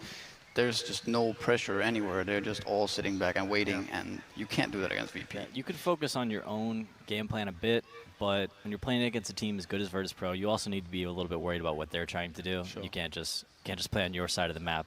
It doesn't work like that. I mean, why can VP get away with it? Well, they attack their opponents. They attacked their opponents had this strategy in mind where they were going to sit back and put Lich in a lane and just farm for 10 minutes, and Lil was like, I'm just going to roam everywhere and grab kills left and right. And I'm just going to be like, the best defense, right? Attack is the best defense, and let's go ahead and jump straight on in. Game 2, LGD are against the ropes. It's time to kick it off with draft number 2. LGD versus Virtus.pro. Game 2. The crowd finds their seats. They sold you the whole seat, but you may very well only need the edge of it, as we're going to be seeing if Virtus.pro can finish this one off in a 2-0 fashion. They've got their snacks, they've got everything they need, and now it's time to see if they can get the heroes this time in the booths. We've got to see what VP do bring in. It's going to be the Void this time, going up against the Nyx. Two common faces, common occurrences so far. Are they allowed to eat in the booth? I was talking about the crowd. The crowd have their snacks, and the players have their heroes. It was kind of something I was going for. It wasn't great. Oh, I thought you said the players had snacks, like a little juice box. Dude, I think you should totally be allowed that. You know, like a cheeky Skittle when you get a creep kill or something, or any other sweet. Those cheese crackers with peanut butter in the middle. What's your go-to gaming snack, Pierre? Ooh, gaming snack? I'm converted to like nuts, unsalted nuts, cheeky handful of almonds. Unsalted. Wow, you're so health conscious, man. That's right. You could barely walk here. Yeah, I mean, there's plenty of salt when I'm playing Dota, so. Absolutely. I know what that life's about. Ooh. Ogre Magi. Solo Ogre Magi. He's back. Yeah, this is one of Solo's best heroes. It really just shows how skilled of a player he is. Because. No cover. I was about to try and go, really? Tell me why. Yeah, that was a little passive aggressive. But no, Solo's an awesome player. Just Ogre is not a hero that takes a lot of skill to play. Although Solo plays it differently. He walks around with like 3 to 4 salves at a time, and he's just he's a mobile fountain for his teammates. Maybe a branch.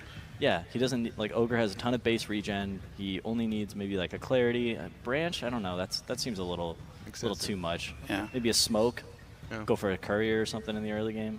But you just get level 7, you max Bloodlust, and you just buff your teammates the rest of the game. So is that sense? So is Solo going to be spending the majority of this game just being a Bloodlust vendor? Yes. Yeah. So basically, how VP plays Ogre is usually phased around mid lane. Like they usually play dual lane mid with. They used to do Sniper. I don't know if Sniper is a hero these days, but they always Sniper Void. Sniper Void. Yeah. Yeah. Why not? We might see a Sniper. Who knows? Sniper's okay versus Coddle, I think. But Ogre is very good with the Void here. We've been talking about that the Void really lacks damage before, and now he actually gets the Bloodlust, so he gets the extra damage in the Chrono. Now, I know Jack isn't here, but I have got some kind of Chinese Dota info for you. LGD and all Chinese teams refer to the Ogre Magi as Blue Fat. That's how it translates. Blue Fat. So they've drafted Blue Fat. I guess we're not doing Jack's Corner for this segment, are we? I could go for a run, but we saw what happened last time. We should just bring Jack's Corner back for the non-China games. I think it should be like a staple. He's fantastic, dude. I'm only there to kind of say go and stop. He's fantastic. You had your own flavor to it. You did a great job. Thank you. You're welcome. Let's have a look then. Kotl and Nyx. We haven't seen a lot of Nyx Assassin. It's actually been kind of passed up a little bit more than I thought it would. And the same question I was thinking. When it has been picked, it's been doing very well. That was Day9 is just beside himself about the 80% win rate of Nyx Assassin. He brings it up every single break. Yeah. It's been banned as well a lot of games against teams that usually picks him, or if it's teams that wants to pick this Puck or Cop mid, and they ban the Nyx, so he can't come there to just mana burn them. Yeah, the level 1 mana burn in mid, acting as like kind of how we'll probably see Solo play this game. It's actually very smart. It's a way to make yourself useful early on without. Yeah, that's where Nyx struggles the most, especially as a support. It's what does he do from levels 1 to 6? Yeah. So big question now. We haven't actually talked about the bans too much, but if you look at that most recent ban from LGD, is that just pure respect to Lil? Is that Enchantress? Am I making? Are my eyes deceiving me? So it could be. It could be a little. It's probably a little bit of both, as is most everything in Dota. Yeah. A lot of different variables and moving pieces you got to look out for. But what it kind of tells to me is that they might want the Nyx and Caudle to be their support duo. Okay. And neither of these heroes can deal with an Enchantress creep roaming into a lane. So you ban out that Ench and you don't have to worry about that, and you can still use these two heroes as your supports and pick up your 3 cores with your last 3 picks. And VP have struck the fear of God into them from the previous. Have VP played offlane Ench, or was it only EG? That was, I think it's only EG that has played offlane Ench. Okay. That being said, I think they have played it before, just not at this tournament. And I wouldn't put it past them. They're one of the most versatile teams when it comes to hero pool. By the way, Keeper of the Light is not really picked up much either. It's pretty much only Liquid who plays it, right? And this is pretty interesting that they choose it in first two. Kind of out of nowhere here. I mean, we've seen what GH can do with it, right? Okay, I mean, we've seen the impact a Caudle can have. Is it just can be very is it a good, unique case? It's more about the team as well, that the team plays very good around it. They let GH get the space as well, because without farm, Caudle is not that good. So I like it against Void. It's blind, especially like Void Ogre. You see, we talk about Bloodlust being increasing attack speed and allowing teams to do more physical damage. Blinding Light's going to be great for that, because no matter how fast you're attacking, you're going to be missing a bunch with that Blinding Light. And you can also use some elements of split push with Caudle, which is great to avoid team fights and find the right team fights when you're up against a Void who has this Chronosphere, which is a huge team fight. Void's also a hero that can't really kill creeps that easily. Like, he's right-clicking creeps down, whereas Caudle just kind of blasts them away. So yeah, if you can get Void to show in lane, you'll know exactly where he is. You can either gank him or stay away from him. And I'm sure you've been asked this question 1,000 times, but wow, never mind. Change of plan, change of topic. Chen shows his face. Is that the second Chen pick? I think he was picked once during the group stage and then he lost. Yeah, definitely. So a 0% win rate. VP is a team that's been playing good with Chen before, so so you're a Chen player. I'm a much more mediocre Chen player. I mean, right now it's kind of the same thing as Ench, like they banned it. They have Colin and then Nyx probably as supports. So then, in that sense, Chen is very good against these heroes. So I agree. I think Chen is going to have a great laning phase, but picking Chen into Caudle and Earthshaker, that's kind of scary. Isn't it? I think it's more that you just have to make sure that you don't just push blindly into the tower to make them being able to nuke down the creeps. You have to go around the towers to find pickoffs or kills before. So Chen works really well with Zanking as well, because we're probably going to see the Chen run to the Zanking, and Zanking is going to kill his Caustic and push in the lane constantly, and they're going to be able to dive and apply a lot of pressure, and they don't really need to help out the Void that much. Maybe Ogre is going to start there, give him a head start against Shaker, and then start running between mid and the safe lane. They're going to collapse. How would you suggest LGD deal with a lane that's being constantly pushed by Zanking and then having Chen creeps diving? It's always a bit tricky, I think, but I would suggest you start there with your 2 supports, and you shut down the Zanking so he can't actually push in the lane in the beginning, and then when Chen comes, you start pushing out the wave. Your carry could also be pretty important here, like maybe you want a ranged guy that you can eventually leave alone, maybe a Necrophos again, maybe a Weaver. Something to stay off the melee creeps. Kind of, yes. Something that will be hard to kill for the Chen Zanking. And then probably end up having like a true carry from mid lane, like your actual win condition. Ooh, Leshrac. That's a core Lesh. That's a maybe Lesh, right? Or is it like a mid Lesh? I mean, we'll have to wait and see. I think that hero would definitely struggle with the Chen Zanking lane. Yeah, exactly. I think it's going to be easier for them to protect him mid than it is to protect him in the safe lane because of the Zanking. So, especially with Nyx kind of floating around mid and backing him up. One thing that I would suggest for LGD is, starting with the supports in the safe lane to help with the Zanking. Caudle can just blast the wave over and over and keep that wave pushed out. Yeah. So as long as, Zanking is going to get his farm for sure, but you're not at risk of dying to the Chen, and that's like the big weakness in LGD's draft right now, is their supports aren't capable of dealing with that Chen creep. So they just need to eliminate any opportunities for Lil to set up those early game ganks. And then as the game progresses, and they get levels and they start getting items, I think Chen will start to fall off. I agree. I also think the issue with Chen in general is that he comes with his creep, and then you kind of just run away from that creep, and then he sits there.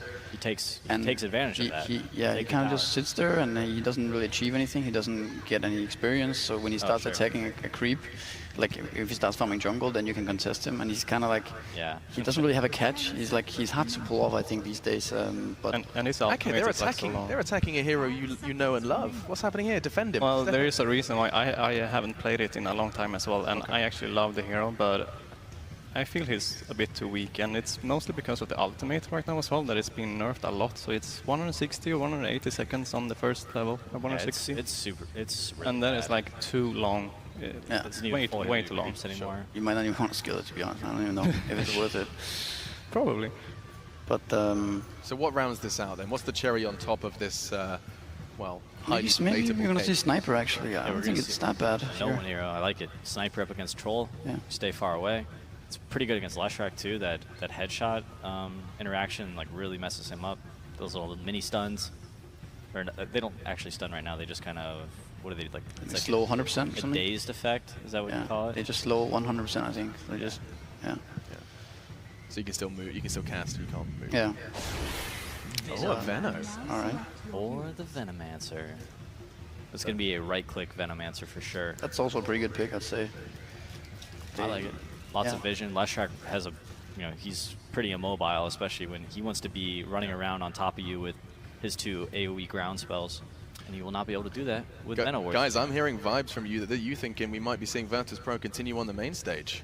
Oh, absolutely. Yeah, okay. Positivity then surrounding Virtus Pro, at least here outside Seattle. It's beautiful. Sun is rising even further into the sky, and we're having a fantastic time here. I don't quite understand how the sun works. Let's go head over to your casters, though, and we'll jump into another game of the Dotes. Lumi, in game 1, our panel didn't believe in the Crystal Maiden, didn't stop VP then. Now they pick Chen. Some questions, some heads being scratched. Will it stop them this time? These guys are the masters of the Hero Challenge. They seem to win with everything. They did it at the Summit. They're busting out not quite different picks every single game, but they're certainly not afraid to pull something out of their back pocket. What do you think, Chet? It's different heroes, but it's same playstyle. They're going to go at you fast and hard, and I think that's going to be the name of the game, right? Chen, something that the panel touched on is the fact that you could grab a creep and just send it to heroes like Keeper of the Light, Nyx Assassin. What are they going to do when there's a Centaur running at you? Let's not forget that Leshrac mid is going to be Maybe's hero, and he's normally very good on the hero, but what does he do when a Centaur runs behind him in setup gank? I feel like this Chen, even though perhaps it's not the best hero in the current meta, very, very good in this game. Could be the dream game for 11, though.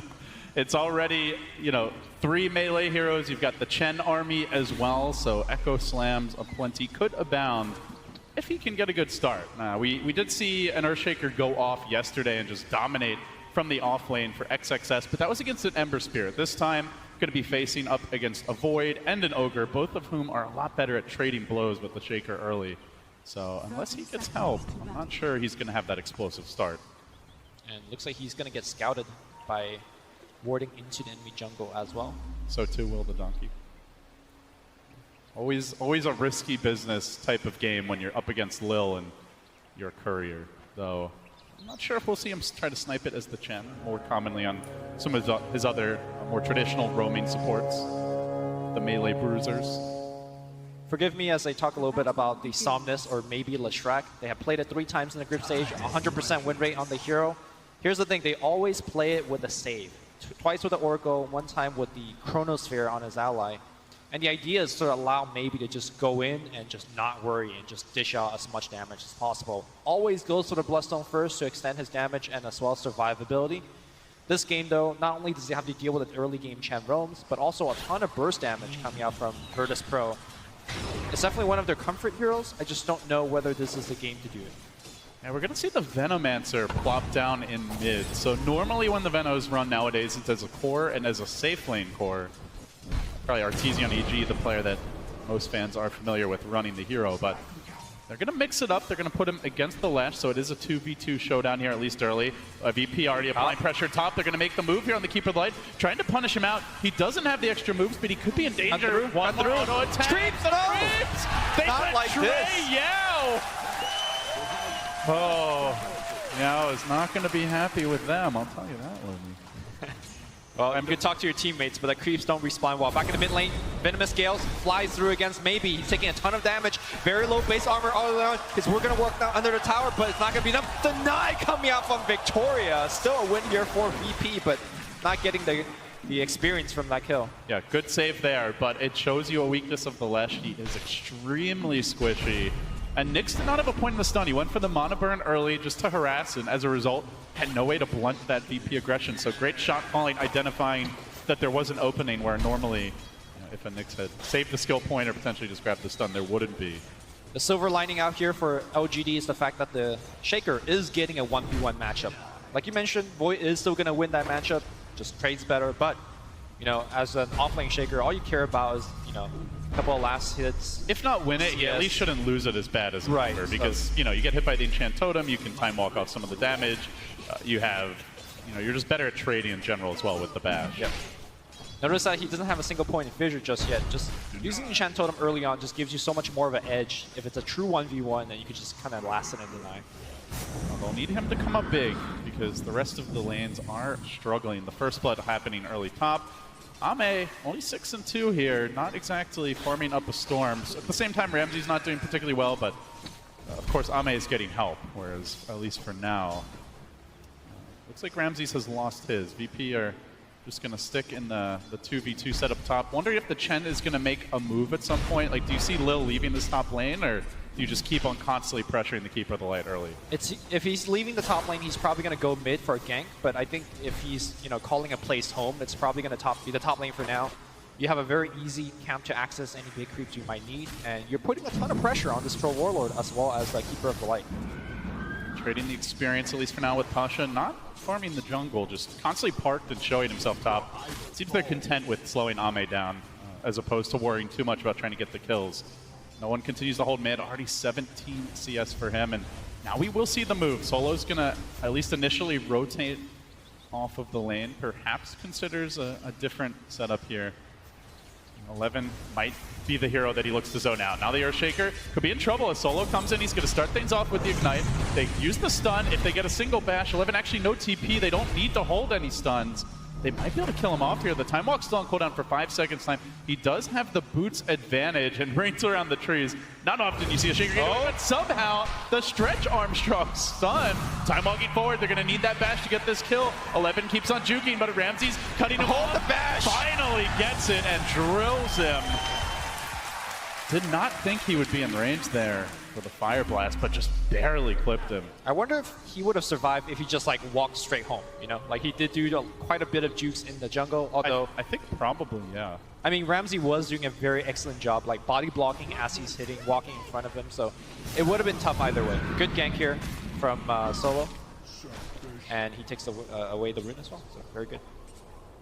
Haste rune grabbed, and something you touched on, these melee bruisers, generally the main hero's snagging runes, and Solo has been doing that. Grabs the haste, he's grabbed 2 bounties, also finding the kills. He got a double damage rune earlier, so constantly pressuring them is... Oh, they're going to gank Lil in the jungle. Taking over this LGD jungle, but it might be an overextension by him. The double stun comes through. Lil does not have a TP scroll either, so maybe running him down. The Edict works its magic, and LGD get back on the board, finally getting a kill here and trying to turn these lanes around. Very good ward to actually scout out the rotations of your jungle. Normally you don't put this, the other one, deeper into the jungle. Because, Chen is going to be taking that path a lot of times, and they're actually going to be able to pick up a kill. So earlier you were comparing the Venomancer to something that, EG has been playing a lot, but the mid-Veno builds it quite differently. Maxes the Gale here as you fire off, and there's just so much harass coming in. But looks like the harass will get turned the other direction as the Nyx Assassin rotates in. Yeah, not a single point in the Plague Wards yet. Yep. This is a kill build, you go Gale, you get your ult at 6, and then once you land the Gale, you're just going to get a kill. So much right-click damage with the Poison Sting as well. But immediate smoke from LGD from the mid lane after shrining up, I think they're baiting them in, or perhaps just a bad smoke, it seems. Looks like no one is rushing the Midas here. Already grabbed the Gloves of Haste, so wants to play a bit more of a proper carry Veno. Is, as you mentioned, really just trying to be the big damage dealer through his hero in these upcoming fights. So LGD sensing something's not right. Yao is going to TP out. Pasha was hunting for him, but evades the Scorpion, gets away to safety. Meanwhile, a lot of key ultimates about to come online. Echo Slam very close for 11. We see Ramses now find the Chronosphere. The chase is on top as VP dive behind the tower. The double Big Bird strat goes in. Ame getting burrowed initially, but the tornadoes are on cooldown. And now the turnaround comes. They want to catch him out, but Pasha somehow jukes the stun. They're going to need a batch here, and they do get it at the buzzer. Ame securing the kill. Meanwhile, as we saw on the big screen, Chronosphere permitted for the Earthshaker kill. Trying to defend himself, but still not level 6 just yet, and Shaker also goes down. So fairly similar start for VP as game 1. Might not be getting as much out of the lane stage, but LGD definitely very far behind right now. So interesting choice by Lil here. You know, one thing that we have seen with a lot of the recent Chen picks is 11 goes in on Ramses, keeps on hitting him with the totem. The fissure comes out. He's just not got to level 6 yet. Otherwise, I think that's actually a kill, but just a bit preemptive with the initiation. But yeah, the Chen is going Midas as well. So, you know, where the Chen picks in theory fall off a little bit, or even a lot later on, Lil is going to try to stay relevant. And you know, some of the recent buffs this hero has gotten, Lumen, you can talk about them more. A lot of them are around his late game. Yeah. Especially with the talents. Well, we're going to see an initiation going on maybe on the mid lane here. They will miss, and as a result, Somnus is going to die. He's going to try to take down no one with him, but not enough damage. Victoria wrapping around. He sees 2 low HP heroes. Solo gets out as well. Nobody dying. They just need that bit of follow-up. Love to see 11 there, but sadly his... Mid lane Gale happening again. Victoria pops the spike and just needs to TP out. This mid Veno is so threatening whenever he just lands a Gale on you. Forcing him out of the lane. Meanwhile, Pasha up top does get hit by the axes. Ame looking for the bash, still not getting it. Will he continue pursuit on Pasha? Does burrow away to safety as Ramses worms his way through the trees. The Echo Slam finally online, and they do bring Maybe down for this. No Radiant Vision of this rotation, but Ramses senses something's not right. Time walks back to safety. He should be out of there. They'll steal a small collection of creeps. But so meanwhile, VP are making their own move as they smoke up. The Chen is going to join here with the Ogre. And they're going to look to make this committed dive into the enemy woods. Oh, they're going to see this Troll Warlord farming in the woods.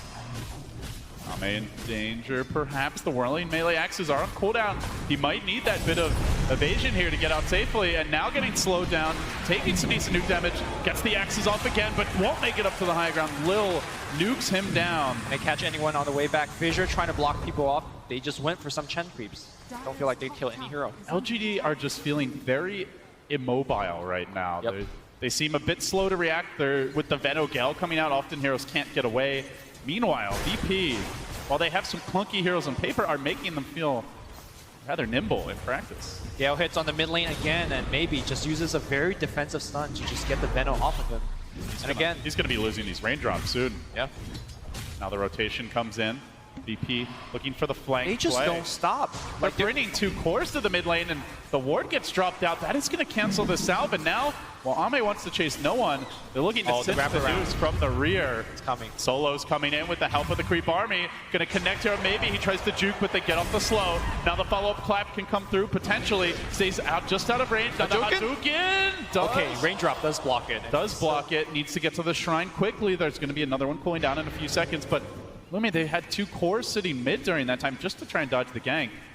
They bring 11 towards top. LGD are just all over the place with these lanes, and they are getting punished for it in terms of farm. Yeah, LGD just feels like a plumber in a bad pipe in a bathroom. Just like there's so many leaks, and they're just going everywhere to put out flames, and it's just not working. What kind of plumbing experiences have you had? I'm a bad plumber. You're seriously bad if you've got flames coming out everywhere. I don't think it's quite that bad for LGD yet, but it might get there at this rate. Maybe he does have a haste rune. He definitely wants to get a solo kill, but the spidey senses of no one, he dodges away. Now the conversation after the game 1 was that, from the panel was that, you know, they need to play faster. LGD does. Do you think they have adapted? It definitely hasn't worked out that way in practice. I don't think Keeper of the Light is that type of hero, but mid lane, Victoria looking to finally set up something, and they will get this key Veno kill, taking him down mid. Went for that Midas, so a bit squishier than Veno might be at this stage, and does get punished for it, but that said, he has already started using the Midas. The Chen Midas about to be picked up here as well, so even if VP are giving up deaths here and there, could still find some openings as Yao lurks behind the tower. They're trying to farm up 11's Blink Dagger. It's a critical juncture for LGD. Close to the Blink, tons of AoE parked behind this tower. Do VP dare commit? Solo's gonna wrap around it into the waiting arms of Yao, who's revving up the blast and following that through with the Enchant Totem. He finishes it emphatically with a dunk. Good vision. They had this ward, and they just saw the Ogre Magi walking up on his own, and was able to pick up the kill. Very nicely done. How much pressure do you feel LGD are under, Lumi? There is a double Midas already completed. Yeah, for sure. A ton of pressure to answer your question, and they can't really get out of the map as easily because there are Chen creeps everywhere. Venom wards are scouting out ganks left and right, and you can make the argument that Virtus Pro are scaling better to the late game as well, especially with that double Midas. That double Midas, especially with Venomancer's level 10 plus 30% experience talent, it's going to put him to level 25 so very quickly. Ame forced to TP out. Burst Strike won't be here on time. Hesitated for just a second. He gets the back, but not enough damage pumped out there. Pasha scoring the kill in his own blink. Only 700 gold off. They are going to send Victoria roaming this way. Perhaps he can find no one who's trying to farm up from the safety of the high ground, but maybe looks to close the gap. It's another Victoria special coming in with the help of the Pulse Nova. They score the kill. Desperately needed momentum here from LGD. All of it coming from the Victoria engine. Yeah, Day9 has been really on the case of the, 80% win rate on Nyx Assassin? It was like, 79.8 something. And this is a game where we're seeing why he's actually doing so well. Think of a level 4, or sorry, a 4-position Sand King. Ramses, he's been scouted out here. The Blink's available. No Echo Slam on 11. Yeah. I'm just going to retreat. So comparing it to a 4-position Sand King to a 4-position Nyx, right? Even if you have a good laning stage with a Sand King, you still need to farm for that Blink Dagger. And that makes you just off the map for 5-6 minutes, doing nothing for your team. But the difference is here, Nyx Assassin, as soon as he turns 6, he just gets to walk around the map and start setting up kills. And as they say that here, Victoria invised up again. He's just waiting for 9posh to walk away from the tower vision. Can just look to carapace one of those caustic hits, potentially get this kill. So Pasha lurks back at the tower, suspicious that something is not right because Leshrac has died enough that if he's sitting there, he likely does have help. Yeah, there's no way that... By the way, this ward that LGD have top has been instrumental in stemming the bleeding. It has scouted at least 4 or 5 VP movements stop. That's what gave them the Ogre kill earlier. They saw the Ogre walking around. It just dodged the Void gank initially. It's since dodged any sort of follow-up sticking around. Solo kind of rambled up that way. Lil was doing the same. That ward right now is the 6th man for LGD.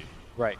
I mean, you normally don't ward there as a Dire. It's such a defensive ward, but in this game, LGD knows that they're running at you non-stop. And that ward is probably one of the best in business to kind of stay alive. And again, Victoria, as soon as that Invis is ready to go, he's going to probably pop it and just be on the map again. Smoke Gang coming out this time here from LGD. It's maybe again. They just keep on trying to punish the Leshrac. Constantly being pursued in the mid lane. Chrono's there with the help of the double damage, and Ramses can probably do the solo Gale coming through. Poison Nova committed 11 there looking for the trade, but Ramses just walks it off. Now Victoria rumbling in, wants to get onto no one here. They're going to need a stun. He connects on one, but Lil looking to salvage this fight. Followed from Pasha as they engage forward. Ame going to go down. It's just one to the next here. Ramses jumping in. He is not going to be pushed away by a simple carapace. Now Solo giving a bit of clubbing action. 11 though, backing away, still has the Echo Slam. He's already used the blink defensively, and then the bash comes through. The fissure from low ground. Dodges away. Ramses pulling out the jukes, breaking ankles as he time walks over the Nyx stun, scores the kill. They just never had that crucial opening for 11 to turn the fight, Lumi. Too chaotic, too much of 3v1, 2v1, 1v1 type engagements. He just couldn't find a good Echo Slam. Yeah, Shaker is really good as a hero when the slows are, when the fights, are slow and methodical. And this is the opposite of that. It's just VP running at you. You don't have time to set up. And one of the conversations that the panel was also having is that Keeper of the Light is a hero that needs a little bit of time and a lot of farm to come online. Yao is getting no room to get that farm. Moving forward, this bathroom is really looking like it's on fire. It's on fire. There's leaks everywhere. Yeah, it's just not looking good for LGD right now. What is the strategy at this point for LGD? Like, how do you see their overall game plan? Are they a 5-man pushing lineup? Are they a turtle farm lineup? Are they trying to sneak a Roshan? Like, what are some of the key points as far as how they get back in the game strategy-wise? They're not actually down really at all in the net worth department, but it does feel like all the momentum is VP's right now. Right, they're not down like economically wise right now, but you know, double Midas is one thing. The heroes that scale so well in Virtus Pro is another. But to answer your question, LGD, they are definitely a slowdown and farm. Dodge ganks, get off pickoffs on your own with your Shaker as well as Nyx Assassin. Get that Bloodstone online on the Leshrac. You know, Leshrac with the Bloodstone, once you get going, you get a ton of kills. He can be a big factor in these kind of mid and late game team fights. Better to have the deaths now before the Bloodstone comes out, and maybe... That's one way to think of it. It's close. Yeah. Now that said, Leshrac is not the escape artist that many other Bloodstone carriers are, like Storm Spirit, for example. Right, but and here's the thing, you know, it's something I brought up earlier, and what we just witnessed in the last fight, right. that no save. No Oracle in this lineup, as we do see the initiation into the jungle. Nyx Assassin does get off the nice spike against 3, but will go down. And that invites the push on the mid lane. The tower is going to get killed pretty easily. Low on mana here on Ramses, though, so it doesn't seem to matter. He is unfazed as he muscles down the tier 1 mid. Yep. The Midas is slowly kicking in for VP. More so in experience than in gold, at least for now, but still waiting to see when that next offensive will come from LGD. They just constantly seem to be reacting to VP's movements, warding defensively, getting ganked under their towers, just biding their time as finally we'll see some recall action here. I like this. Yeah, I'll bring in 11, and this could be an opening. Yeah, Blink Echo Slam to start the fight, but Pasha would be a big kill. He shows himself with Sandstorm. Could be the opening. 11 lunging in. Oh, the hesitation. 011 didn't want to use his Echo Slam, but I think he wanted to go for the fissure, like the enchant totem fissure kill. Right. And save the Echo for a follow-up. This is no time to save, man. Greed or hesitation, whatever it was. Yeah, just awesome go. there. Well, easy for us to say, but maybe he felt like he needed to take the risk. I do want to point out the nice bit of synergy here. The panel does mention, you know, the Bloodlust helping the Faces Void quite a bit early on. Just with simply the Mask of Madness as well as Bloodlust, he fights really well. And Chen has also gotten a Frost Ogre creep. Could put the Frost armor to take away the disadvantage of that Mask of Madness as well. He becomes a kind of a pretty sick carry at this point, just with the help of his allies. Pretty nice. This siege is risky business for LGD. There is so much counter initiation available for VP. Pasha lurking in the trees with the blink, Epicenter at the ready, not to mention the Void that you talked about, and the potential bonus damage he could bring to bear. So we will see LGD get nervous, they back away. Pasha being off the map is doing wonders for VP this game in terms of scaring the bejesus out of LGD. So Chen is close to finishing that Aghanim Scepter really soon. I didn't think we were going to see an Axe Chen at TI, but we're going to see a lot more than that at this rate. We're going to see, you know, big creeps being dominated. What's your favorite one here that you think will help out VP? I mean, the plus HP is always huge. Yeah, plus HP is great. From the Rock Golem. I wonder if we're going to see some of the newer ones. What's your personal favorite? Oh, I like my Black Dragon. You know, you got a rain and a fire over kid. Setting up on the bottom. Want to make the go on Pasha at the same time that Lil is trying to TP out. He gets caught. The Sand King might die as well. Very low. 11 not quite able to finish him off and did commit the Echo for that. Yep. I'm not sure whether they changed Sun Echo into Illuminate into Fissure. If you had all of that, it should be a kill, but I did not see how that fight broke out. I believe he interrupted a little bit with the Burrow Strike away, but in any case, not able to finish him off. Good news for LGD, though. They get that first Bloodstone charge for Maybe, and now Maybe can take this tier 1 down as well. But the TP reaction coming in from Pasha. Wants to try and hold the line here. Is he going to let that channel Epicenter? Thinking about it. I don't think he can solo kill Maybe, though, at 1800 health. He'll certainly need backup as VP start to posture near the Roshan pit. TP coming in to the south side from that Void, and no one gets scouted out here. Actually, Victoria as well. He is forced to carapace the push away from 11. Chronosphere. Come on forward. He catches out 2. They need the follow-up damage. Bring in the Poison Nova. It will start quickly bringing down the Nyx Assassin. Tries for the stun. Down he goes. Decisive play from Ramses there. VP grab 2. Ramses has a double damage rune. That really made short work of 2 heroes with a Chrono. Very nicely done. Just before that kill, I was going to say, look, this is exactly the pacing LGD wants to have. You know, just a very slow game. You set up a gank with a Shaker, you set up another with a Nyx, and then you just let your Bloodstone Leshrac to be there to soak up all of those kills. But VP answers back very quickly. And we are getting to a point where all of these kind of farming items that VP has purchased is about to, sink in. The Ramses Lincolns is about to be finished, so he will really start to hit hard and start to build damage without worry. The Midas has been running for a long time now. Hurricane Pike being finished on no one. And of course the Aghanim Scepter I talked about on Chen is very, very close to being finished. I think VP will give it 5 more minutes or so, and then the pressure is back on. Yeah, they're definitely going to hit a huge power spike with that round of items that you talked about. And LGD tried to prevent them from getting to that point. They move in with 11, Echo Slam in 1 second. They break the smoke. They find Ramses to start the fight. Huge takedown if they can get it, get pushed away. But here comes Pasha! Almost finishes off 3. Ends up dying, but will bail out his Faceless Voice. Victoria's low. Brought down. So much poison damage. Also, maybe now getting caught out. They finally commit the Echo. Forstaff again! Forstaff Gaming pulls them out again. LGD have to run. No one playing out of his mind. That initial Forstaff was his, pushing the Void away from a certain depth. That was a perfect chain stun coming out from LGD. I think Victoria perhaps hesitated just a slight second, and again, got just punished for it. The secondary Forstaff, just as good.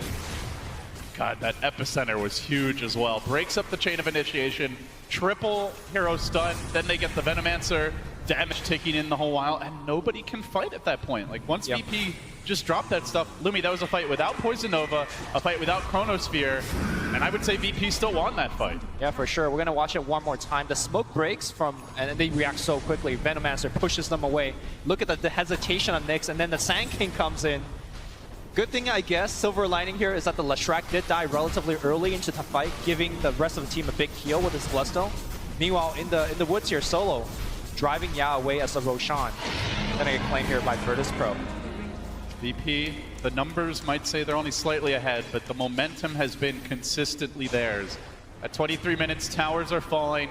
They went for the greedy double Midas. They've made it work for them as they first ensured that they were winning these lanes before they grabbed it, and now their team fight just continues to ramp up heading later into the game. Lil has his Aghanim Scepter online, so those bigger creeps are available to buff up the army, to buff up the 5-man. You've got the Bloodlust. Sand King links in mid lane, Burrow Strike. They get the Venom on the back line. 11 in a lot of trouble. No Force Staff to get him out of there. He's going to spend his gold. He thinks he'll die. He's going to farm a little bit more. Buys a recipe before he dies. All right, not too bad here for Shaker. You say not too bad, I say another death. Oh. LGD constantly on the back foot, and Ramses looking for more. Here come the bashes. There goes the kill. Again, VP, every gank is a success. Now they TP in Ramses bottom. With the Aegis, he's unafraid, and they can't even take this tower. 3 heroes from VP marshalling the defense. Victoria will grab a bounty run. He's stalking Pasha, but doesn't really seem like he wants to go for a kill. And who do you go on as an Nyx? Lil's got an Aghanim Scepter. The Ogre's naturally extremely tanky. There's just not any easy pickoffs at this stage, Lumi. I don't think there are pickoffs anymore, because the way that VP is going to play now is the Chen game. We're going to group up and send 5 at you. Nyx Assassin, very good when you're kind of finding 1 or 2 in the jungle. You set up a gank for your team, but that is not the playstyle that Virtus Pro will have for the remainder of the game. So with this Aegis, if you're in VP's shoes, any sense of urgency, any particular objectives that your eyes are on? You wait for your Chronosphere to be back online. You either go for a smoke or a frontal push. Either way is fine. I think Virtus Pro is ahead enough where they can do a frontal push, and LGD cannot repel. Of course, if you just get a smoke gank and it works, that would also be great. Big opportunity for LGD. They actually wait. They let VP get back to their tower. They see Ramses. They know what's behind him, or at least have an idea of it. They're looking for this flank, but they've been hesitant this game. We saw it earlier with 11 not dropping the Echo immediately. We're even seeing it now where they try to find that perfect opening, and well, they do. Chen going down early in the fight, but at the same time, a 3-hero Burrow. Pasha can come back with the Epi into the Chrono. Still 30 seconds though, so Ramses won't have it yet. Gets the bashes, scores the kill, Shaker down. LGD now on the run, and this is where things can get ugly as Pasha continues to try to find that opening. Still waiting, gets the Burrow, that's 2, about to be a 3rd, the bashes come through. VP routing LGD. Indecision is the name of the game for them. They have to be decisive. They have to see the Void. They have to go in and kill the Void. There's just no other way. This Void is dealing so much damage. And it's hard. It's hard. He has an Aegis. Yeah, he has an Aegis. He has the Chen Hand of God. He has defensive Force Staff on his team. There's so many saves on the side of Virtus Pro. And unfortunately, LGD can't say the same for their own heroes. And it's like you mentioned earlier, you know, it's 1K goal lead, 2K goal lead. But to me, this game is... For LGD, they're so far behind. It's rapidly getting out of hand. And then you just look at some of the matchups heading later. Like, we'll take another look at this fight first, see how it unfolded, where they committed everything for a Chen, got caught by a quick 3-hero burrow, second time that Pasha has managed to counter-initiate and interrupt LGD. Again, they're fighting in between a Shrine and a Tier 2. And a Tier 1 in the mid lane. So there's so many ways for VP to cut them off and, you know, rejoin this fight, even if they weren't already in position. And you can just see the patience of Pasha, waiting not just for that first kill or the second kill, but looking for the follow-ups as well. But back to the action where Victoria is in the back lines as they have caught out Old 11 in the trees. Pasha pursuing him out. The Shaker's in danger. Oh, he's gone. Tries to make it away, but where are you going? Where are you going, my friend? Echo Slam available. The burrow comes through. They're kiting him. They control him nicely, and they score another kill. And now Triceratops coming into play as the Ancient Thunderhides also join the squad. VP on the warpath. No signs of a slowdown. Yeah, they're going to just group up and look to finish the game. What is your defense, LGD? Shaker dead for 30 seconds, does have Echo Slam, but 30 seconds with this Void hitting your buildings. Burrow Strike coming through on the backline. They see Yao. Yao's gone. This Void is massive with not only the Mask of Madness, the Bloodlust, he's also got the Frenzy from the Ancient Thunderhides, making him hit like a truck right now as he chews through the Mailer X. It feels like Ramses is already into the late game. How can LGD answer? Their base is crumbling. VP take one lane. They're looking for the second. They could go mid. Are they going to give them the respect to the Shaker? Back away here. Will Victoria try to pursue? Oh, it looks like they get out safely, at least for now. As a team, they stagger back. Oh, they see maybe. Looking for the flank, gets caught out. He's forced to throw that Yule's out defensively. Blink. No. Decent stuff from the Knicks. They need the Echo Slam, though. They need the Shaker, and he's in the base. Why is maybe out so far? LGD are not playing as a team. It's what got them to this point. But it won't get them any further because they're dying one by one. Now 11's turn. Caught out by Ramses. Getting pummeled by the Hammerhead Sharkman and chases forward on the Yao. They keep on spamming the chat wheel, charging after buildings. VP, head full of steam. Second lane of Brax is theirs. The series is theirs. They have slain LGD. They made it look easy. This time, you know, they got off the fast start as they always do, and then scaled it back. Patience with double Midas. And then as soon as they got enough items for that push, the game was over. I think as we look at VP and where they might go in this tournament, Lumi, we can't question their drafts anymore. They made the Crystal Maiden work, they made the Chen work, and they didn't just happen to win with those heroes. Those heroes were integral in the strategy in both games. Now before we give too much credit to Virtus Pro, I felt like LGD didn't respond well. You know, Pano says we need to speed up the game. We need to make sure that we don't get run over, but they just got ran over. They absolutely did. We'll see the team shaking hands here now. So, of course, LGD not out of it yet. They're going to drop down to the lower bracket. And they'll have a shot in the BO3s there, but VP feeling it now. They've definitely had a strong cheering section behind the Russian commentators. And I have to say, Vlad, he was on his feet. He was really excited for that performance. So, VP now the last Western hope in the upper bracket, but still tons of stiff competition ahead. And LFY perhaps will have a shot to avenge their brothers from LGD. Yeah, I mean, you talk about Western hope. This is supposed to be the odd year where you know, a Western Dota team is going to win TI, but right now, 3 teams from China in the upper bracket. How do you feel about the chances of West versus East? I mean, I think all of these teams have their own unique styles and way of playing. I mean, for me, LFY has really excelled because of Inflames, the way he stepped up, as well as their creativity with their picks. Like they are playing extremely well in the teamwork department. I think you look at Newbie, they have a much more clearly defined style where they like to go for 5-man. You can see all smiles, all giggles as they regroup with the manager. Yeah. Guaranteed top 6 for Virtus Pro. Guaranteed top 6, guaranteed $1 million in the bank. What a fantastic performance. So how do you rate VP now? We've seen all the upper bracket matches. Are they Are they the top team coming into those Final Four in the top half? I think they're the most dangerous team. They're very unpredictable when it comes to the draft. They don't make a lot of mistakes. You know, there were some instances where they died behind a tower. It's like, oh, this is the OCIS.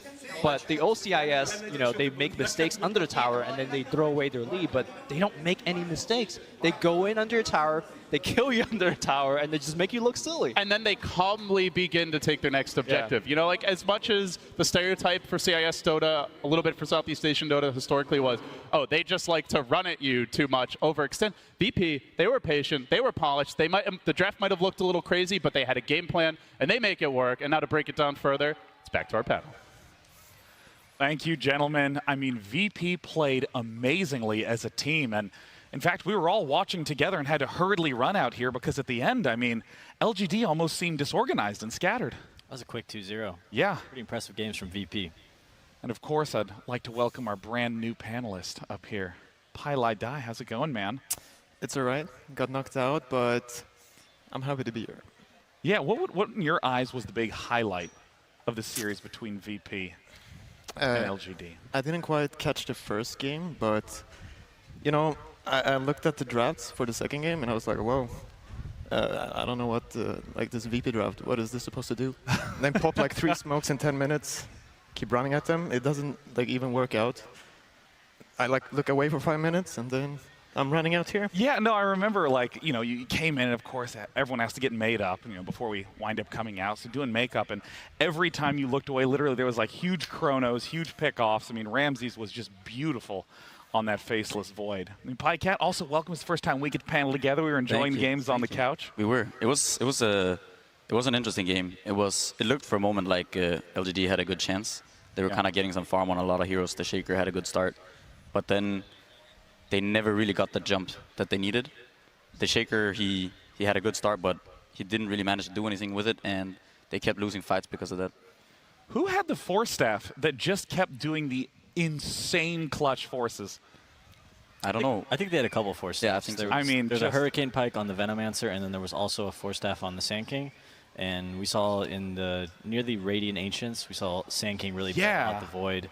And they just kept keeping Ramsey alive, and then he would time leap away and get all his HP back. And they really wanted to kill him, but he couldn't. And that's another win for one position Void, seeming to be picking up some popularity. Yeah, position 1 Void, hard carry Void, has been increasingly popular in this event. It's been really exciting to see him shine.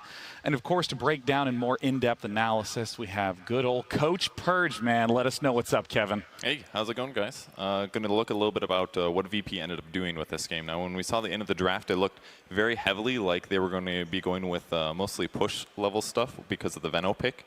They had Veno, they had Chen, they had Faces Void for some teamfight and Ogre Magi out of Amp, but it made things look a little bit weird.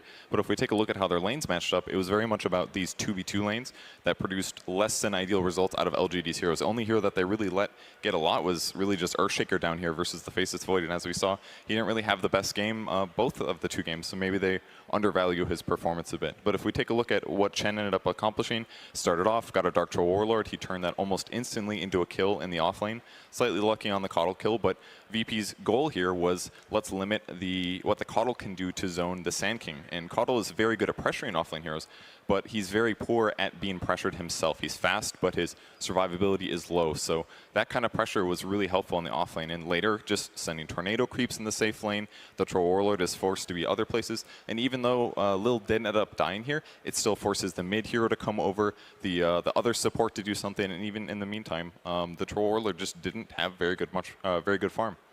Their other dual lane was the Ogre Magi plus the Venomancer one. I thought the really interesting thing about this wasn't necessarily the level 1 portion. This was 1 minute into the game where they were forced to deny him. They pressured him very well, but the interesting thing was the skills, I believe, that no one ended up going for a max Gale build. Now, normally Venomancer is going to grab a lot of wards, and he does that to make sure that he gets lots of last hits, denies, things like that, is able to zone his opponent, push the lane. But by going for Gale, with 3 points here, he does 425 magic damage, which is way above a normal nuke. Level 4 does, I believe, 600 magic damage, which is amazing. So pretty much any time that he Gales somebody, they're going to have to leave the lane. And that's the best way to guarantee last hits sometimes over something like poison attack. So it really felt like VP grabbed these dual lanes that really shut down what LGD wanted to do. And it pushed them into this pretty good place with the Midases that allowed them to abuse their teamfight advantage. It It was really cool, especially to see the use of Chen. I mean, you've talked so much about how Chen can do awesome level 1 ganks. It was a real treat to see it in this game. And also Midas on Chen, keeping him relevant as the game continued to go on. I mean, I want to ask you, PPD, because I know you don't like Troll Warlord. I know you're not a fan. Do you feel like this game sort of highlights some of his weaknesses? I don't think he's the greatest laner, especially up against that Sand King. He could present some problems. Troll really wants to get in there and CS as a melee most times, but the biggest thing for me was like the Chen and actually finding usefulness in the offlane, getting that kill on the Caudle and enabling him to have presence in the offlane. I felt like LGD should have been more prepared for that rotation, maybe smoking at level 0 and placing a ward somewhere just to keep track of the Chen and see what's going on, because that was the only way for Lil to get into that game, and they allowed him to do that. I mean, incredible coordination from Team VP. They will be, of course, as we said before, advancing on to the winners semifinals. They're in top 6. And to talk a little bit to VP, we got Casey. Hey, guys. Yeah, we've got Lil. Congratulations. Thanks. You guys came out decisively in both games, and you seem to play best as a team when you're able to be confident and bold. Why do you think that played especially well against LGD today? I think because we made some decisions after group stage, and we talked a lot with each other. And now we know what are our weak sides, and we fixed them. And now we're very confident in ourselves, and we can play VP Dota. You came out of a really strong group, Group B, dominating on the main stage, coming out of group, but LFY did best you 2-0, so in the group stage that is. So do you think you need to change your style of play when you get ready to face them, or is it the kind of thing where you're on a roll now, let's just keep doing what we're doing? Yeah, I think we should just keep doing what we are doing because it works. Why is it so fun for you to play in that fashion? Because it's obvious you get a kick out of picking heroes that really enable you to be aggressive and bold. I don't know. it just works. Like we are playing very aggressive Dota, and Chinese teams can't play with that because they are playing slowly, and that's why it's very hard for them to to play versus us. How confident are you that we'll be seeing you in the grand finals? It will be just the same. We'll just smash all our opponents every game, and yeah. Sounds like you think we'll be talking to you guys soon again, huh? Yeah, sure. All right. Very confident. I like it. Congratulations. Thanks. Thanks so much. We'll send it back to you guys.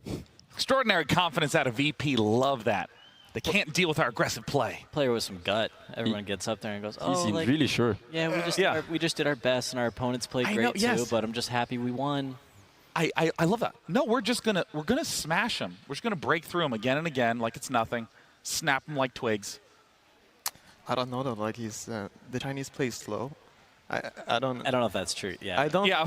Like the Chinese actually play really fast. But like if you're picking Ogre, Sand King, Shen, like that's why I'm looking at their lineup and I'm like, oh, like how are they gonna do this? Like you have to play so fast, and that's why they they pop so many smokes. So like I wish them good luck versus LFY. But I feel like that draft, I don't know. Yeah, but they're playing so well. So I mean, you're referring to things like the fact that Ogre in late game just kind of sits there and is like, good luck, you're bloodlusted. Good luck, you're bloodlusted. I'm going to chill back here, guys. Good luck to everyone. Doesn't scale as well. It's kind of that way, yeah. I mean, I think you probably played some Ogre, right? Yeah, Ogre's whatever. I think Casey was trying to get at Lil and was asking him, you play this like aggressive 4 and you roam all the time and you find these kills and they go, oh, what makes you, why do you like playing like that? I think he just likes to win. Right? Like he likes to play fast, he likes to roam, that's what he's good at, and VP's done a great job at that, and they've won a lot of games because of his presence on the map.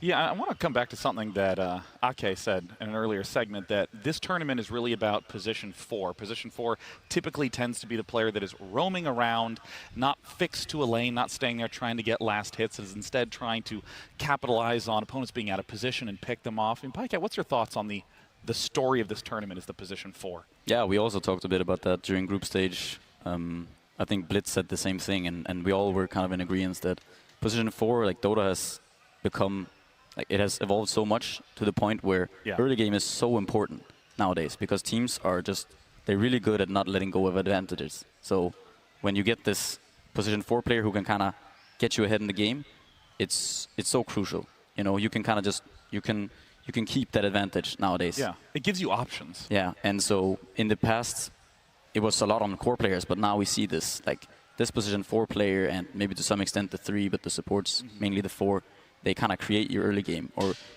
that's what you want them to do. And I mean, Lilith's one of those type of players who does stuff like that. And at this point, if we take a look at the brackets, we now see that up in winners, it's IG versus Newbie, two teams that were an absolute treat to watch yesterday. And here we also see today LFY and VP advancing through. I mean, Chinese Dota is on fire right now. All their players are doing so well. Only VP, the single non-Chinese team, in the winners semis. And of course, coming up next is a matchup we've been so pumped for. It's going to be Team Secret versus Team Liquid. And of course, the captains used to be on the same team. Coming out first, it's going to be Team Liquid.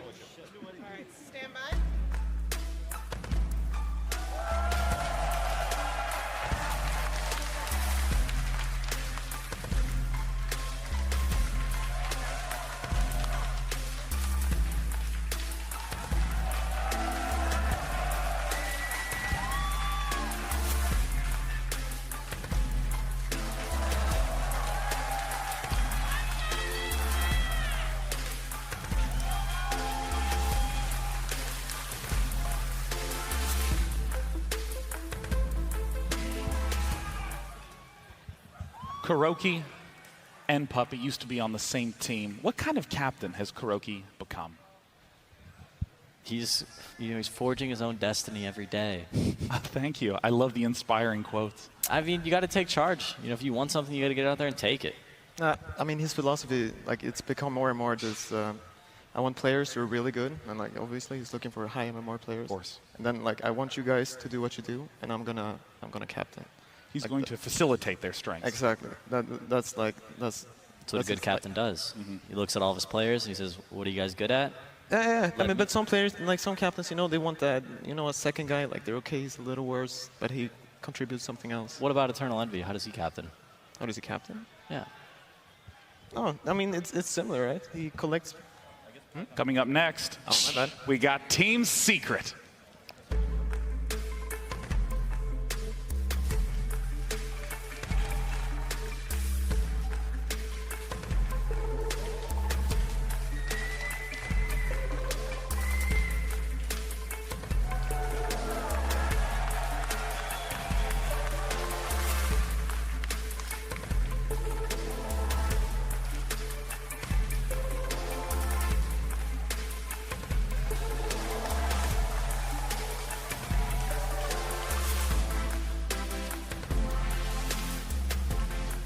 You were talking about that philosophy of trying to facilitate player strengths, and we even heard, Nyapsor in the interview talked about how that's what Puppy tries to do, is to take in all the ideas and form a play style around that. Yeah, no, that's his biggest strength. He's a very good filter. People come to him with a lot of ideas. Usually a lot of ideas are pretty stupid, but then you... I have a knack for coming up with these ideas when I play, man. And then you need that guy who can take those ideas and then make something work out. Yeah. How did you do it, PPD? How did I do what? How much did you listen to your teammates when they said, when they had some ideas? Or exactly 50% how did you weed out the time. bad ones from the good ones? Every other idea. I don't know. Everyone's generally got good ideas. I think if people are confident enough in an idea, or if they're confident enough to share it, then it's worth listening to. So you just try to listen to everyone, and you try to create a cohesive game plan that works for your team. Well, I also, there's often a lot of good ideas sort of in a vacuum, but the real question is how do they fit in together? What would be the way that you would discard some ideas? Were certainly legitimately good ideas, but try to make sure that there was a full cohesive game plan. Sure. So it's all about filling roles. This tournament, we've seen a lot of 3-4 positions act as initiators. And in my experiences playing with EG, I talked to Universe, and Universe would say, "Hey, I really think Furion is good." And I'd go, "Oh, but Furion's not an initiator." So then I'm like, okay, well, what initiators can Sumail play, or what initiators can I play? So that way we still have these two people to start fights. So you just kind of have to slot around it and find a nice balance based on what people think is strong in the current meta. Are there different things stylistically between Team Secret and Team Liquid that you've picked up on in terms of just their draft and how they build their teams? That's what I want to ask Pi about. You've played with Puppy as a captain. Have you also played with Kuro? Or? I have not played with Kuro. Okay, I wasn't sure if you were on that. I couldn't remember if you were on that iteration of. There was a time where Puppy was the captain and playing 5, and Kuroki was playing the 1 position. Oh yeah. No, that was with No-Tail and Fly, right? Oh yeah, never mind. Yeah, that was an all-star lineup right there. Yep. So I guess just talk a little more. What do what does Puppy bring to the table? No, he's he wants to be a very strong voice, right? So he wants to let people he wants to let his team needs to let him captain. That's what it comes down to. And you know, he picks a player like mid one now, I believe, is what they try to play around. But I think they're a bit more static Secret when they play. Liquid are very, very fluid. And they run around a lot, basically. Have you been surprised by their performance here, or disappointed, or? No, it's about what I expected. Middle of the pack sort of a team.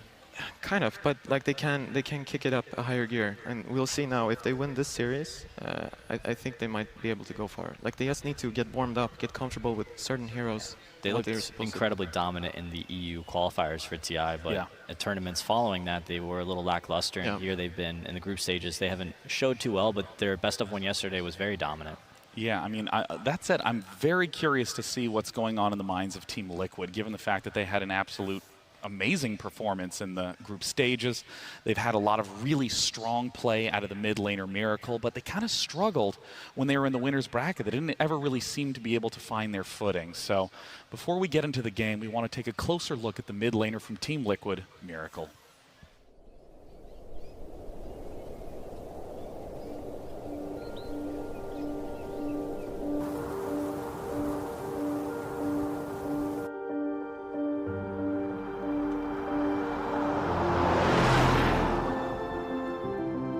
If you want to spend 20 hours a day for like 6 years, no matter what you do, you're going to be good at it.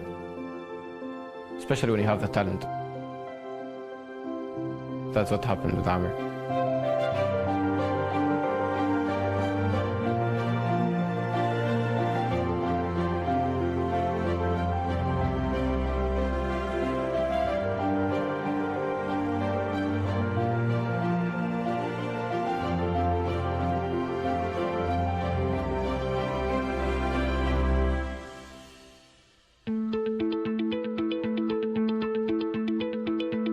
Amir started playing when he was very young, maybe 6, 7 years old. When we were young, people here in Jordan mostly go to the internet cafes. Like in Jordan, that's the thing where you actually meet friends. As a teenager, for me and for Amir, you don't have too much things to do. That's why people the same age of ours play Dota all the time. Amir was super curious where we go. He started convincing my mama, I want to go with my brothers, I want to see what they do there. We start taking him with us, and he started learning, watching. In the beginning, my mom was very supportive. Kept telling that, yeah, I'm going to join a team. It didn't happen, but she kept saying that it's fine, you'll find your way.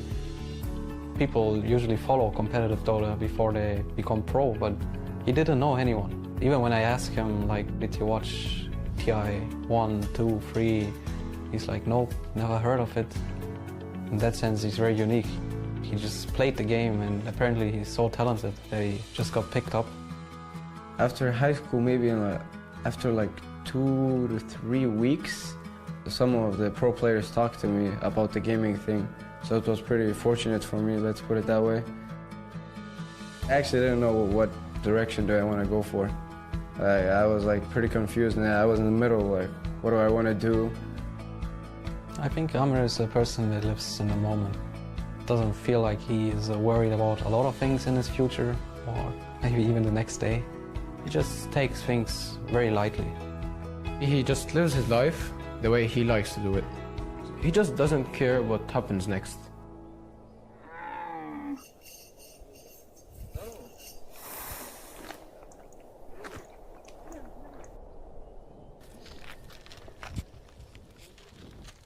والله إلك الله أنط عليه نط هذا أوه حلو يا هلا يا هلا هذا شكله راح يعض علي اوبا ايش صغير وين عمر لا مالنا لو اطلع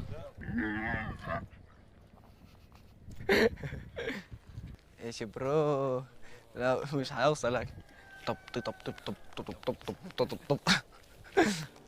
Because of his carefree behavior, he naturally understands that he should just focus on what's in front of him.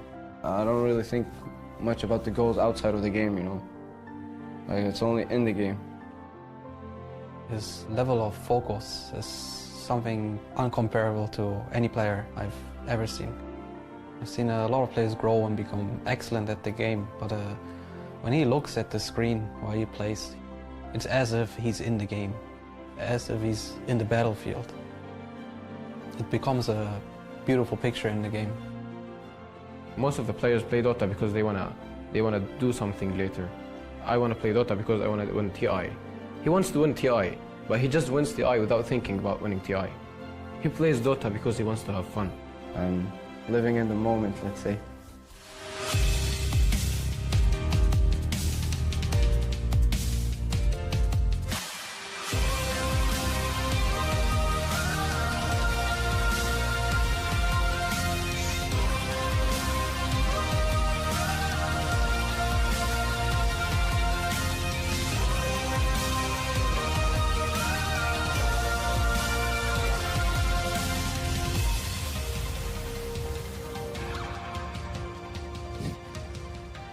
Remarkable to think of the fact that so many young players are often relatively new to the game, only a few years in, but the idea that he's been playing since he was 6 or 7, it's like more than a decade of games.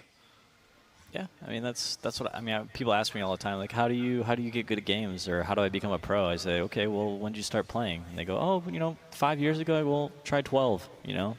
Come back to me in 7 years when you have some experience.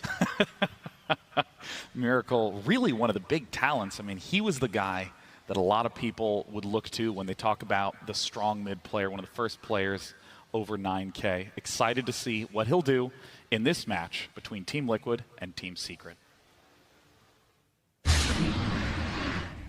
Team Liquid versus Team Secret. Game 1.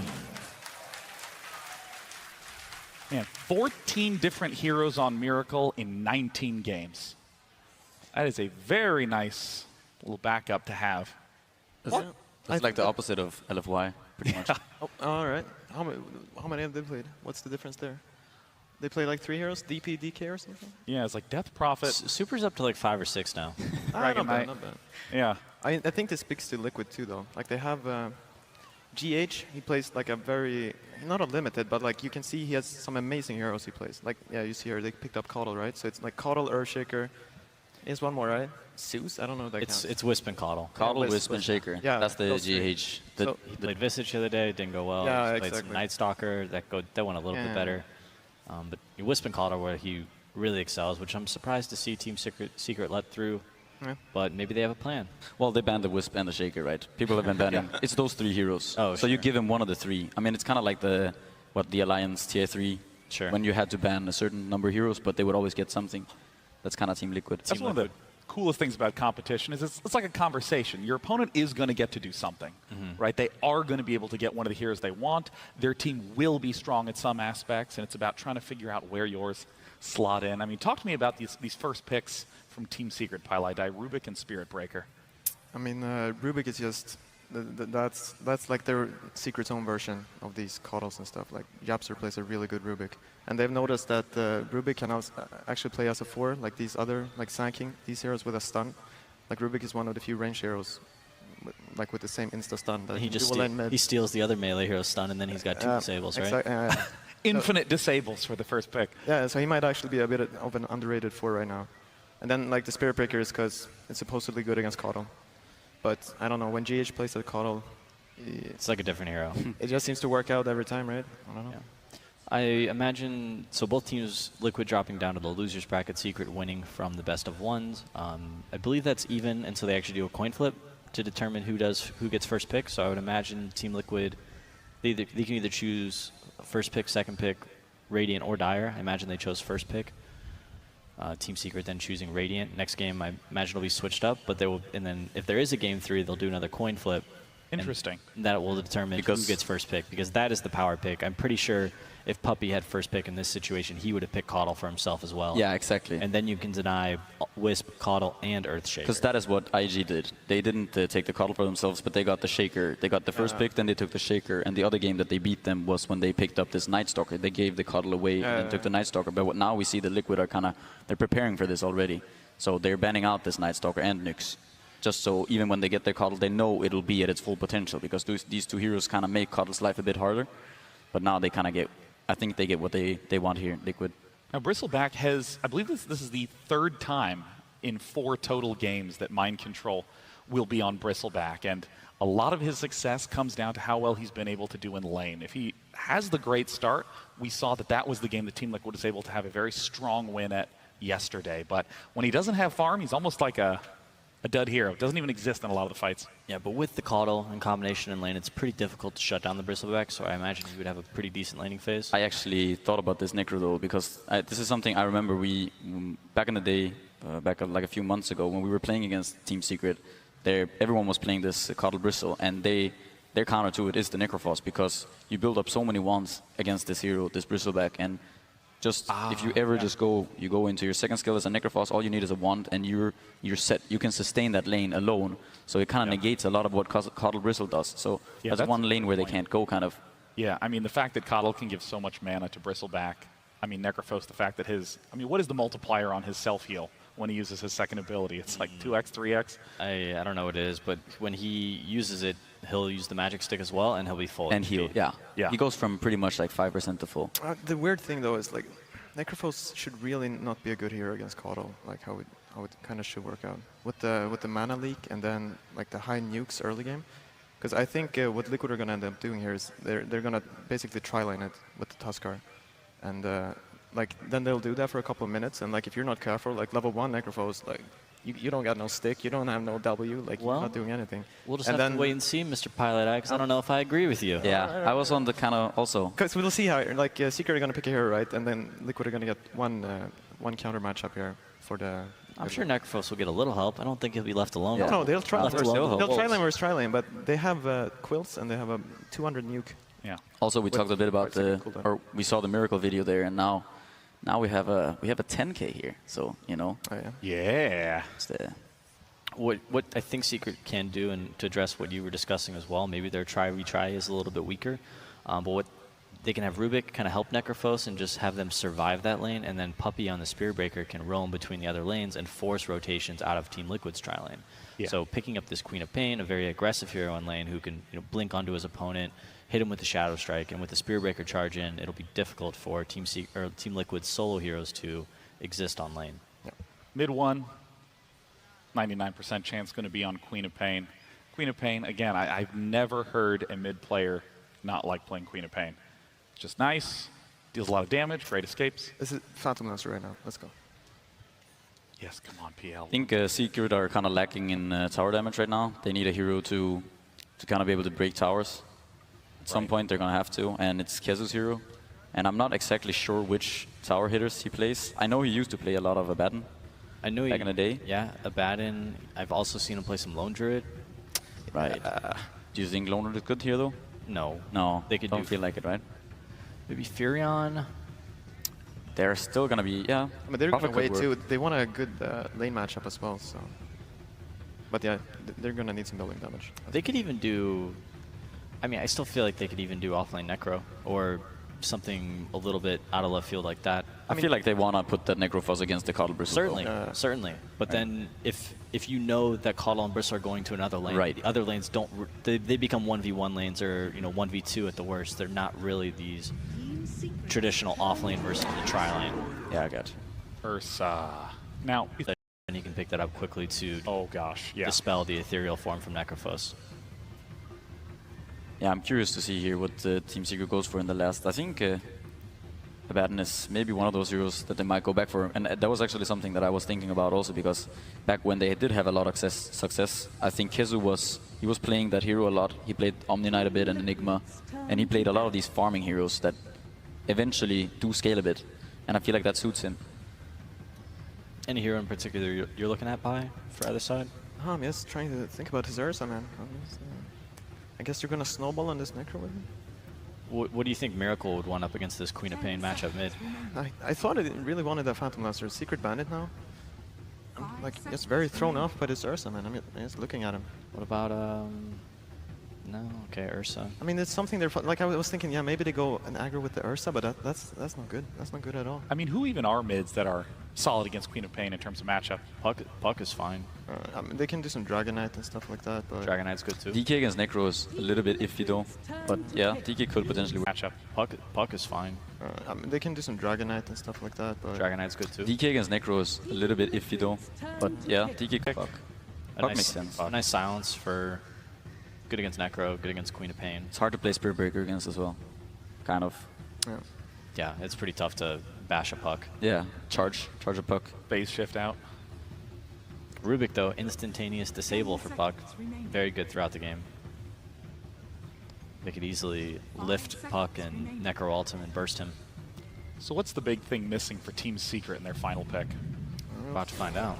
There it is. Apparently Wow. Oh, they... Okay. It's nice. No, they're doing... that is a Necro or Queen of Pain offlane for KZU, so... Right. Score one for me. It actually looks like it's MP on Quap, so it might actually be a safe lane. Necro or Queen of Pain offlane for KZU, so... Right. Score one for me. It actually looks like it's MP on Quap, so it might actually